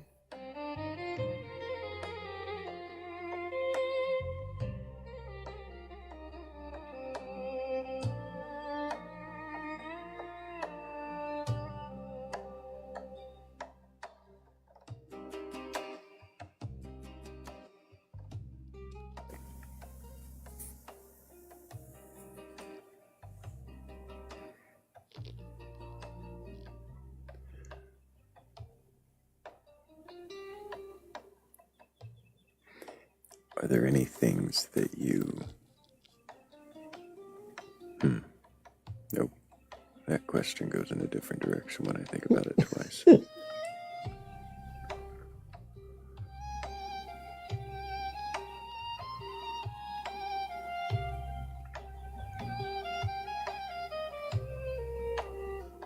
Did that question land you at an answer of an I don't know? No, it was going to land me in a very, like a dual interpretation, and one of them going in the wrong direction. Okay. To think about if there's a way to narrow it down. Hmm.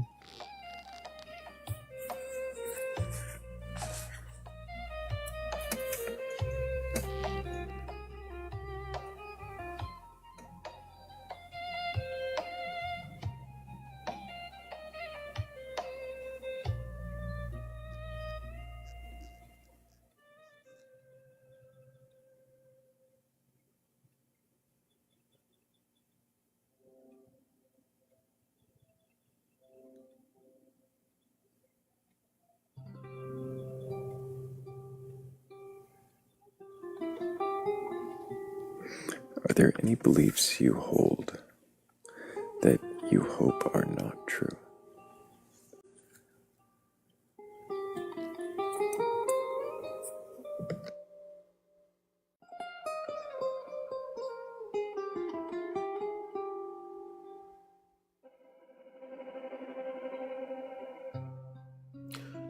I think I have a struggle with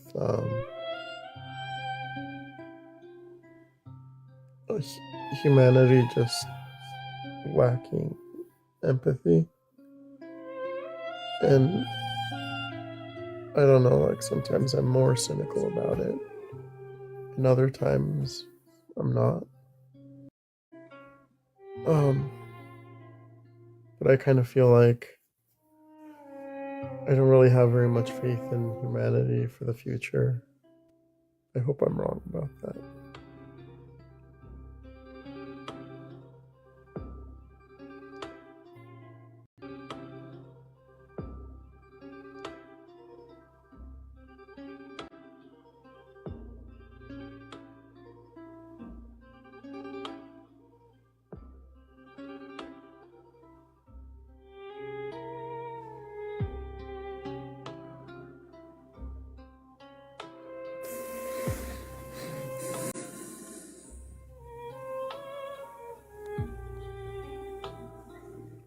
If you could know you were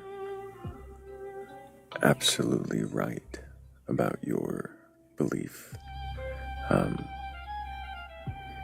would you want to?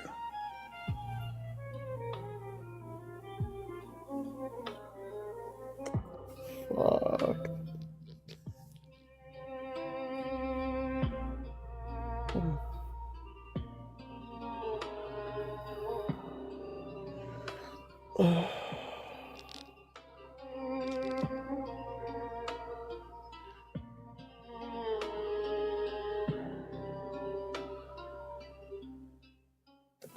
Part of me says yes, and a part of me says no.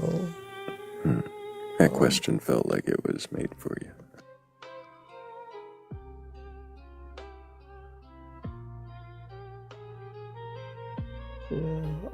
Yeah, I don't know. A part of me leans towards yes, and the other part leans into no.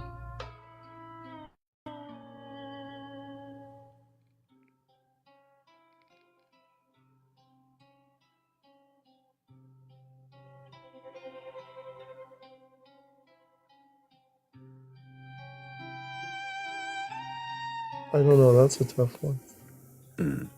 I think that's a nice one that I don't know. Maybe. I think. Wow, this is okay. This is kind of crazy. I think that was a really good question, Thrayle.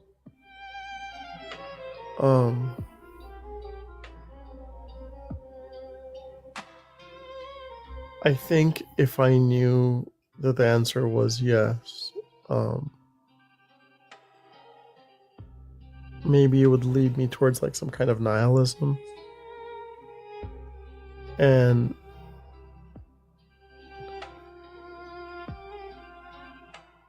if I knew the answer was no, could it potentially lead me towards being stagnant because of knowing an outcome?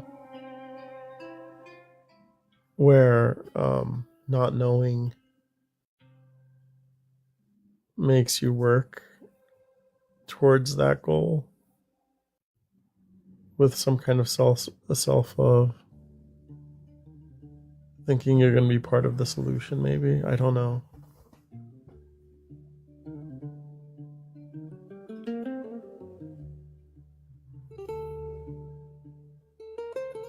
You get what I'm saying, right?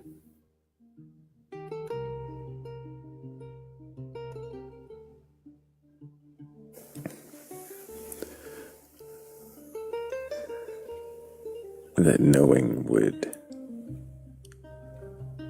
ruin it for you.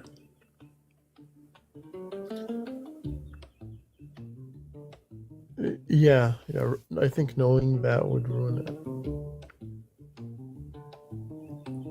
That's really interesting, isn't it?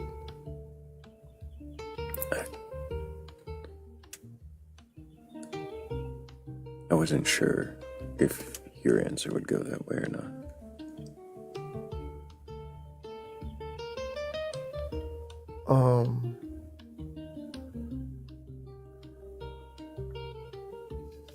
But you had a feeling? I kind of thought it might, but I wasn't sure. Why?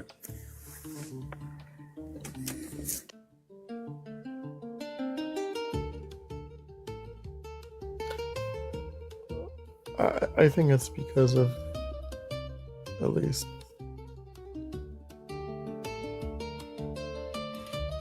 I think it's going to be deterministic. I think it's because of who I am and how I do the process. Surprise, surprise. I know, right?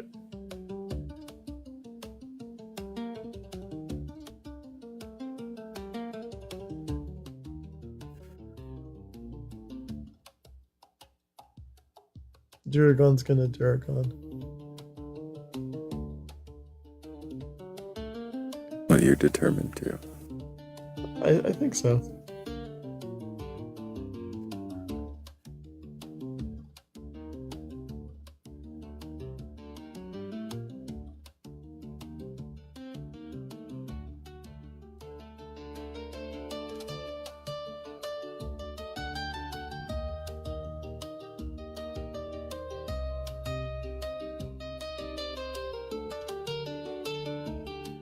It's kind of the opposite question now, but if you could know that your entire belief system was wrong, Yeah. would you want to? Yeah. I think that one I'm okay. Much easier answer. Yeah.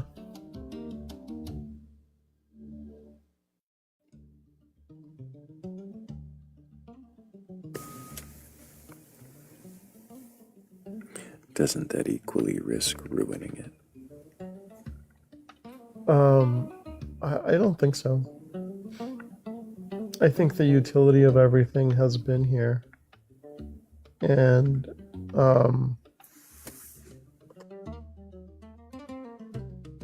maybe there's things I'm missing. Maybe there's things that I could be that would come out of me growing in a new direction. But ultimately, I do believe that everything that I know now are the tools that I have to be able to do my absolute best in whatever I'm going to be doing until I know something new. And we're always going to be our, like, even, like, I get, we could say, like, even our worst, but at any given time, I'm always at my best.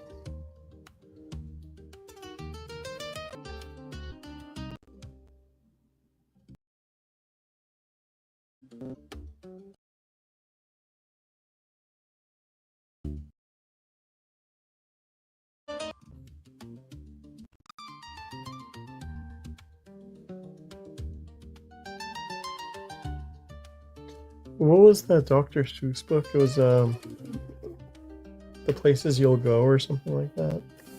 Oh, places you'll go. Yeah. Yeah.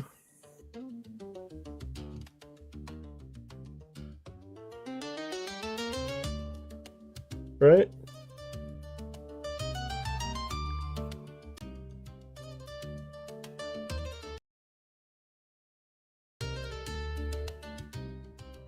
Are you asking if that is a book? It is a book. That is the title. It is. Mm-hmm.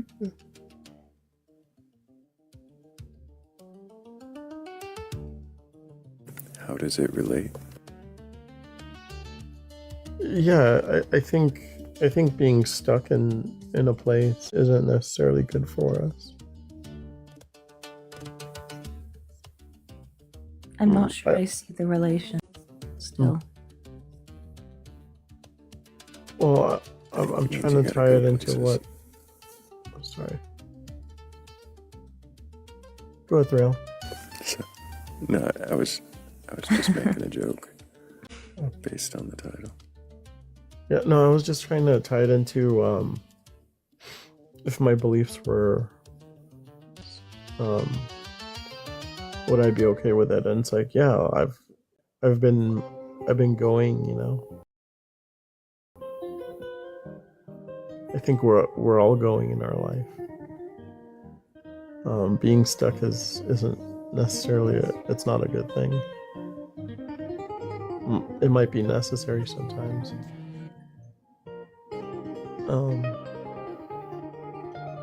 But I think, you know,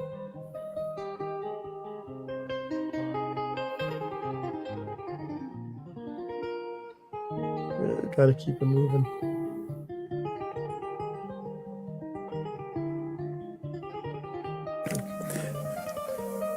Thrill is what you get when you combine an NPR radio show host with a librarian in an MCR t-shirt. What?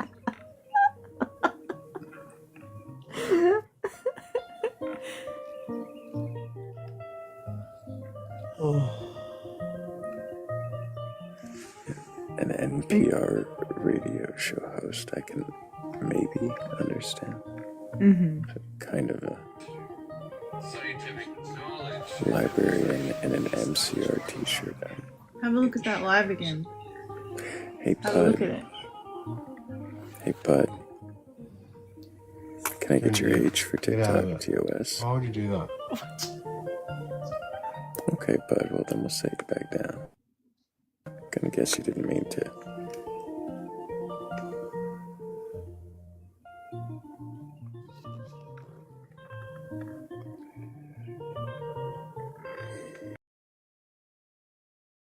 Yo, Hello. Can I get your age for TikTok, TOS? 42. And do you have a belief in a god or God's higher power or anything like it? Yeah, I believe in God and Jesus and that. And have you read your Bible from beginning to end? I maybe not from beginning to end, but from chapter here, chapter there, or if I'm ever curious about something, I look it up. But you have to remember that the Bible isn't the whole Bible, that there's gospels that were taken out or not allowed in. Not allowed in. Yes, like, for example, the Revelations we know, there's another Revelations of St. Paul that wasn't chosen as Revelations book, and the book of Revelations So, almost can you didn't even stop make for it a in. moment? I don't need you to preach at me. That has nothing to do with the question I was It's asking. not preaching. It's just facts. Fascinating. Is it just facts? Yeah. Are you sure they're facts? Well, you always have to question everything they try to teach you. Right, so we should question everything you just said, right? Always. Because you should always go by what you feel, not what someone said. Wow. We're really going to get far in this one. So, yeah. High expectations. So, do you believe the stories from the Bible to be true and literal? No. So you don't believe, are there certain stories you don't believe and some you do? I believe there's some stories that don't make sense, and I believe there's stories that are not, they're not translated correctly. So how could we know that they're exactly right? If you were to speak the original language, do you think that everything would be true? Well, the original language would be baby talk, because if you put all babies in one room, they know the same language. Oh my goodness. I'm sorry. Which what? language is that? So they say it's called Paleo Hebrew, but I don't know. I call it Babel. Oh my god. So you could take an Asian baby, African baby, American baby. They're all supposed to know different languages, correct? But how do they talk to each other? Through Babel, correct? So isn't that the human language? No. Does anybody have a question for this guest? I don't think they're actually coherent enough for my questions. Or is it the other way around? Oh, good lord. Yeah, sure. So if you've got a belief in a god or gods, higher power, or anything like that, you're curious enough or courageous enough to question your beliefs, then go ahead and request up. We're not here to debate. We're not here to argue. We just want to know if you actually can question your beliefs. And if you can, then what is it you believe? And why do you believe it? Hey there, Neo. Can I get your age? Neo going once. Wow, she really didn't read the screen, did she? No, not at Great all. debate, and yet It's right not there. a debate. It's right there. It explains so much. Mm-hmm. Yeah, it says behind me, not a debate. It says above me, can you question your beliefs, and why do you believe when it says be respectful too? Yeah, I don't think Neo's with us.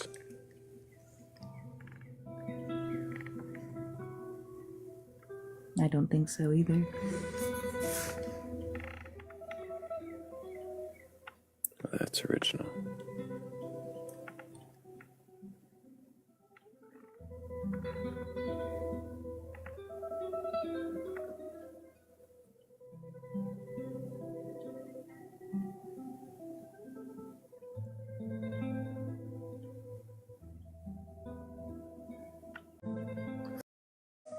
I wonder what it is that causes that level of arrogance. Severe reliance on whatever answer they're given first. Maybe. It was really disheartening. But maybe you can hearten us up by tapping the screen a whole bunch. We're up to 72,000 likes. I really do appreciate all of those. And the 49 shares. Those will help get us out to the FYD with a belief in a god or gods or something.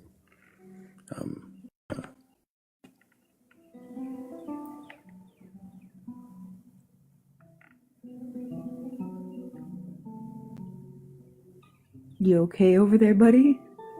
Me? Yeah. I don't know if the audio cut out for anyone else, but like the way that sentence ended did not sound great. Uh-oh. I don't know how it ended.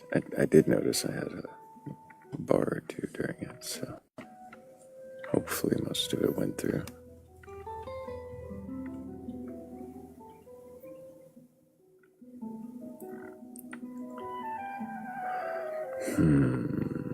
I wonder. Else? Then wonder. Mm.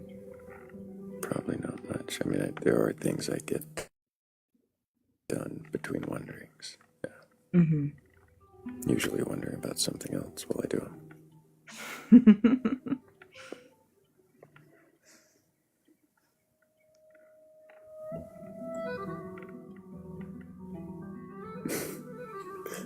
Thrayl's amazing voice is like 400. I was going to make it 4,000.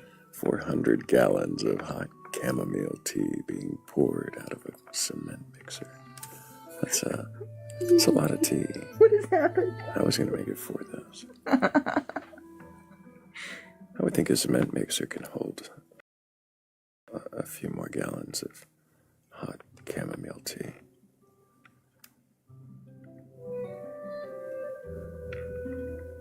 God, now I'm thinking about it. Oh, I hate it. Please, if you have a belief in a God's higher power, or anything else like that, and you can question that belief, please tap a box. I don't want to think about how much hot tea a cement mixer can hold.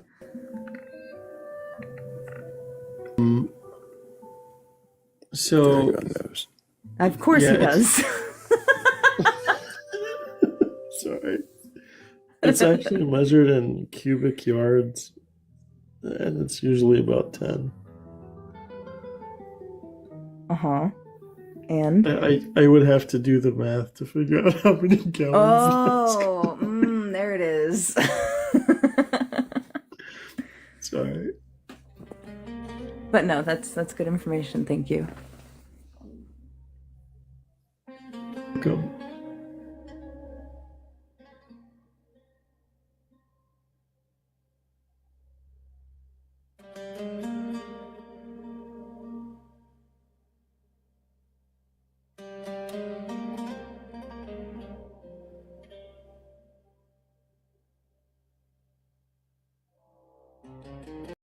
In the comments.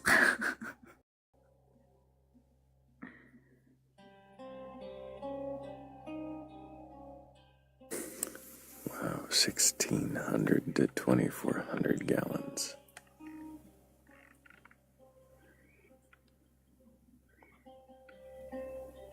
I don't know if my voice is that many gallons of hot chamomile tea, but I guess that's why it was only 400. That makes sense. Uh-oh. We're in trouble. It's a monster.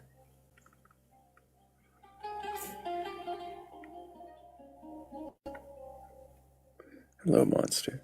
Did you mean to request a...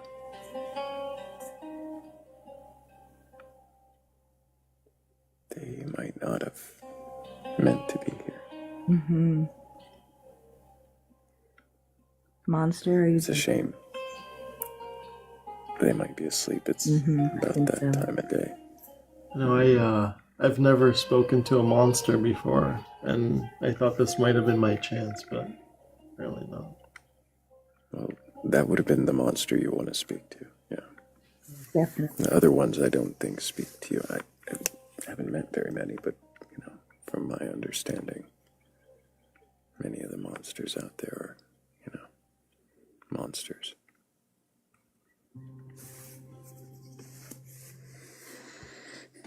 But we've questioned that monster many times. She used to be a crybaby.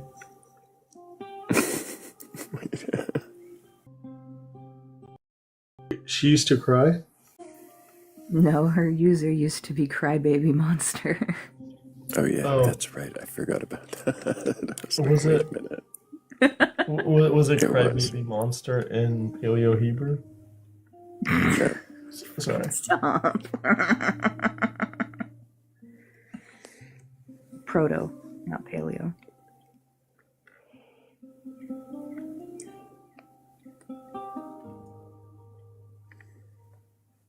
Oh no, I've definitely heard people use of Paleo Hebrew before, but yeah. Wild. I guess did, I think, say proto. Mm-hmm. Look, it's your favorite. Good morning. I had a very stressful night. Please be kind.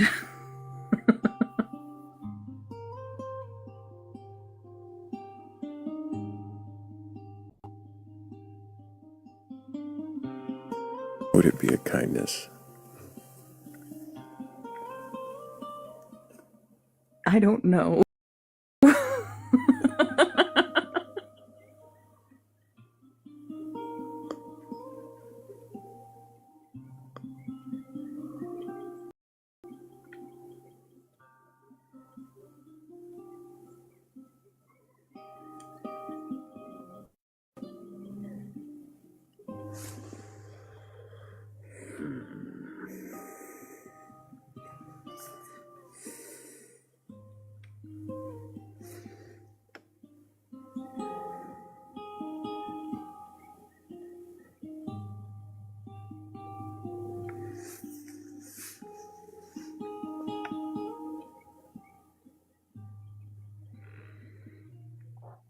Hello, Ether. Can I get your age for TikTok TOS?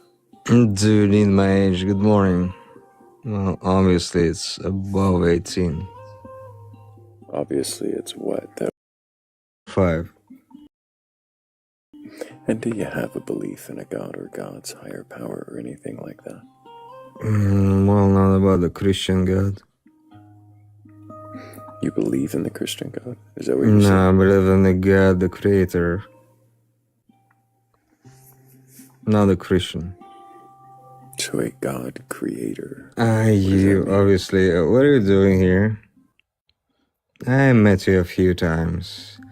There are deep discussions about sweet nothings. How drunk are you?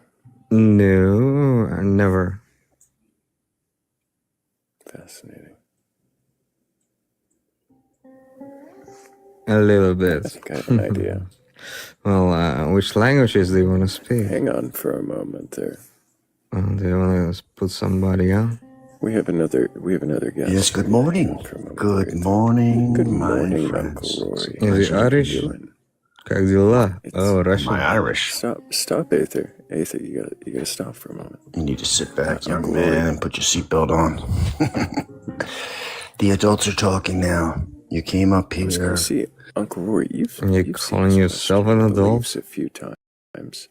It is futile. I was curious, Uncle Rory, if you'd like to question Aether's beliefs. I do, my friend. Now, You're just trying to mimic me? Aether, my friend, I'm not trying to mimic you, my friend, and you could never mimic how he me, talks. so don't even try it. Don't even try it. Aether, let me tell you about what I think of you, okay? I've seen people like you my entire life. Well, first of all, you should gonna be check a out my question, Uncle Rory. profile before you talk It's to gonna me. be a question. I didn't check your profile either. I'm gonna ask you a question, my friend Aether. And I want you to listen. I'm only gonna ask you once, okay? You know, I've seen people like you before, Aether. They're not a winner. I've coached high school football in Texas for over 28 years now, and one thing I can tell from listening to people like you is that you were never a varsity athlete. That's bullshit, man. You weren't. I was a semi-professional bodybuilder. Well, obviously, I'm not from America. But I was a semi-professional bodybuilder. You couldn't make it to the professional ranks, could you? You could Wow. only make it to the semi-ranks. Why would I? No, obviously. You know what happened to you? You were in the semi-ranks, and then reality set in.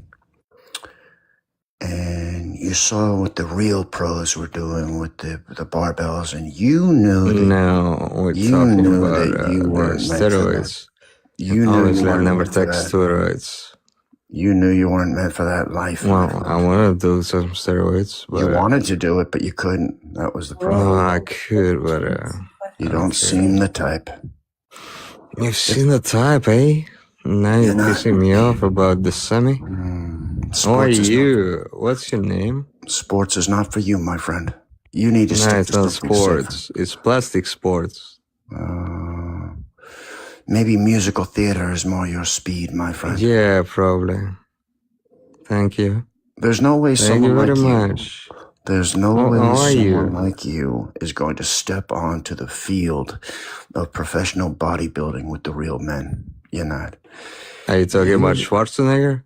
You are not going to do it, my friend.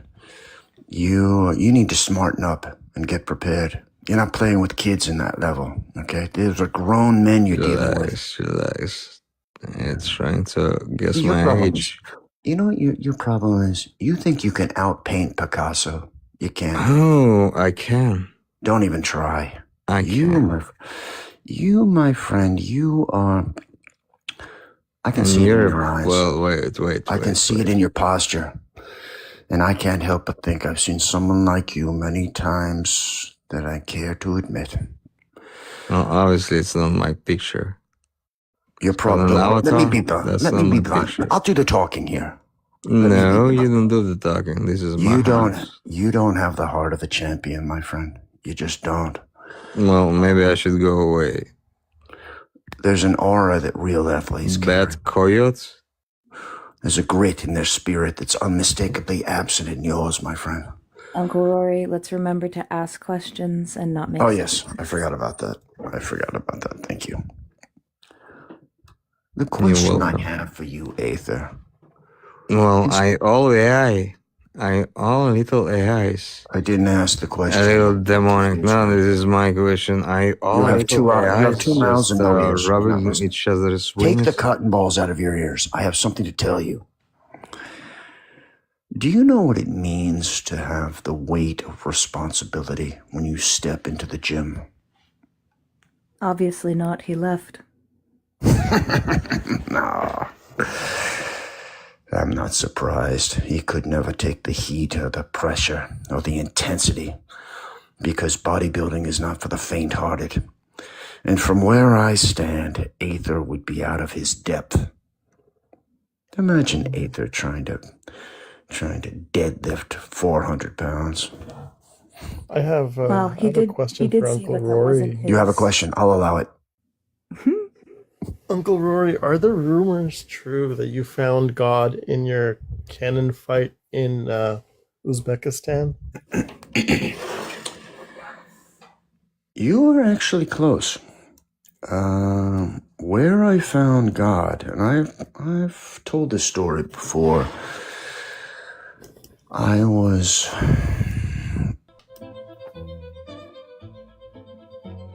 I was 14 years old, and I became the youngest person ever to scale the west face of Mount Kilimanjaro. And never made it to the top. But I remember my Sherpa guide, a man by the name of Rodriguez, telling me, "You're only 14, kid, and you're not even dressed properly. You're never gonna make it to the top." I need the music turned down a little bit. I can't hear myself think. Now, as I was ascending Kilimanjaro, the big K I would call it, I remember the biting chill of the high altitude, and I knew that it consumed many people among the many hundreds of years that people have tried to climb it. And my Sherpa guide, who had made this trip hundreds of times, had his own portable ventilator, and he was gasping for every ounce of breath, and I stood there. I was unaided by any type of supplemental oxygen. And my lungs were defying the very nature of that environment, and I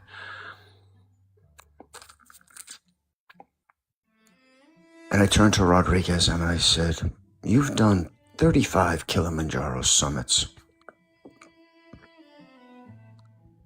And he said, "That's right." And he looked at me and he said, "I have never witnessed someone of your age conquer this mountain without the aid of extra oxygen." And just then, just at that point, I slipped and I fell. I wasn't wearing the right shoes. I didn't have hiking boots. I think I was wearing Skechers. I don't remember actually, but I slipped and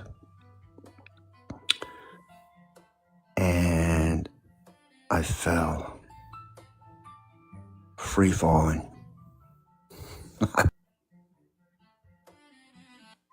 I'm so sorry. I couldn't pass up the opportunity.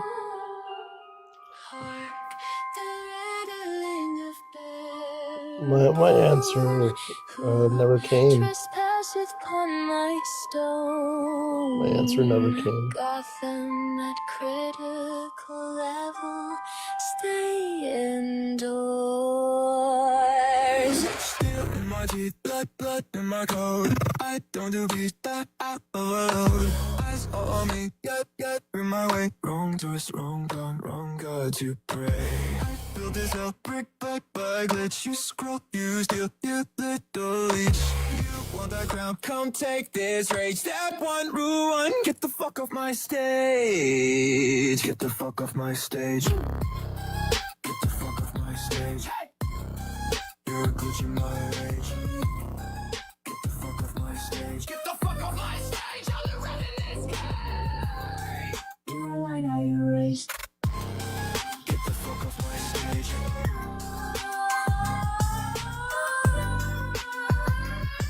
The fool that danceth in my plague.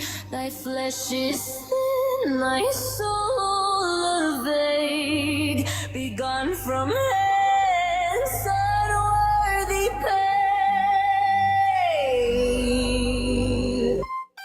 Get the fuck off my stage. Get the fuck off my. Roots hit concrete, cities one bruise.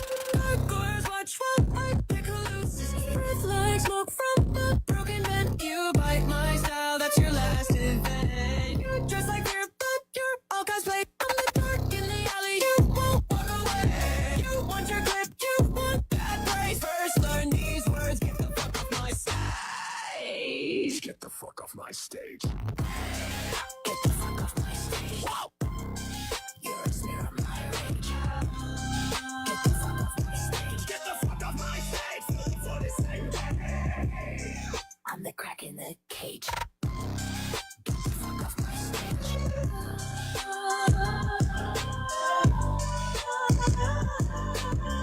Mark this ground profane and grave. Here stand I, the skeletal knave. Touch not my realm, lest thou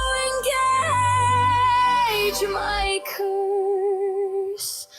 Get thee from my stage.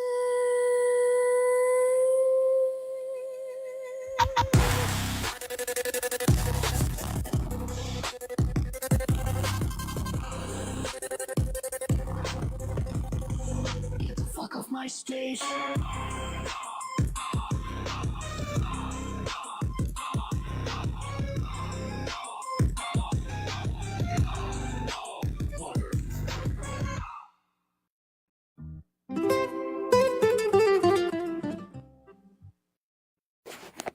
Seamless transition.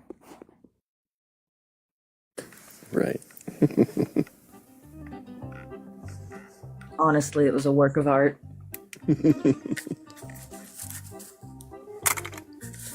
That was fun. I had that song queued up at the beginning of the live. And there were like 2 or 3 guests that deserved it, and then I didn't use it. I ended up using Wrong or the Most. Mm-hmm. No, I think that was a really good choice in this particular scenario.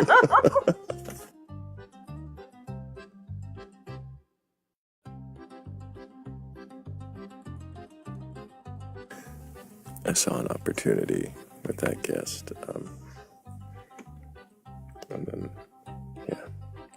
It was like watching a ballet. It was fantastic.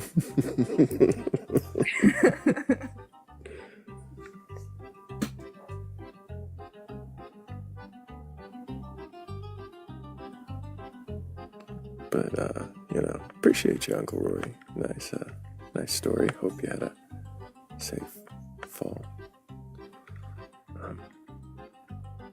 If you fell off Kilimanjaro and he's told us this story, I'm assuming it ended well for him.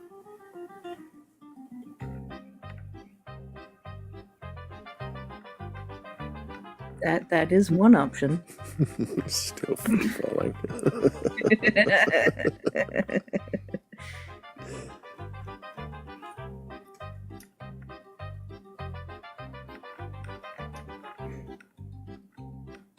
But if, of the 70 people in here, at least one of you must have a belief in a god, God's higher power, or something else like that, and you have the curiosity, courage, or perhaps foolishness to tap on one of these 4 boxes down here at the bottom of the panel, or on the pink and blue people down by your chat box, to come up and see if you can question your belief.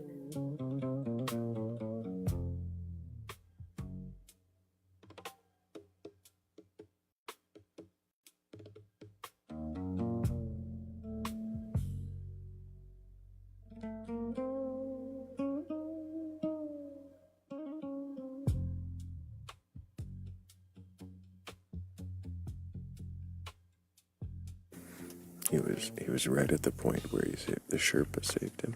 Is that what happened? I saved you this time, Uncle Rory. It's okay. I mean, Brad kind of saved you from having to finish the story, and the audience. But thank you, Brad, for get the fuck off my stage. Possibly one of my favorite songs that came out of something I'm least proud of. I honestly couldn't have asked for a better result. Mm-hmm.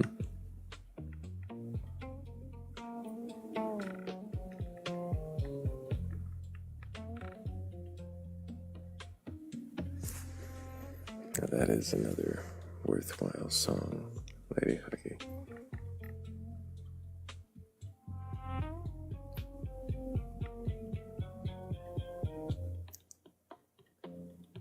When's the last time you played the OG of that song? I know, that's actually what I was just thinking about. I really like the way it ends. Mm-hmm. I don't know, the bouncy. Yeah. Yes, the feel of it. I do like that song. It almost gives it its own like sense of curiosity in the song itself.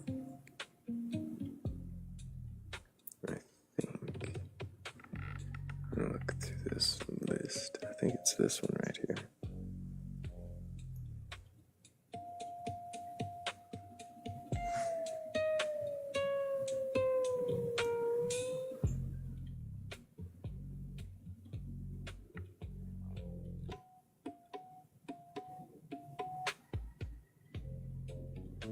But if anybody does have a belief in a god or God's higher power or something like that, and you're curious enough or courageous enough to question your beliefs, make sure you request on up. I'm not looking for a debate or an argument. Just want to know if you can question it, and if you can, then we might have some questions for you. But really quickly, before this song plays, which it's about to, thank you guys for the 74,000 times you've tapped the screen. All of those do help get us out to the FYP. Let's make sure we keep tapping while we listen to this gem.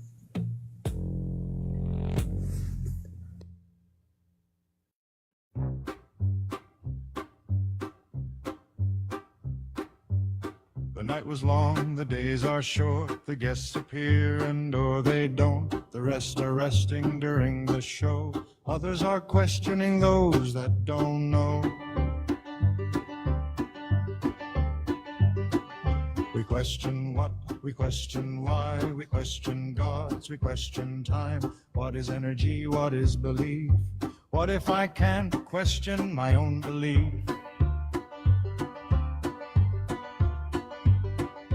Do I dare or do I try? Being vulnerable may make you cry. Being hostile never wins. We aren't here to not be friends. Support the people willing to try to see. Support the people who feel unseen. Support the questioning as it proceeds. Never be weary of what it could mean. What is soul? What What is eternal and what is a choice and what is moral? How do we define what we believe when we question what is belief?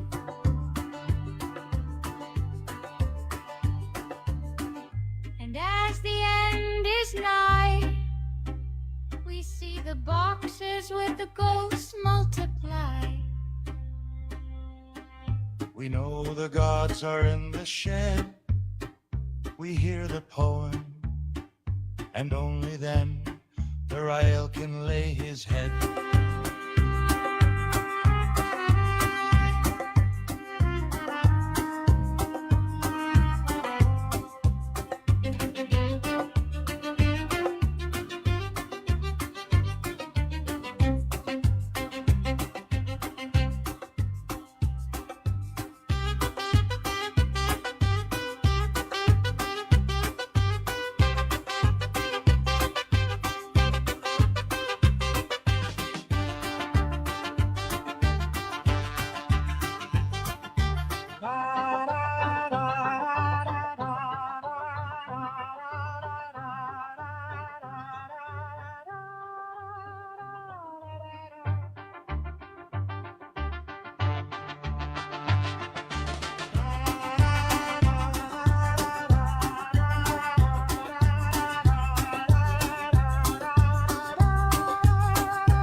Hell yeah. Love that song. Me too.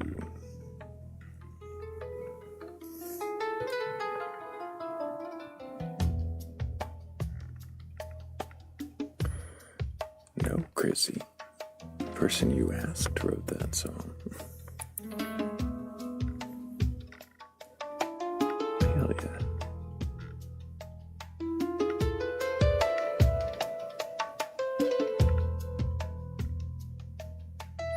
So thank you, Lady Huggy, for that song.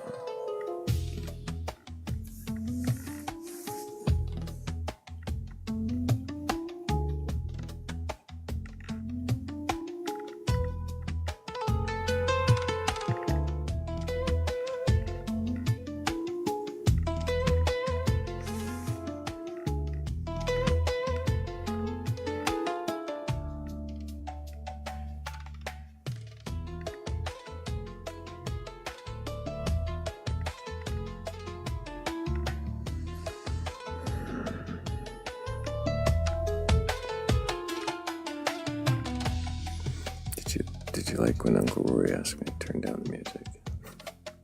That was good. That was fucking solid. No, that was, I honestly, from start to finish, it was, I'm so serious when I say that was like watching a ballet. It was so good.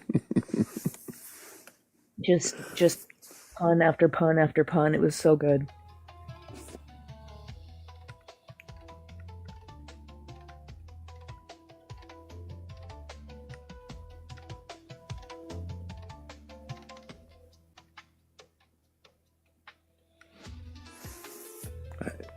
My only regret is that Duragon didn't get an answer to his question. I know, it's always disappointing. But if you go into it expecting to be disappointed, you usually end up pleasantly surprised. Yeah. One day, maybe.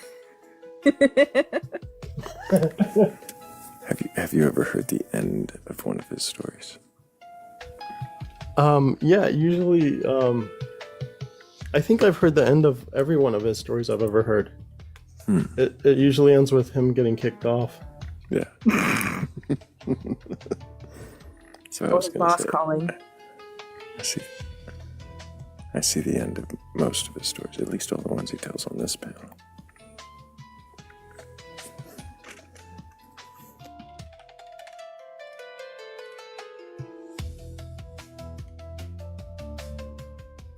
But sometimes you just need an Uncle Rory story. An Uncle Rory story? Yeah,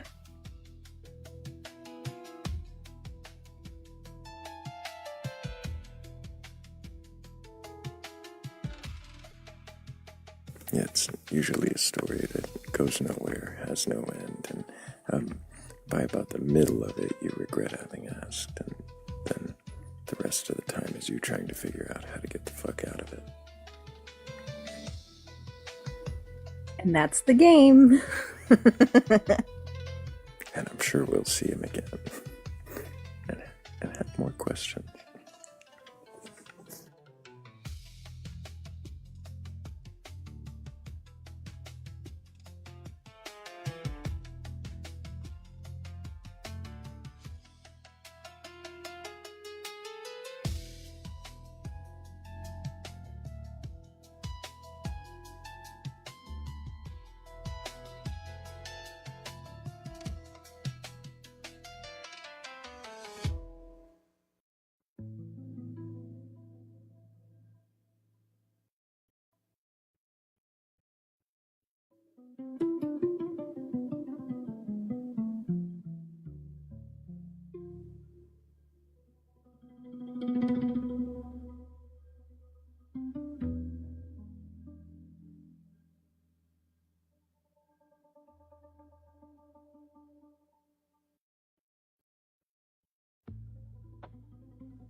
Well, it's that time of day, I guess.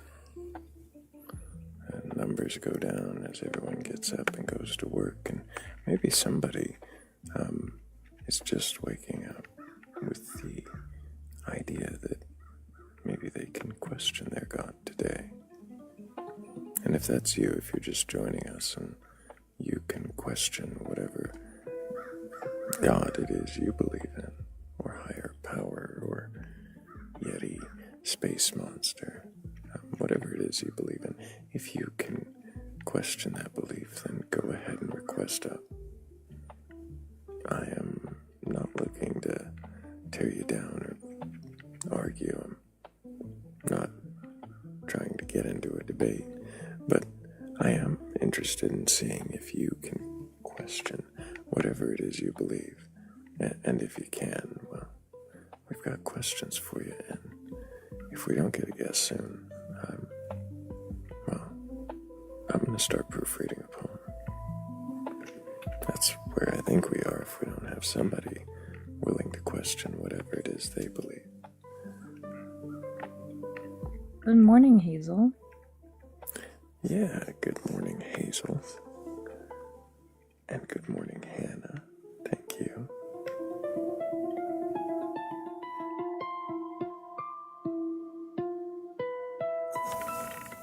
Now's a great time, since everybody's heading out for work, to share the live again to all of the people you know.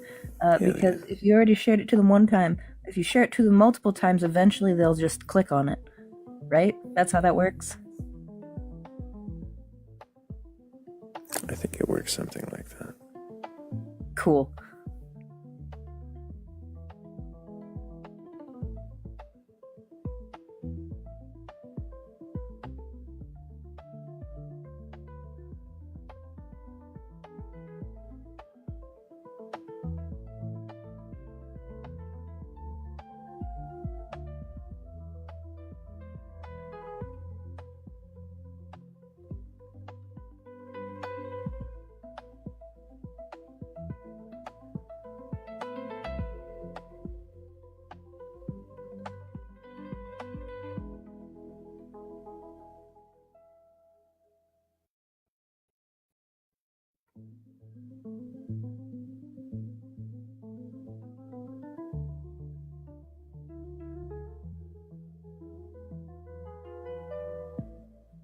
Yeah, we might need a song or two.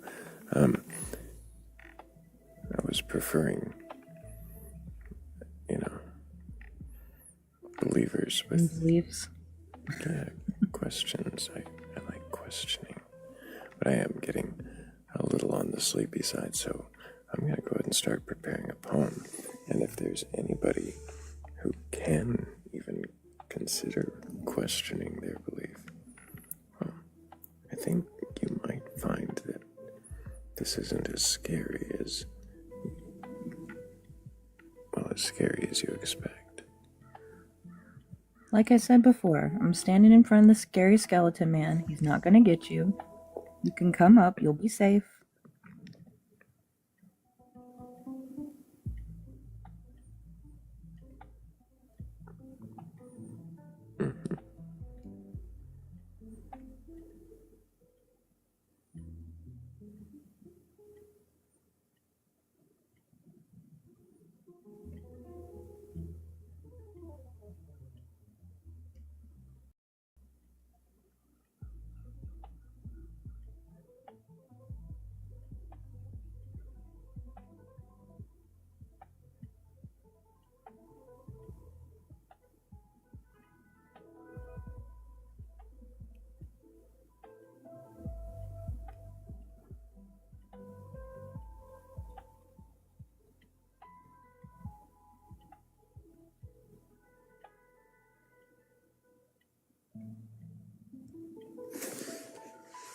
Yeah, let's give a couple more songs a listen while we wait to see if someone can question. Let's keep tapping the screen, too.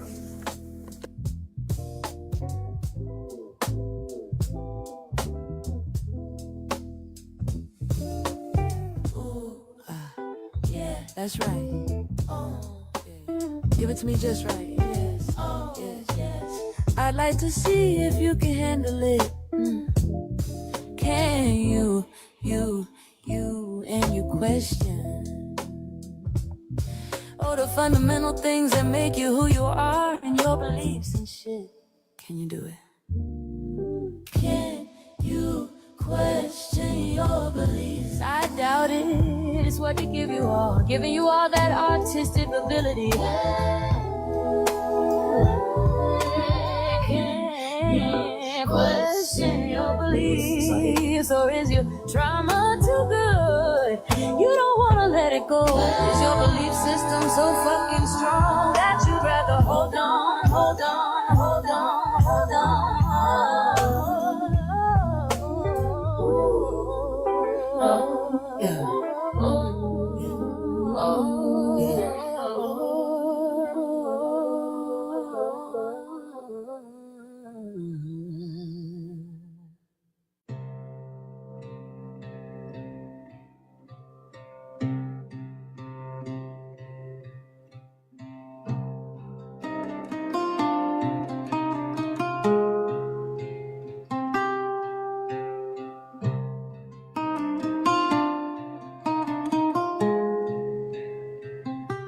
Who carved these crowns in your sky? Gave them your hunger and your time. Taught you to kneel so you feel tall. Then called a shiver in your spine. Tell me, what are gods to you? Names on a leash around your throat, soft little certainties, tied like stones inside your coat. If doubt is such a holy crime, why does it feel so sharp, so true? Tell me, what are gods to you? The cage is made of words you never choose.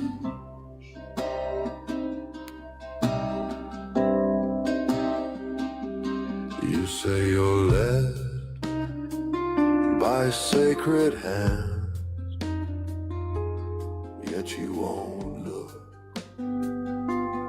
at your own. You fear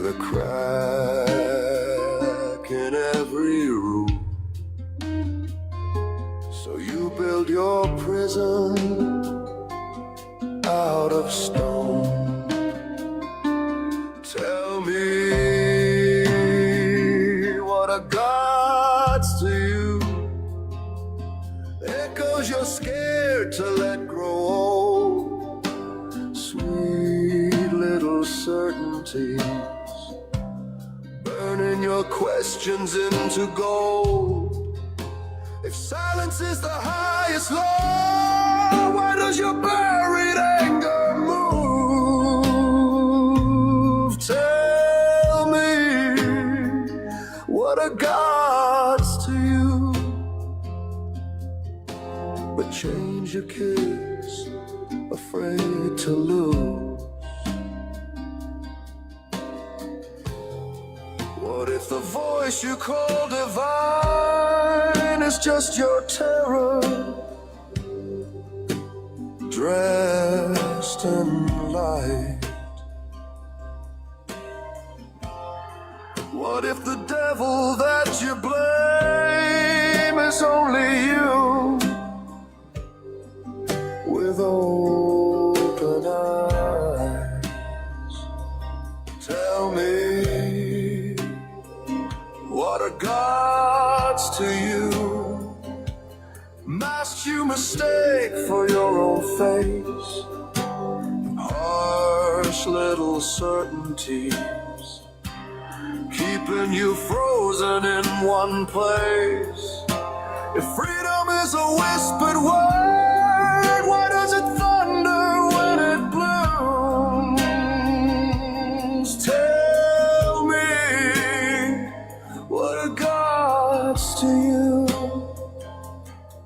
If not the key you fear to turn in you.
Lantern in the mist below, high shows the threads the forest know. You held your answers like a flame, burning clear and bright, but every truth you swore was fixed flickers in the night.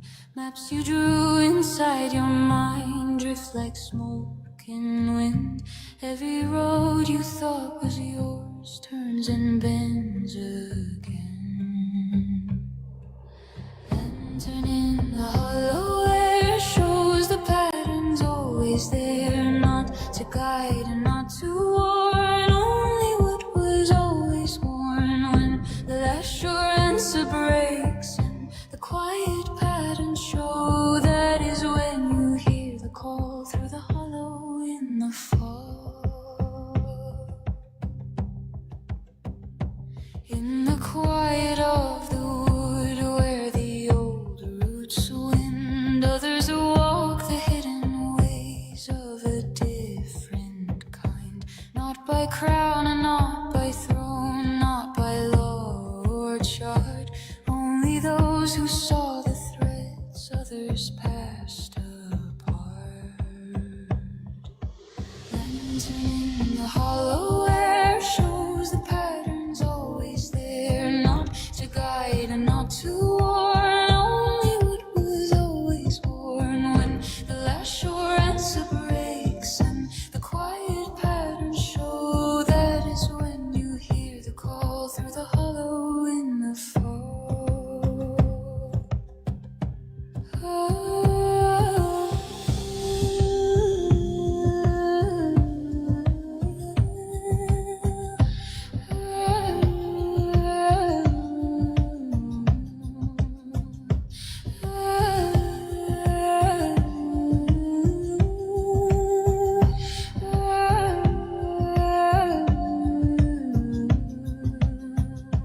In the dark, the pages turn, ink and memory.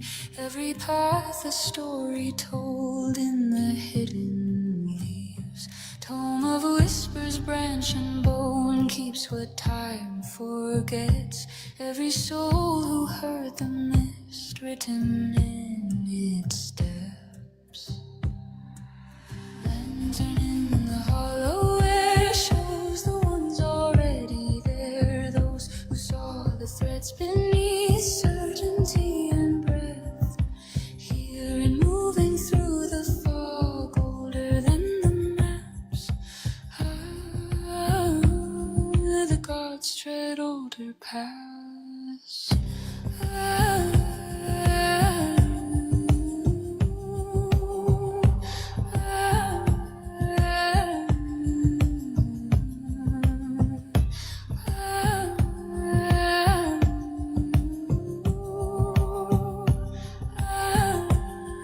Even the gods tread older paths.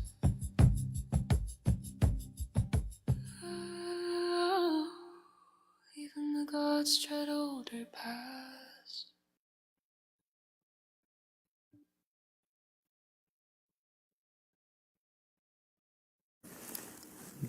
Did it work?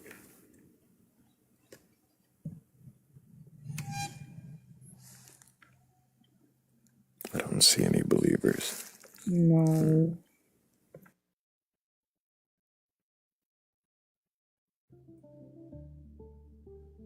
How's the poem going? About halfway through reading it. It's poetic. Wonderful.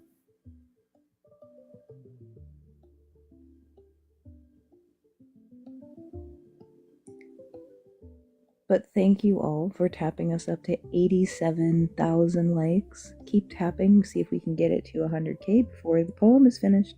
We might get a believer then.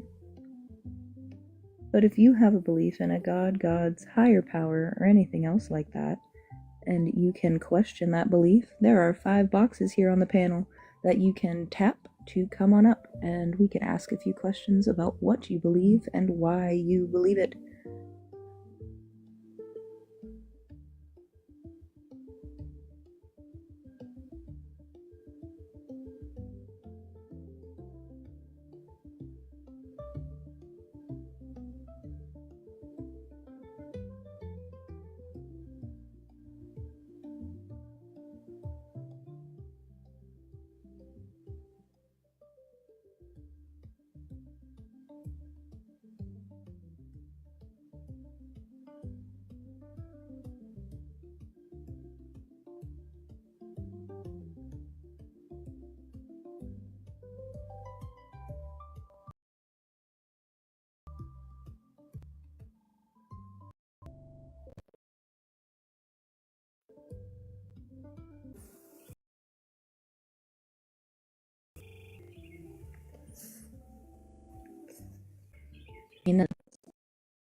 More people that came in. Hell yeah.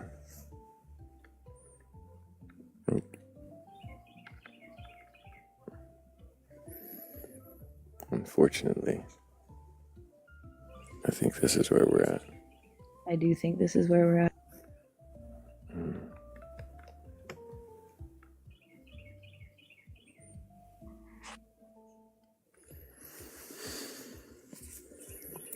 But thank you, Morgan, for coming up and having such great questions, as always. Of Pleasure. course, happy to be here. Hell yeah. And thank you all for being here, for asking your questions, for coming in and being respectful and curious and questioning. And I already said that. And for being such an amazing audience, really the best audience on TikTok as far as I can see. You guys are really amazing. So thank you for always coming in ready to question, and even those of you who come in just ready to go to sleep. And if you want to see what we get up to behind the scenes and between the lives, you can always check out the link tree in my bio or in the Batcolyte's bio. Either one will take you there. You just want to, oh, I skipped something, didn't I? You could join the Discord link. It's in the bio, in the link tree. That's what I was saying. And if you want to get into that Discord, you'll have to read the rules. Otherwise, it might look a little empty. But once you agree to them, then you should find out that you're not alone. And if you stumble across the Venmo or the Cash App and want to show your support that way, well, you can always do that. And it is always appreciated. So thank you guys so much for helping out in every way that you do. And there is also a new link in that link tree. That second link down is you'll have to go there and check it out. Or maybe you can just skip the link tree and go straight to batcolyte.com, and who knows what you'll find. Hell yeah. But a big W to the mods. Thank you guys. I really could not do this without you, so thank you so much for making this such a comfortable space for the best audience on TikTok. You guys are all amazing. Thank you. And, well, I mean, I know I kind of got here quick, but I think there's really only one thing left.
It's okay not to know for a while.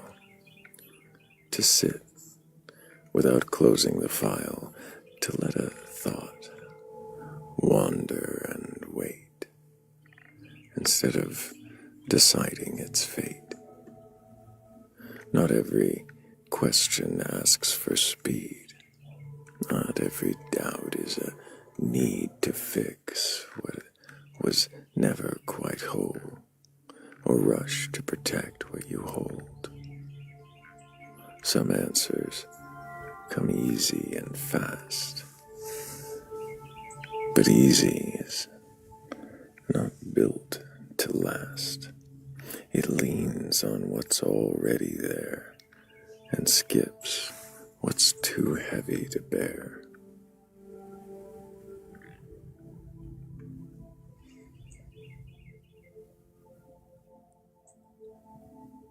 So let it be quiet instead. Let unfamiliar thoughts spread, not forced into shapes you've rehearsed, not cleaned up or softened at first. You might feel the ground start to shift, the loss and the strange kind of lift, like something carried you too long, and it's finally proving you wrong. And maybe that's not defeat, but space where your thinking can meet something less certain, but real, something you don't have to seal. No need to arrive at the end.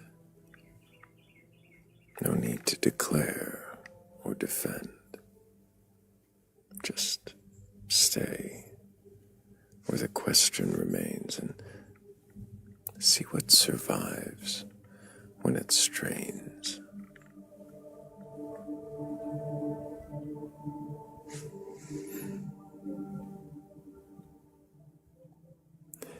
And on that note, until the next time we meet in darkness and seek wisdom together, I love you all. Take care.